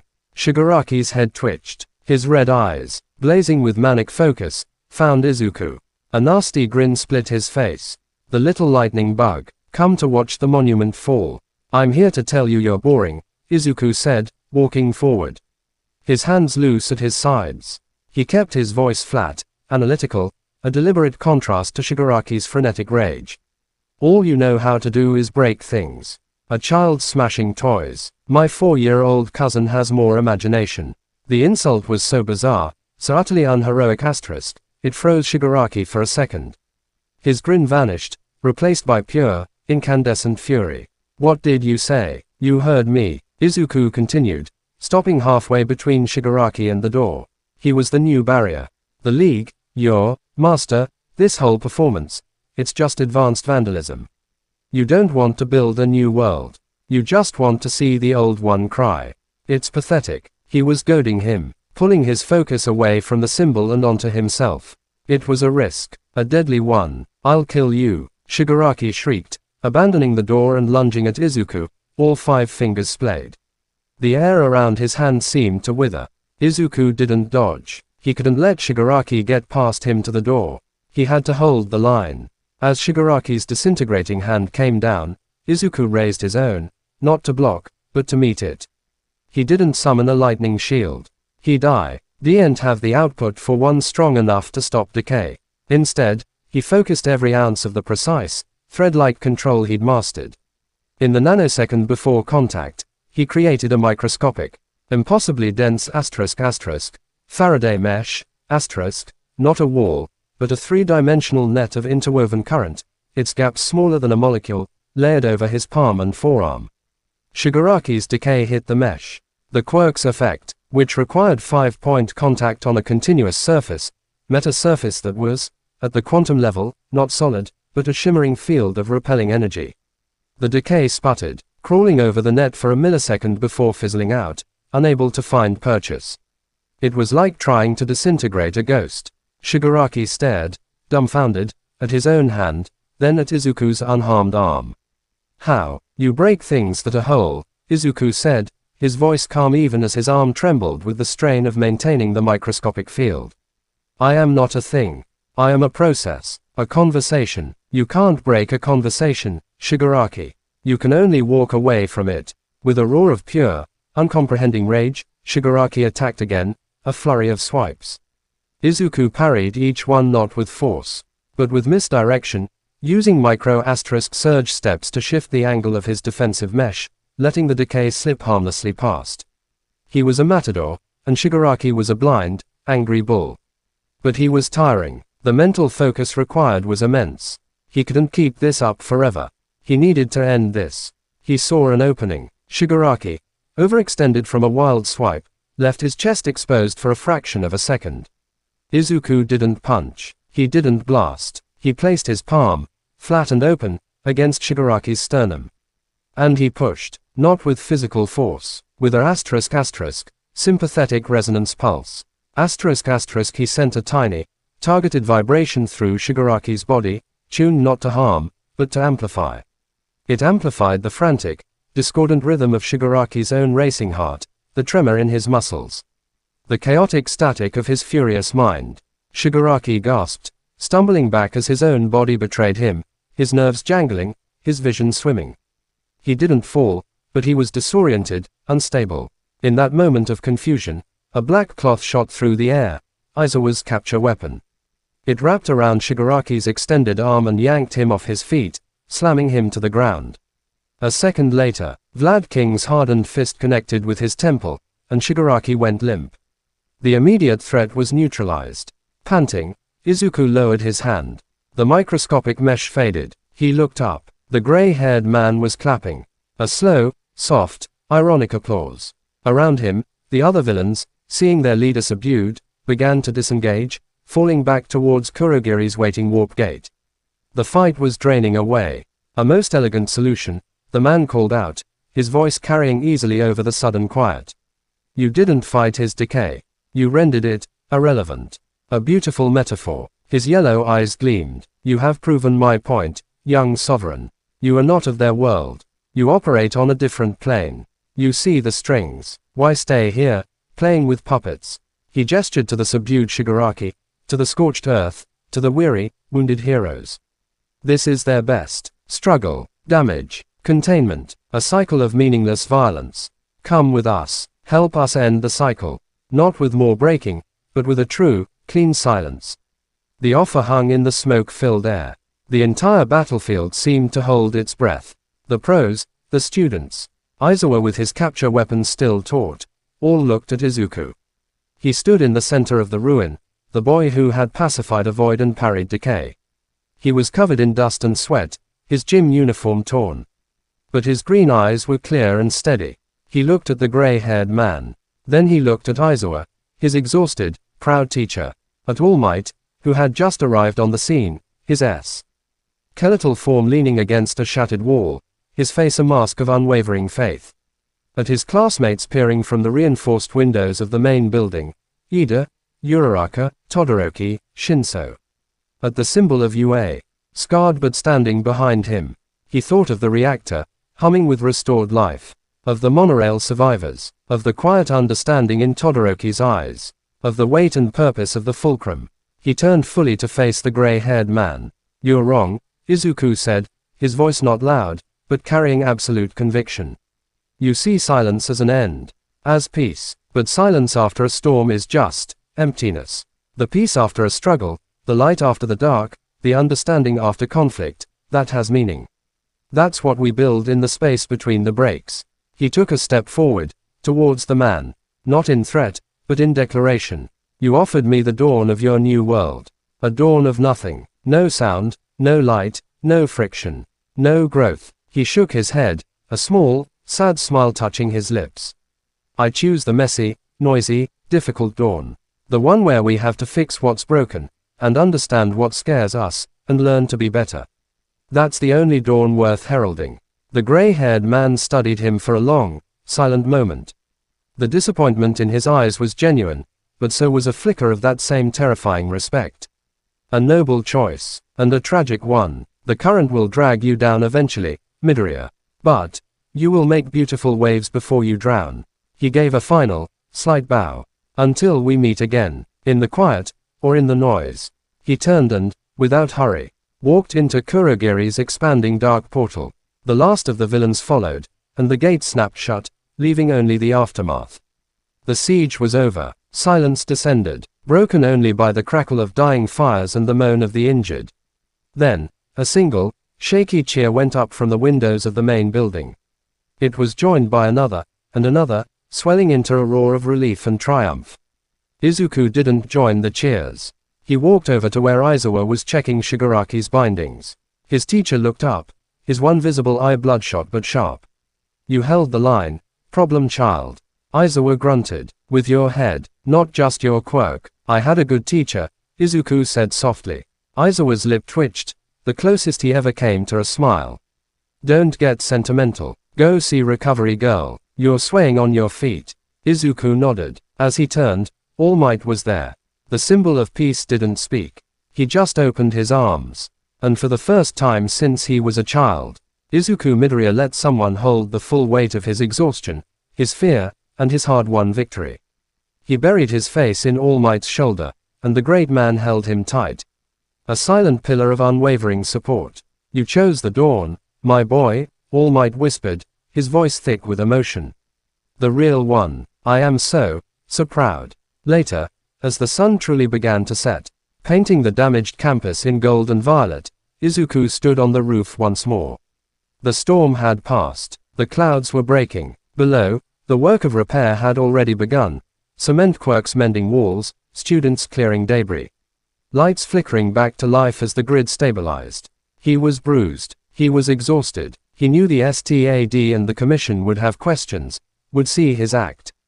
Irons as further proof of his dangerous independence. The gray-haired man was still out there. The war for his soul, for the soul of heroism, was far from over. But as he watched the first stars appear in the patches of clear sky, he felt a profound, unshakable peace. He was not a weapon. He was not a storm. He was not a perfect, silent solution. He was Izuku Midoriya, the fulcrum, a work in progress, a boy who had looked into the void and the decay, and had answered not with a louder noise, but with a better idea. The path ahead was uncertain, lined with knives and shadows. But for the first time, he knew his own footsteps would be steady. He would walk the narrow, impossible line between the light and the dark, not as a prisoner of either, but as the bridge between them. He was the lightning that chose to ground itself, not to die, but to empower the earth. And his story, the story of the sovereign who refused a crown, was just beginning. He took a deep breath of the cool, clean evening air, and smiled. The end.